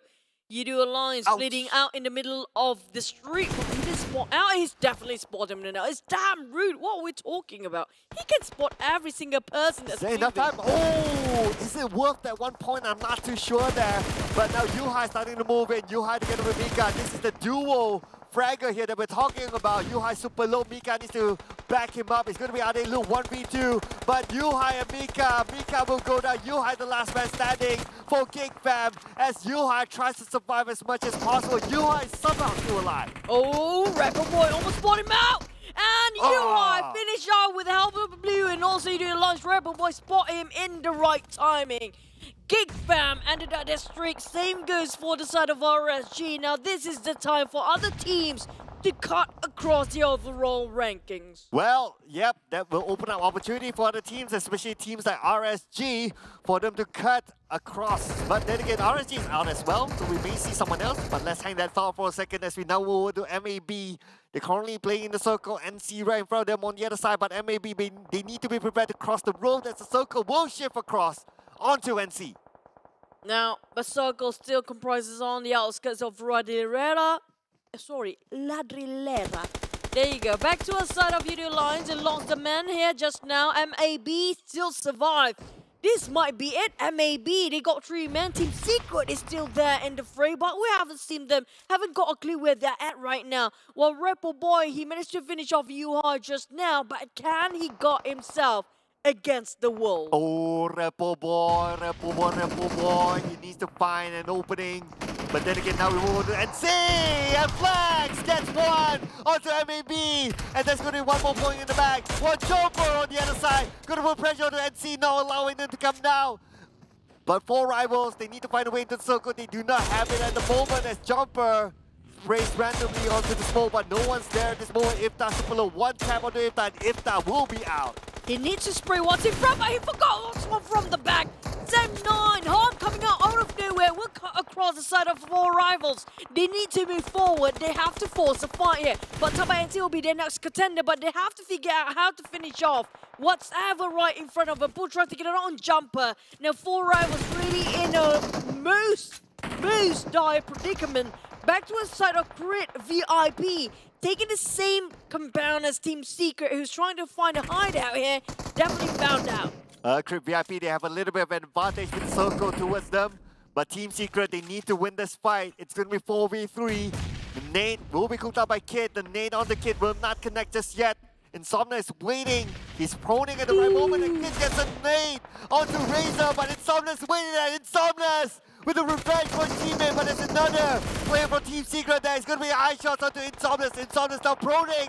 iShots trying to find a good moment, but iShots will win that fight. Insomnia's will be taking our Crit VIP out at 7th place, 3 elimination points.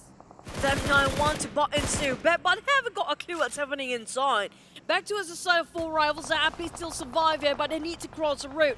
Putra, on the other hand, trying to got everybody who's trying to actually move forward, especially those coming up from across the street. Appy, the last remaining member of 4 rivals, guarded heavily by the side of the other side, on the other side of a road. But Fredo and the rest of Team Secret still survive here, fighting head-to-head with HomeBois. Ooh, it's really close to getting it down. Oh, he almost got it, no doubt there. But now let's look at the circle. Look at the minimap. Keep your eyes onto the minimap, ladies and gentlemen. Who will be blessed by the circle as Fredo gets one on the thumb? There's going to be one more point for Team Secret as HomeBois will be eliminated at 6th place. 2 elimination points for them. And Sem9 gets the circle.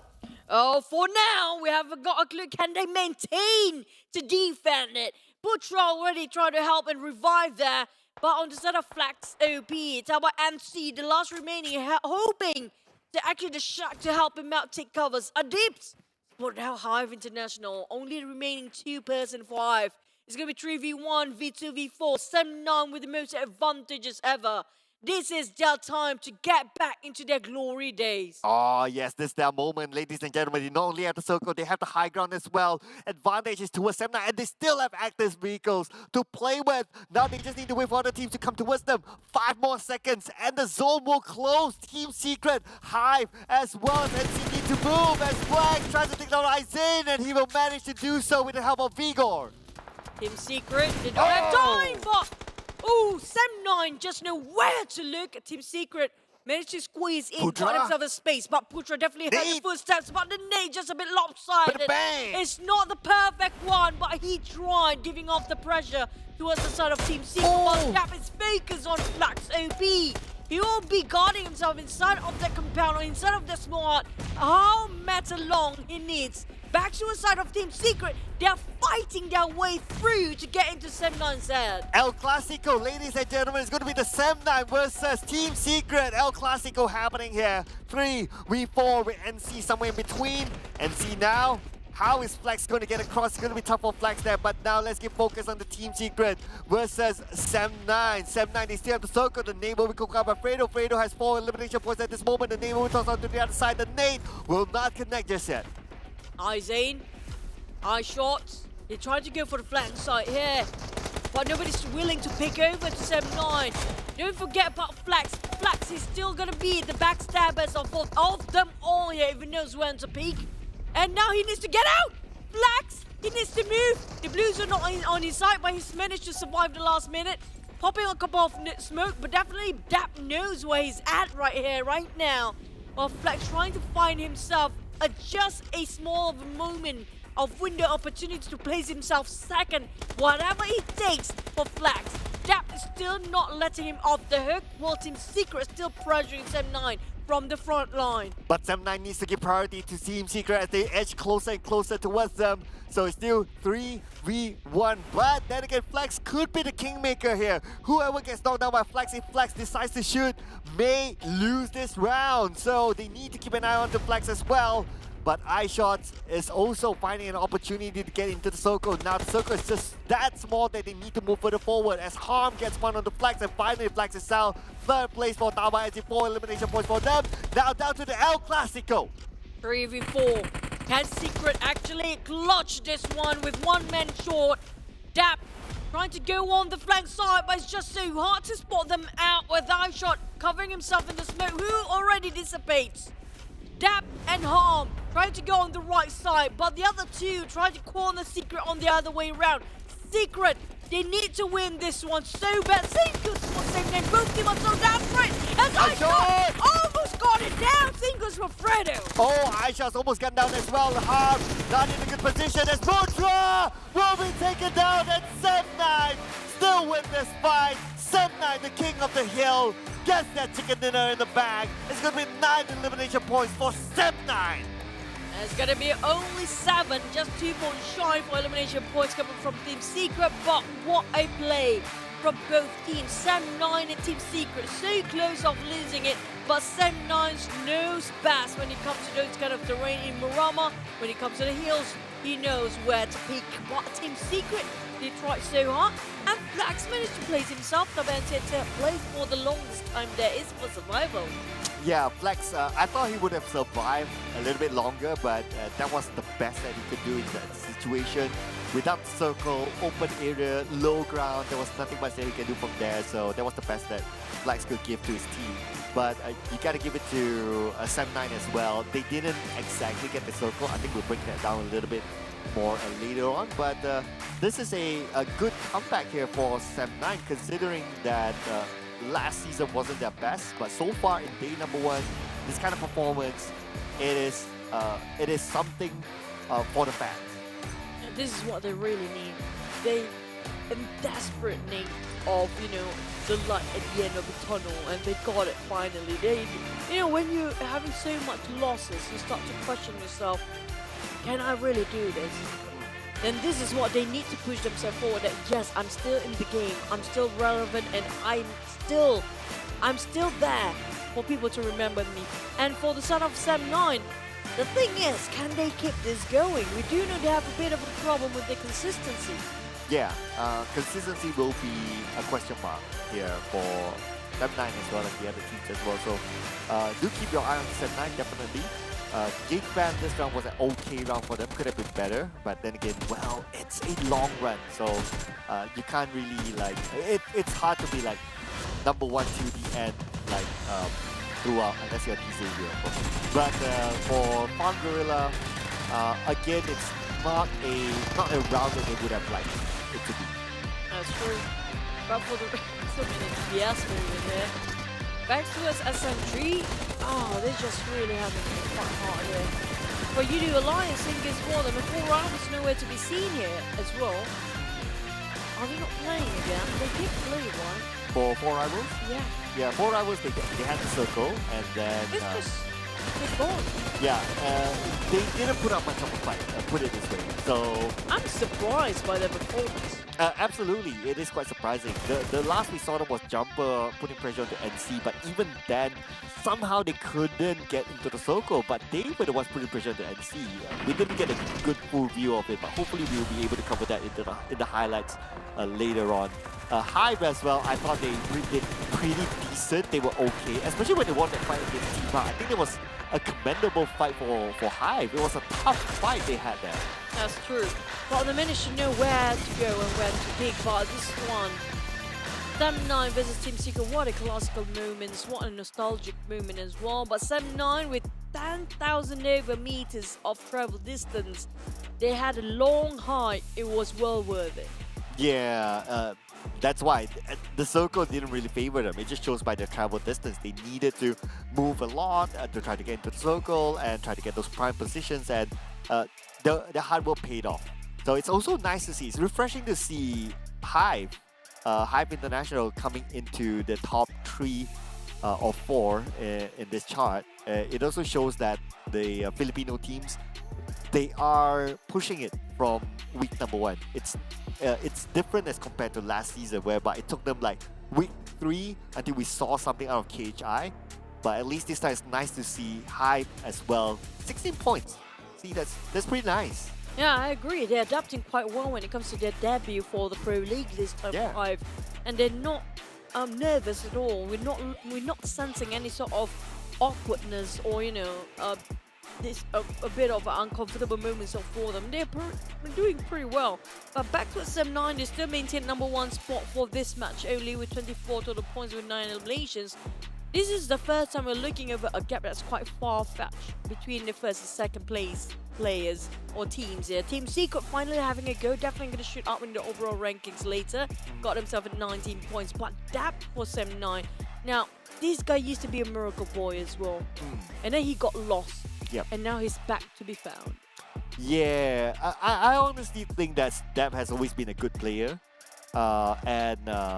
And considering that he's still in, that he's the MVP for this round, I think it just shows that, he's still consistent from back then to now. I think the most memorable part everyone will remember is that his pan against iShots, if you remember that. Yeah, so that was his highlight moments, and he just shows that, not only because of the pan, but because, but he is a versatile player. He's adaptable with many situations, and glad to still see him being in Sem9 and reaping off the benefits of still staying loyal to Sem9. But when it comes to overall rankings here, GEEK, Nexus and RG seems to be placing themselves quite comfortable in top 3 there. The Nexus and RG, based on the last performance just now, hit up with a tie. But for Team Secret and Sem9 shooting up to 4th and 5th place, in such a swift moment. We're talking about just within 1 round, they pushed themselves up to the top 5 here. But MUGEN, Bosskurr, SMG, Genexus, on the other hand, placing at 17th to 20th. MUGEN's not playing in the last round, definitely, but Bosskurr did. Dingoz for SMG, and this is not a good sign at all. And I'm loving the fact that HYVE International squeezed into the top 10 here, showing us how quickly they adapt towards the scene. Yeah, how quickly they adapt towards the scene. They're not a quack. They're decent players. Yeah, but it's nice, right? It's nice to see, like, because we're very used to seeing Malaysian teams always like the dominant force, right? It's refreshing to see, like, oh, now a Filipino team is showing that they can be on page 1 as well. So hopefully they'll be able to keep that momentum up and put pressure onto the other teams and to tell the story of, like, hey, we'll be able to do as well as you guys as well. But let's have a look at whatever happened in that previous game. So of course, it's going to be Power Grid for SEM9 as their starting point. But look at the circle. This is one of the rarest circles we actually see. We mentioned about Los Higos, one of the few circles we wanted to be, and ended up in La Guerilla all the way, and also Valdemar. I mean, like Tabah NSEA, this is a bonus round for them, because this is where they are most comfortable at. They know every nook and cranny of this particular drop spot of Valdemar. They know where to hide. That's what Flack's been doing. He was the lone survivor. He managed to score himself at third place when it comes to survival, but not so much when it comes to eliminations. But on the side of SEM9, it was really a good run for them, honestly speaking. They've been fighting a lot of teams along the way. Yeah, and it's smart for them to go to Chumasera because DBD isn't playing in this round. So naturally, that means that Chumasera is very likely to be vacant, and that was a good choice for them. From then on, they not only got into this position where they are not too far away from the circle, but they also got extra loot as well because of the vacant town of Chumasera, and that allowed them to last longer and use more utilities. They were the top utility user in the previous round too, one of the top as well, I think was besides Team Secret. So because of the utilities they managed to gather from Chumasera. Now, towards the end, we do see that the SEM9 got the high ground. And where are they? Their high ground is somewhere up north. So most teams are on the southern side, hence they had a fairly easy towards the end. But it's not an easy start, but towards the end, it was okay for them. They're easy to it. They got easy to it. I agree. Look at how they form themselves here. It's so hard to spot them out with the hills in between this kind of terrain, but they can actually overlook every single team that actually right across them. They can see what's going on for Creative VIP, what's happening to Team Secret. And this moment, yeah, it ended up on top of that hill, right? Right in front of SEM9, because Team Secret, they're being closed off by the blue zone first, so they have to push forward. But for HYVE though, they can actually see straight into SEM9's position, but it's just so hard for them to cross this road. So one more point is that this chicken dinner is also, it also shows again that SEM9 entered the circle not that early.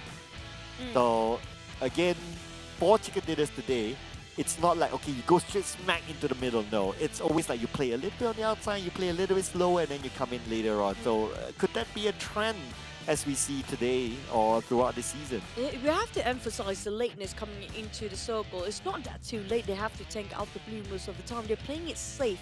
They're playing it like, okay, I don't want any more enemies than just the players. Don't make the blue zone as your enemy, you know? This is the case for most of the teams that's winning here today, and that's going to be the thing that should be implemented along the way, because if you compare with the last few seasons, even in the global scene, there have been in this kind of formation or this kind of mindset have been implied or applied to, that's not being actually integrated by the side of the MYSGPH scene. They're always being either too late or too early. There's nothing like in between. So in between is just nice for these guys. But that's the tough part, right? Like, what is in between? Because like for our view, we are able to see everyone, like observers' view. But for the players, it's hard for them to determine that. But let's see if anything changes in our final game today, ladies and gentlemen. So Miramar it is. But before we go to Miramar, we will be taking a short break, ladies and gentlemen. So as usual, we will be waving to you goodbye temporarily. We'll see you after the break.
3.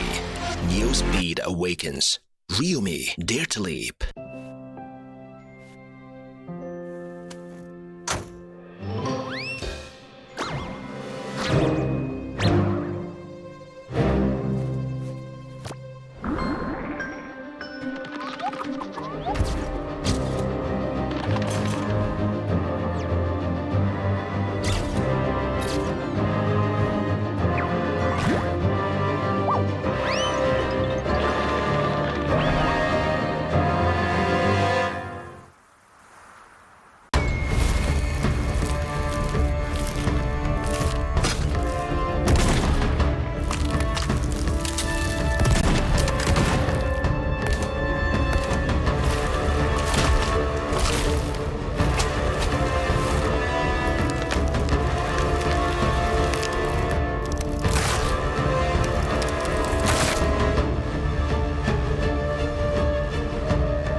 Well, welcome back to the 2022 PMPL MYSGPH Ball, and this tournament is brought to you by PUBG Corporation, Tencent Games, as well as Lightspeed and Quantum Studios.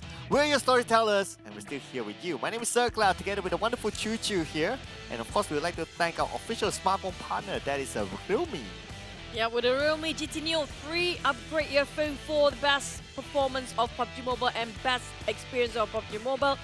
Thanks to its most efficient and power efficiency features of the MediaTek Dimensity 8100 5G chipset, the latest one, definitely you're going to upgrade your gameplay with this.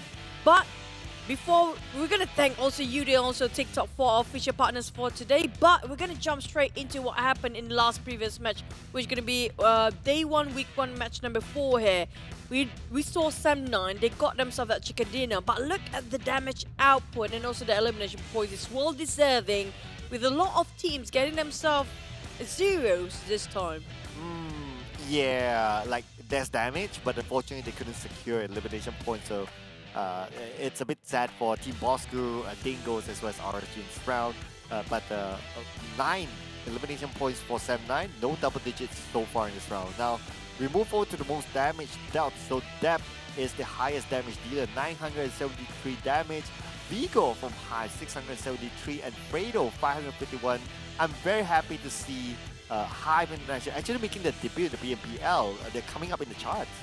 Yep, I'm loving the fact that they adapting in the first day. We're not talking about first week. The fact that HYVE already got the momentum quite straight when it comes to the first day here.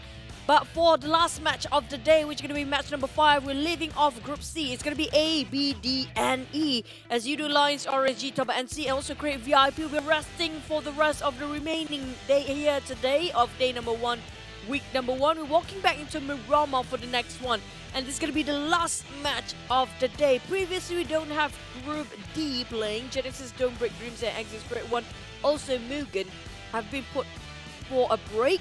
But we mentioned about Axis previously. They got themselves that momentum running before they're hitting the break. And will they keep it going and running for the engines right now? Yeah, will it be a break for them in this final round? Let's see if they can pick themselves up from that one map of break. And now, of course, it's going to be... I'm still interested to see what Genexus has to offer as well, considering that they have HomeBois in their lineup. We haven't seen the best of Genexus just yet. So keep your eye on Genexus. I also like to see MUGEN actually doing well, because again, historically, Singapore as a region has yet to show the best from themselves yet and move on to the grand final. So hopefully MUGEN can be the first one representing Singapore in the finals of this PMPL. Yep, I just hope things going right consistent for MUGEN, especially I'm talking about MUGEN and HYVE specifically. Why? Because they are not the constant variant when it comes to PUBG Mobile Pro League of MYSGPH. You always have different teams coming from HG, different teams coming from PH.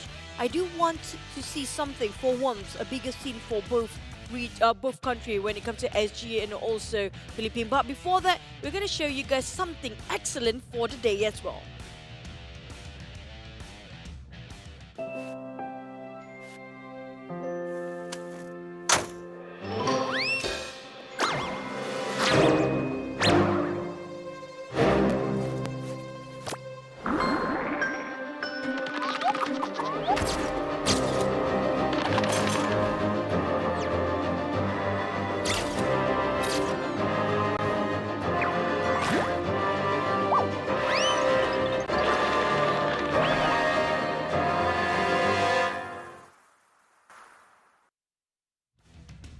Very cute new companions, right? I know, right? I know, right? Especially there's the cat, there's a dog, and there's a teddy bear as well.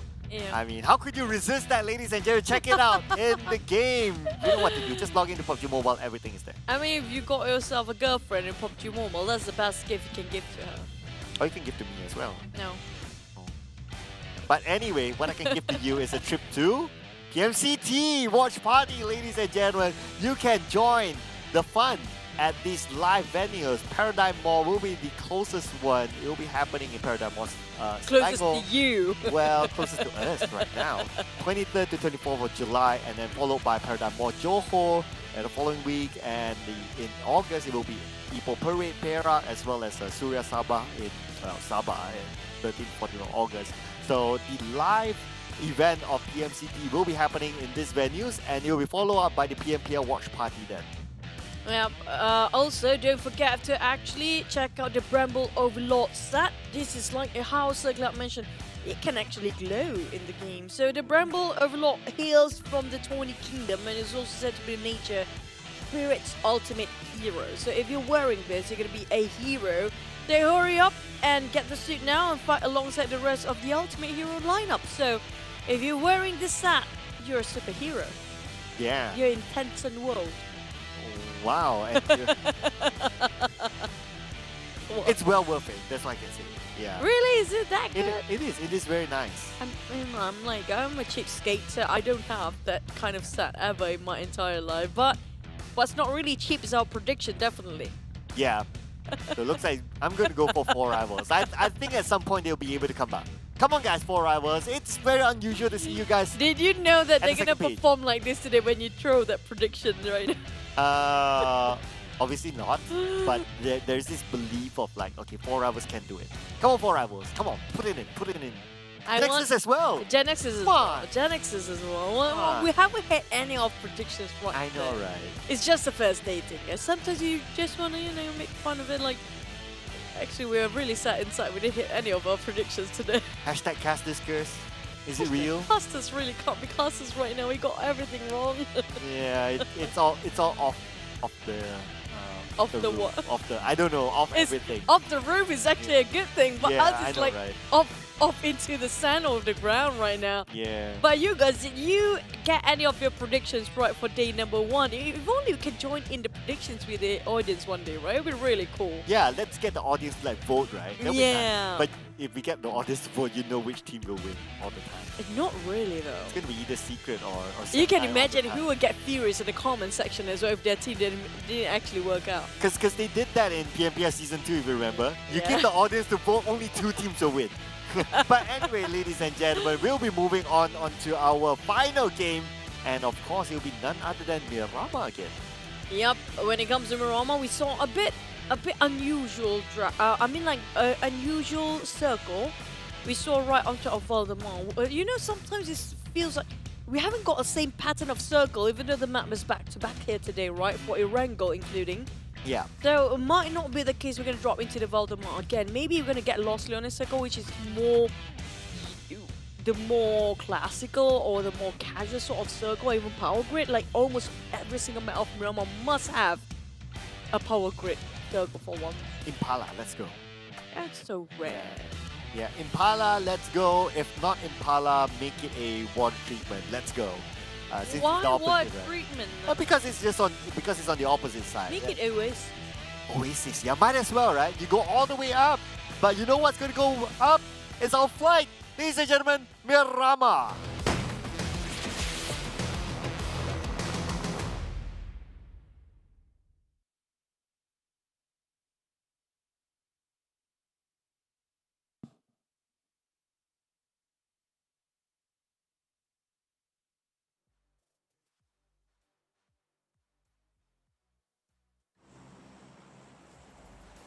Are you guys ready for our last match of today for week 1, day 1, PMPL MYSG season 4, season 6 we call it.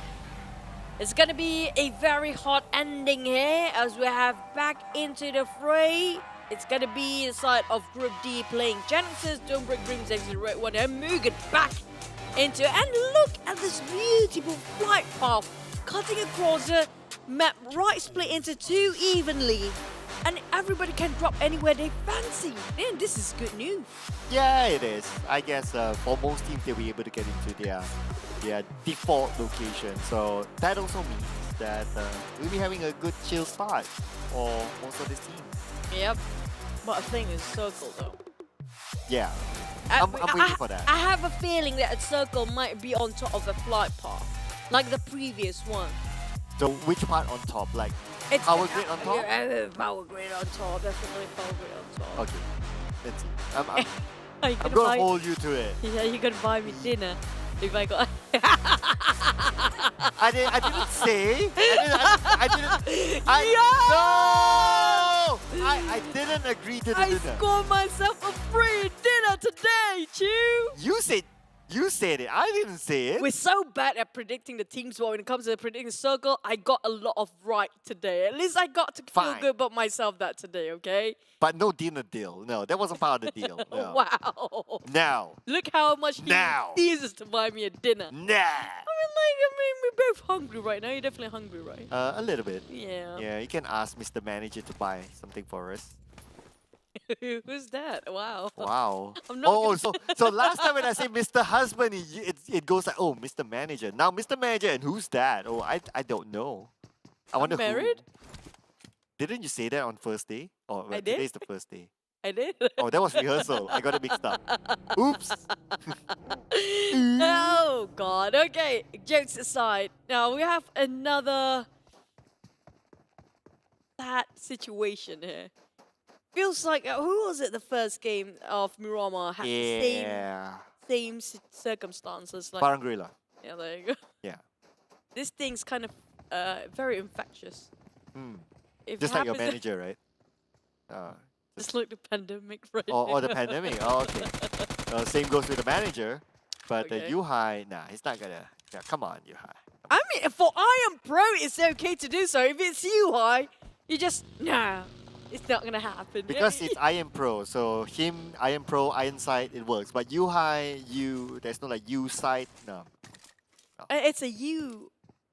Right. This is not U. I mean, the iron side shapes like a U. This is not U, but okay. It's a V. Yeah. Well, I mean, like mine is like a bit widened, so you guys Can we not? Can we? It's a family-friendly show, okay? Okay, back towards the game. Now, Axis got a good run before they were having a break, but back in, Hey Noob, and out for Gotchas. They've been retaining a lot of players. So I think they don't want to burn out the players quite early. Before it was Hey Noob out and Del in, but this time it's going to be Hey Noob back in, and it's going to be Kacang Susu, was it? Who's going out for now? Yeah. And I think they're taking breaks alternatively. Yeah, and I think that, well, I think maybe like what you say, right? Your theory is that they have like these map specialists. Like Erangel, it was like maybe Kacang Susu and maybe Del and Kacang Susu. yeah, I think Del has been in the lineup like since game 1. But you cannot remove Del, right? Based on his performance. Who was it they swapping just now? They saw Previously? Leto. Oh yeah, Leto. Leto is supposed to be playing Sunhawk then. Yeah. He's a Sunhawk specialist. Okay, yeah, because there was like so many swaps. But we'll... It was Leto. It was Leto. Okay, to be fair, because Sunhawk, they went out super early. So it's like, oh, who played again? Oh, they went out like after 5 minutes, so too bad. I mean, like, we haven't got to see any performance coming from Leto in Sunhawk for Axis, but at least for Miramar, they're putting in a different vibe. Because every single person swap in and out of the rows, they're definitely going to change the dynamic of a team entirely. And one team changes one player, definitely going to change the entirety of the game, how it progresses, because they have different sort of vibe. It's like a butterfly effect you mentioned before, right? Well, butterflies are pretty. No? Okay, never mind. I'm like, how am I supposed to say that? Okay. Yeah, it's okay. I'm so hungry right now. The only thing I can think about is the nasi lemak outside. Oh, really? Not yours, not ours. I was like, oh, thank you, but okay, it didn't work.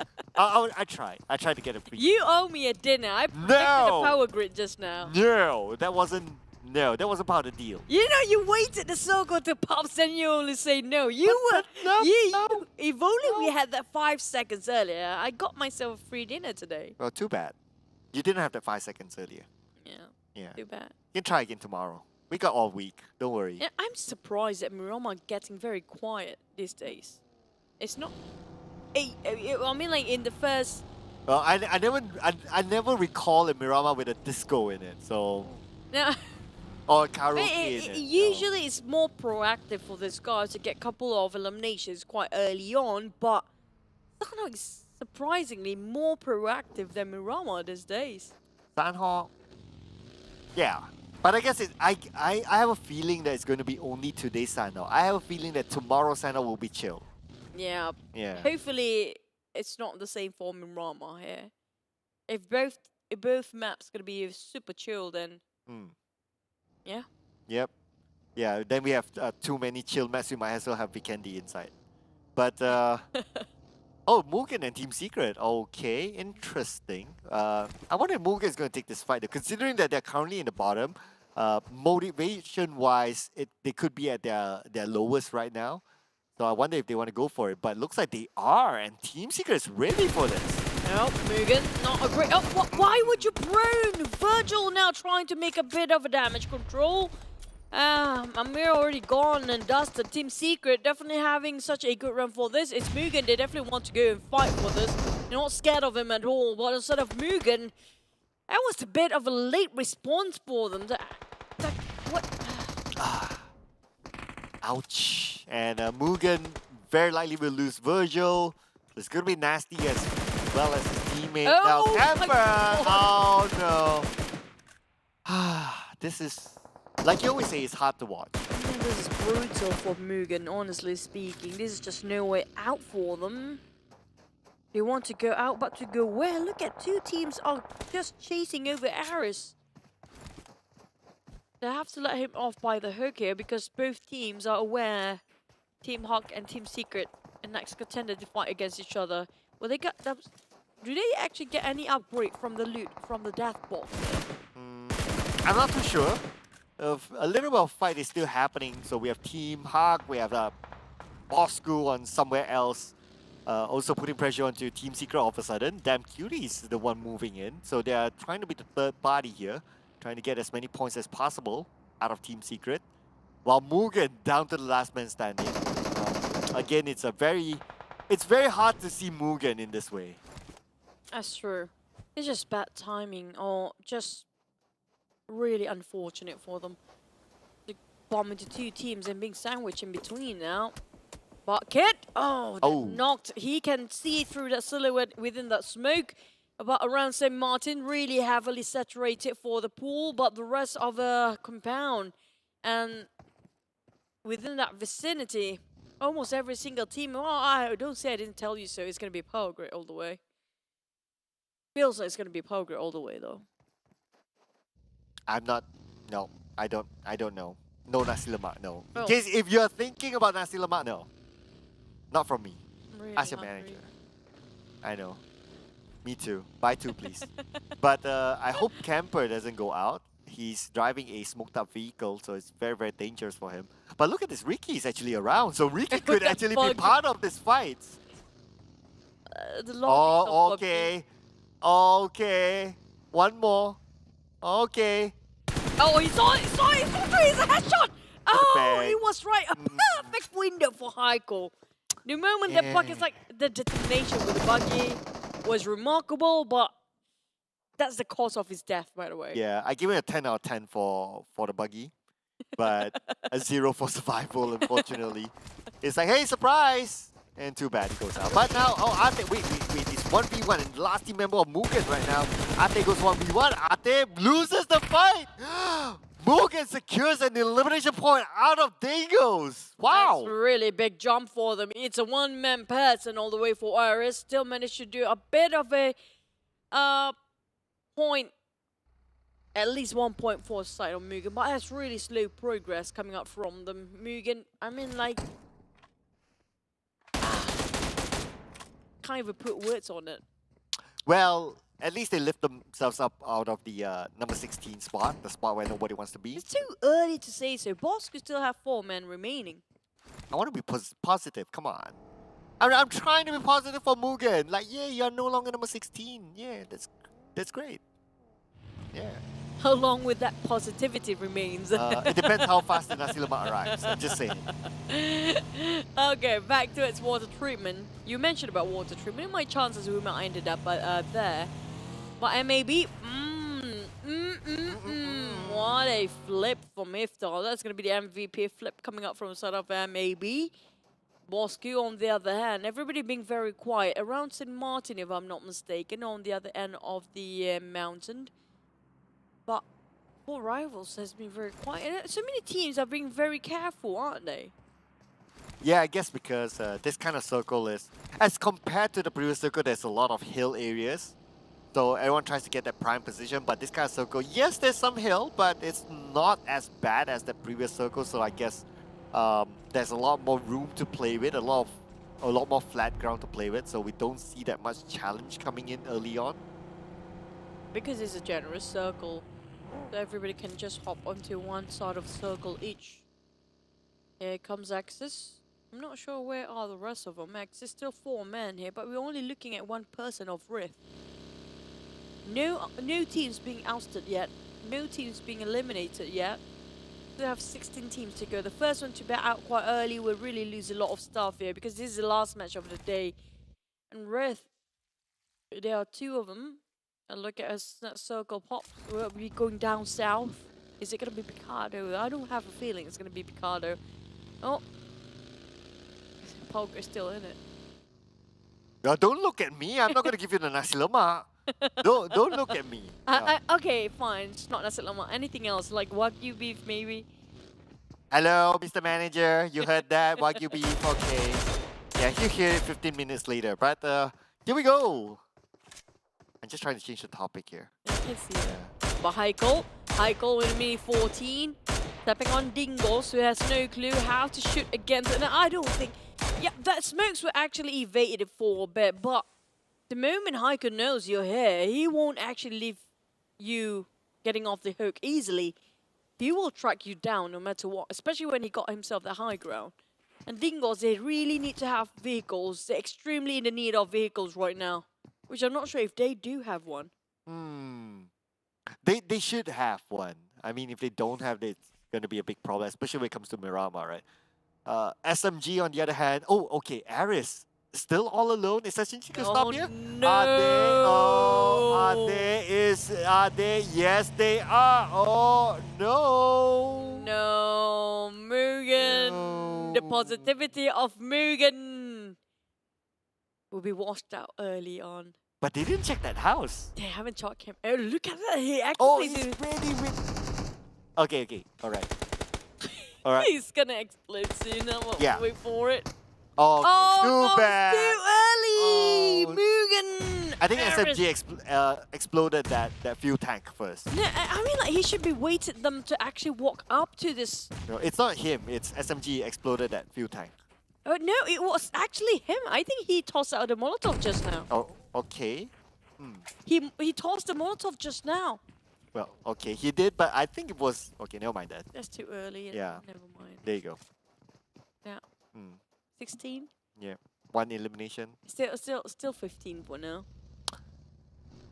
For now.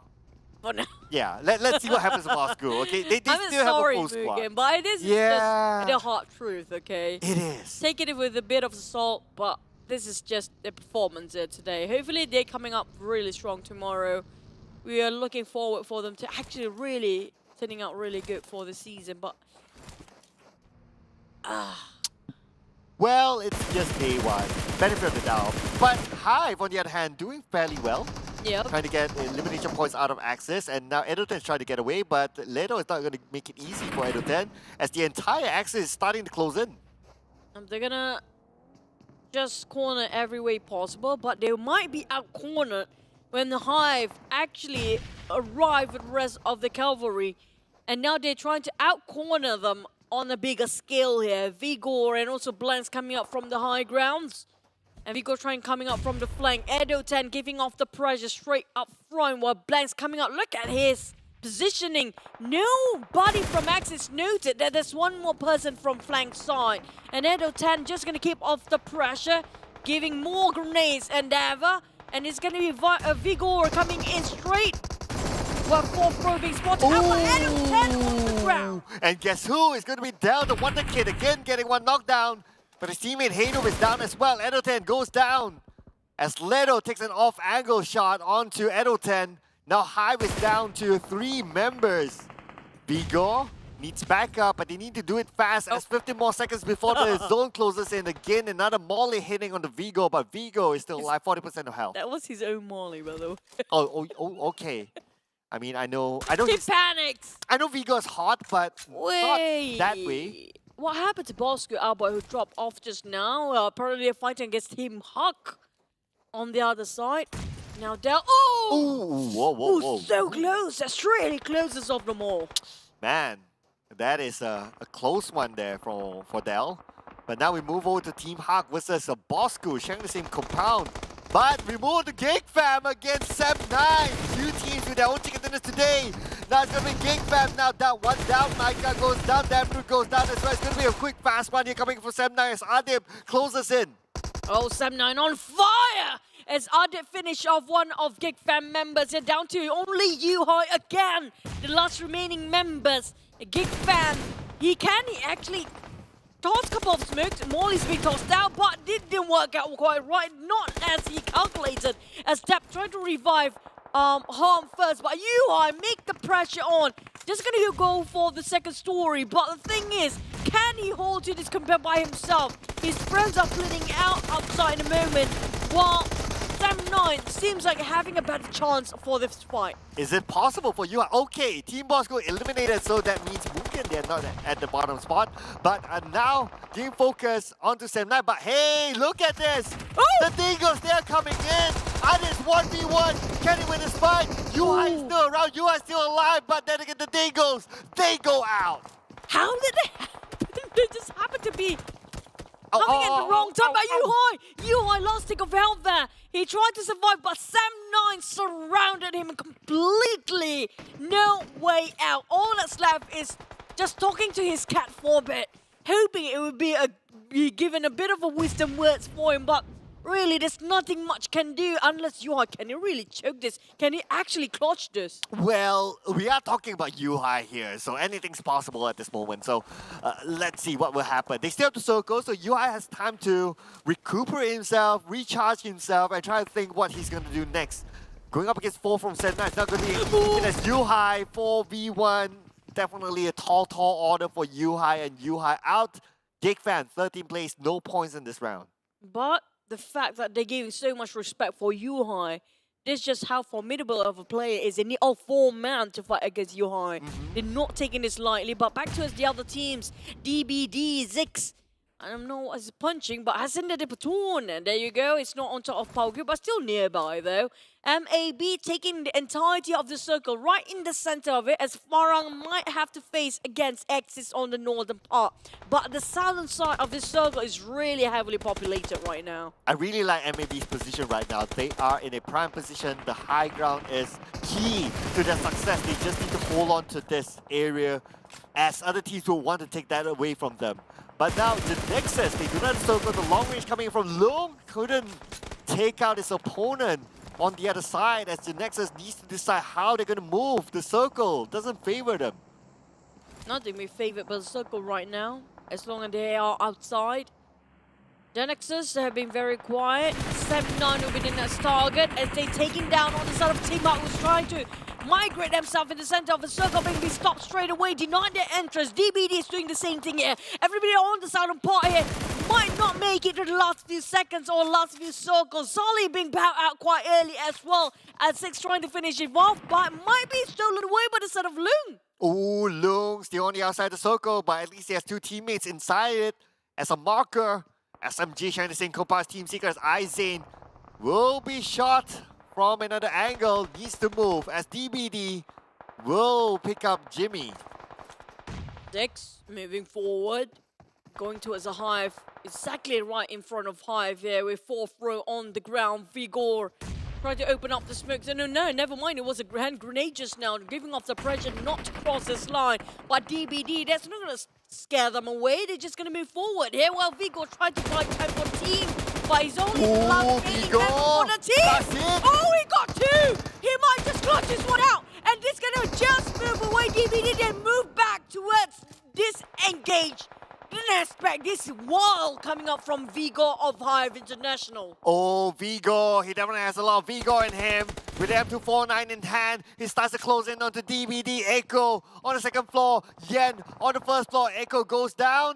And now Vigor tosses out a nade, but I don't think it will connect, and nobody will be at the receiving end of the nade. Taste the wrath of a Vigor coming up from HYVE International. One person to rule them all.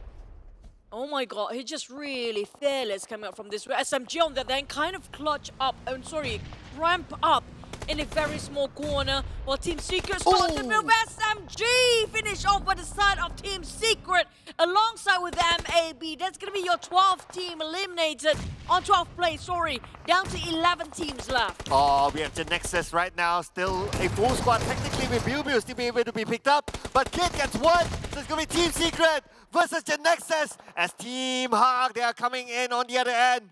But Genexus, Senna coming in from behind Genexus too. Team HYVE, damn kid. Sandwich. Secret is doing so well. Genexus is out on 11th. But in the meantime, Team HYVE want to fight against Sam9 so bad. As Team Secret taking the fight into them, straight into the lair of Sam9. Team Secret rushes in, but Sam9 hold their ground. A stand elimination by Team Secret, unstoppable for now. Team Secret is on fire. They know what they're doing this time, and they do it quite early for this season. And not only 10 eliminations in the bag, they still maintain a full squad still. Together with MAB, the only 2 teams still perfectly intact. And now HYVE is starting to move in towards DBD as Echo spots them out. The Molly will stop Echo at his side. But Echo with a nice nade on the 4th row. Beautiful onto him. And Vigo need to pick up 4th row. We'll be able to do it. 2 nades, 3 nades. Will not take out Echo just yet. Gonna be the 2nd time 4th row being revived instead of Vigor. Echo, on the other hand, swap over to Molotov. Those actually on the high grounds. Team HYVE as well as HomeBois might have a shot at this. as Team Secret trying to challenge on Team Hawk to climb down their high horses, fight us on our same level of terrain. Sem9 on the other hand, kind of stuck in the rut there. They can't actually push through. They need to climb up the hill. In the meantime, it's kind of a tough terrain here for the last few circles. Oh, Team Hart, they have the high ground advantage, but they do not have the circle at this moment. Aizen trying to put pressure on Team Hart. Team Hart needs to move further forward, but that would expose their position. Sem9 sharing the same compound as Team Secret, just next to each other. Team Secret, they have a little bit of a gap as we can see, but the next circle still favors Team Secret, at least for now. Until the 7th circle, let's wait and see as Vigo gets to another one. Wow, Vigo on fire! Somebody stop this guy! He just doesn't know how to stop. Well, Dap now trying to push forward, and it's going to be Team Hawk stopping him, but still managed to trade 1-2-1 when it comes to that. But Access on 8th place with 4 eliminations. Team Secret on the other hand kill. Trying to pincer themselves against Team Hawk. They have to cut across it. Only one team coming out from the southern part of the circle will remain. And will it be Sem9, will it be Team Secret, or will it be Team Hawk? And finally, Vigo will be out, but this same goes for Zully as well. Zully out. There's going to be 5th place, 5 elimination points for Team Hawk as Team Secret still maintaining full squad. MAB, check this out. They have the high ground advantage. They're going to get 4 out of HomeBois. It's going to be shutting down MAB, choking HomeBois to death there with only 6 remaining of the members.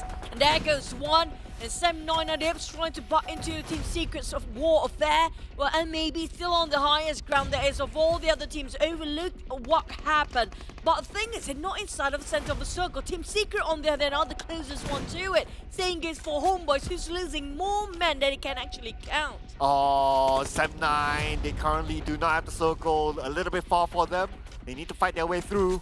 Sem9 still having 3 team members. HomeBois still in this, but 6 is in trouble at this moment as Kid tries to take out 6, and 6 will be knocked out by Kid from above. Now there's only tricks remaining for the side of HomeBois. Team Secret taking their own sweet time, not being too reckless to move forward here. MAB on the other hand, how to climb down from this mountain. They got tricks, they got Sem9. Just gonna block their way towards the center of the circle. There's only 4 remaining teams. HomeBois are the only person remaining with 1 solo team. But the rest of us still have 3 and 4 men well on live. Sem9 close it off by the blue. The blue shrinking now. It's going to burn them quite a lot and quite alive. Oh, Sem9 finding their way to the hilltop, but they have MAB to deal with, and they're getting closer and closer. In fact, Deb has moved further forward, and now Deb may be the one to challenge MAB, and Bulky will be taking over Deb. Looks like it's going to be Sem9 taking this high ground. Back towards within the nooks and cranny. It's so hard to play around this corner. It's just so many valleys here. Dap, on the other hand, kind of slippering down the hill when he tried to climb. And Calamity being burnt off by Dap's Molotov. And Fredo and the rest of Team Secret, they don't want to climb high up the hill. That they don't care. They got themselves a nice compound to work with. But the moment they overpick themselves, Dap will make sure they shot them down. If not, giving up Frey towards the Sem9. 2 of them knocked down. It's going to be 2v1 before Team Secret might getting this in the bag. Yeah, it could be. Considering that MAB is busy with Sem9, but talking about busy, Team Secret, they were super busy. 15 elimination points in the bag. The biggest amount so far for a single team. Kid with 7 elimination points. Isaac moving in, gets 1, gets 2. It's Team Secret securing the final chicken dinner for today. There's going to be one of the highest elimination points for today as well as we close up our final match with 17 elimination with plus a chicken dinner for this Mirama. Last of the today week 1 day 1 match number 5. Team Secret, what a play, what a productive round for them.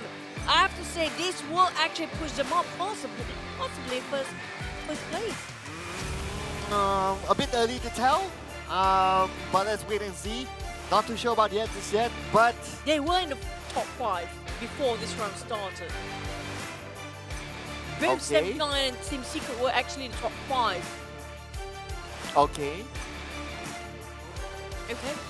I'm trying to do the math in my head. You just made me do the math in my head. I'm just gonna interrupt you along the way so you can't do the math. Yeah. Unless you buy me dinner later. No, that's not going to happen. So I'm just going to continue talking right now. So, oh my God, Team Secret. Okay, why is this oh my God moment? It's because they never do this aggressive in the first week or even first day. I was about to say that. Is it really? You're having the same mindset as I do. No. Yeah, I'm not going to agree with you because later you're going to claim Yes. Lemak for me. No, Yes. I wanted to point out that at the start of the day, Team Secret, they didn't do well. Like, we did talk about that. They didn't really perform. But they just showed a champion's mentality. I'm not saying champion per se, but this is a mentality that you need to have to come back at the latest stage of the game if you want to be champions, basically. So it's not about like the first 2 games, but it's the long run that we're talking about. But if you look at how the games, I need to point out for Vigor, has been crazy. HYVE International got only one man standing all the way, fighting as vigilant, as fierce as possible. Valiant effort coming up from that. Yeah, we gotta highlight Vigor here. Vigor is just insane. He can shut down almost the entire team of DBD, was it? He got 2 out of 4 of them. He decapitated the entirety of DBD by himself alone. That's huge. Yeah, it's definitely big from Vigor there. I think that he's definitely the standout performer for HYVE International. So and he did it on like day number 1. So far, so good for Vigor. So I think that there can be a lot of expectation here for HYVE International, considering that players like Vigor does very well. Just look at this here. Okay, there you go. So he made it into the highlight. Well deserved. I wonder how many eliminations. Maybe like 4 or 5 just from him alone. I think so. I think definitely there's 2 in the back for him. The rest of them, I'm not sure. But he's been shut down in the last few minutes when he's been forced to fight anyways. But here comes our team stay focused here in the last match. Definitely Team Secret with, I mean, like, that's the highest eliminations today. 17 eliminations. Correct. Definitely that's going to be the highest today. That's going to be the record to break for the rest of the team. But MAB, they're climbing up as well. A lot of teams are waking up from their slumber here. I'm curious to know like how many eliminations MAB has, because I think that they had a I think that they had a comfortable circle this round. Considering that their positioning, considering that this kind of circle, they had a comfortable one. Okay, so this is a confirmation. So 11 eliminations. They were farming on top of that hill, so that was a good one for MAB. Team Secret, it is no doubt the highest elimination so far in this season, bringing them 32 points. These 2 good rounds, good enough to push them to number 1? I don't know yet, but let's wait for the overall. I have a feeling it might push them up quite well, because why? One thing is because, well, do you remember that number 1 spot was the Axis RSG? Who else was it? GEEK Fam. GEEK Fam. And none of those guys actually on the top spot here. They got even GEEK Fam being pushed down with 0 points for this time. So when it comes to overall ranking, definitely, I have a feeling Team Secret already pushed out at number 1. But for the MVP, is going to be Kid coming out from Team Secret. I have to say that was a nice feat coming out of the entirety of the team. But Kid got himself half of elimination, almost half out of 17. He himself got 7 elimination points for the entirety of Team Secret. Yeah, no surprise that he's the MVP, because the last time we saw him, he managed to gather like 7 eliminations. That already solidified his MVP-ness of this round. MVP-ness? Yeah, of this round. So I'm not going to repeat that. I'm not going to repeat that as well. Yeah, there you go. You owe me 2 dinners now. I don't know what are you talking power about? grid. The next one is Team Secret number 1 spot. Not just that, it's 12 points in between. Oh yeah. Yeah, so the biggest gap we saw today was 11 with You GEEK gotta Fam. work your math now. I don't even have to count that. I know it's a big gap. I don't need to count because it's... You were counting before. Are you? Well, yeah, I was trying because you planted ideas in my head at the time. But never mind about that. Didn't it later? No. Genexus currently at number 17 is a surprise if you ask me. Who is it? Genexus. Genexus, number 17. Now, they used to be the team that really loved to perform aggressively in the first few days, right? Yeah. And the one that surprises, like we mentioned before, Team Secret, the one who's coming out very late. But it is a different story. We close up with Team Secret number 1 here today. Yeah, at least their late wasn't that late. Their late was like, oh, 2 games, and then suddenly they went all the way. And their went all the way was like the most eliminations today so far. Kid, the top eliminator, today in fact, 12 eliminations just from him, and 7 out of it is by the final game. Yeah, that's true. And Vigo is there as well. Gotta give it. This one is well deserving. Iftar MAB is there again. Yeah. It's not just his first time. Yeah, he been pop up quite a number of times in just within a day. But Vigor from HYVE International, he went solo all the way. And I think it was 4th row. Was it 4th row just now being knocked down quite, or 10 or 4? I think it was 4th row being knocked down a couple of times. Keep on reviving 4th row. Yeah. But he's the one doing all the work for the team. Yeah, so imagine like he's like a one-man army. He's like what Chinese would call a bao. He's like what Chinese would call a bao ka liao. You know, what is bao ka liao? Bao ka liao is basically you do everything. It's like he frags, he revives 4th row. He's the one-man army. Yeah, literally. he's the one guy everything. So he does everything for his team. And so far, that's the thing for HYVE International. For MUGEN, what's for MUGEN? Be honest here. Same thing, different season. Same story. Same story, different season. Same story, different team, different season. Now, they actually contributed towards the sort of 70 elimination points of Team Secret, as they are the first team to fight against Team Secret in the early few minutes. Okay. So Team Secret has MUGEN to thank. Like, oh, thank you for coming by to our place. Yes. That's right. But anyway, talking about Team Secret, we will do a recap of whatever happened in the previous round. So it's San Martin for Team Secret. Not a far rotation for them. Yeah. But they had to fight their way from the low ground to the high ground. Yeah, they've been swapping over the same places, up or down, that's it, right? So all they need to do is making sure that they got themselves a high ground of San Martin Mountains for quite some time. That's where my circle glorifies about my dinner tonight. But hey, never mind. Speaking of Team Secret, they fought against MUGEN. This is where they fought MUGEN, was it? This is already done with the MUGEN thing. Now, they are separated, if you notice. One person were to fight MAB on the other side of the road, but they still managed to survive regardless. Oh, that means eye shots, right? On the other side. I think so. Yeah, okay, yeah. So I think because of the compound, it's not going to be too hard for him to slip across to the other side. I think they got a lot of smokes there. I forgot what was the number. But this kind of compound and that hill, it's kind of hard for him to be shot down because he can like slip through the buildings. But of course, what kept MAB busy is also teams that come in from behind.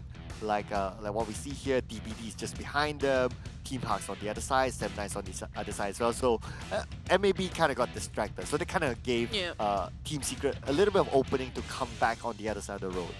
Especially, they're kind of being distracted way too much against Axis from the back line, because HYVE is just fighting and chasing tail with DBD for the longest time ever, and Team Hawk just trying to get on the flank side. But the thing is, Team Secret, they know when to actually get out from the compound. They know where to take that vacancy, to take that vicinity out of their hands. They need to climb up, and they know the timing. And the thing is, everybody is too busy climbing up the hill. They're taking their own sweet time in the compound, that they have a lot of walls to cover from, and they can see through. I think I shot see mostly about who's climbing up the hill here. They're giving up the information relayed back towards the side of Kid, and also Fredo, who's coming up from the flank. So you saw how Team Secret not trying to rush, taking the high grounds, even though they're not really in the center of it. Yeah, I guess because they had information that MAB is already at the high ground, and it just so happened that 7-9 had to come in behind, and they kind of like disturbed the momentum of MAB being at the high ground. So Team Secret kind of like took advantage of that. It's like, oh, okay, someone's fighting at the high ground, so we'll let them fight. Yeah. And when they needed to reset, that's where Team Secret took advantage of like trying to push through the high ground and securing that final chicken dinner. Yeah, but the fact that they're actually looking at high ground, which means they're looking over to one direction only. And Team Secret is actually, if they want to fight Team Secret, they have to make a big U-turn, climb down the hill again, and to fight them, there's already an open space there. But you know what? We want to know who will be talking to us later as our interview commences later on. Is it going to be our Team Secret winners interview, or will it be a different team? Well, we don't know. We'll find out during this interview session, ladies and gentlemen. Let's go to the interview.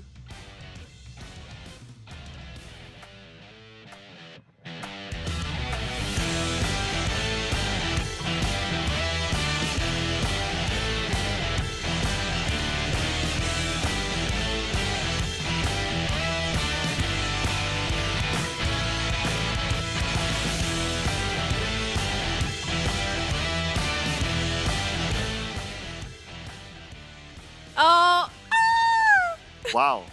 Okay. I'm super excited. At first she says it's me, but then I see your reaction. Okay, go ahead. Please. Are you high? Hello. How are you feeling? I'm good. How are you guys? Very good. Oh, we're great. You're in Malaysia, right?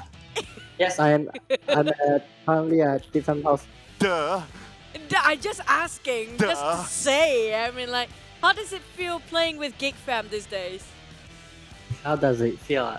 Feel very fresh, very excited because yeah, I'm coming back to Malaysia. Started to miss Malaysia. I didn't want to play in Malaysia now.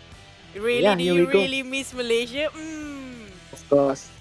Okay, I want to know from you, Hai, right? Like, what is the difference playing in the PMPL MYSGPH versus playing with PMPL Indonesia? For me, there's not much different. It just the meta. The meta is very different. How they play is very different. Can you tell us more about what different meta is that? Like in Indonesia, every day the meta can change. Like every team can like suddenly rotate here, go here, go here, go here. In Malaysia, only some few teams, and all of the rest of the team will just do the same thing. No, which one do you prefer? Just be honest. Which one do I prefer? Yes. For me, Don't lie. God knows if you lie. only God know lah. Only God know. Only God It's know being lah. nice. Which one I like. You just gave him the answer, you know. You should let him answer. You give him the idea, you know. Okay, last question, Cloud. You're giving him. Okay. So you saw the trash talk, right? You Hai, I'm very The sure. trash talk, yes. Yeah. I did see. Can you give like an updated trash talk now? Geek Fam is doing well. Please say your piece. What's your trash talk to other teams there? What a trash talk to other team? I don't have one. I very scared. Later, my team not performing well, then they trash talk us, then we cannot mental it. Wow, like that, huh? Cannot. You choose for. I mean, like, okay, just saying, I voted you or I picked you for my favorite player. He's not, okay? That's why I'm super excited. And at the same time, just last one, anything that you want to mention for your fans in Malaysia or Indonesia or anywhere in the world right now? Okay. To all my beloved fans, thank you for supporting me and GFam. So I hope that we can do better on tomorrow, the next day. Just that today, I think we could do better. It's just that we are just unlucky for the last two games. And to my parents, to all my friends, I love you guys. Oh, thank you so much, Yuhai. And Thank good you, luck. thank And you, God Cecil. knows only what you feel and what you think, you liar. Good luck for tomorrow. Okay, good luck. Thank you.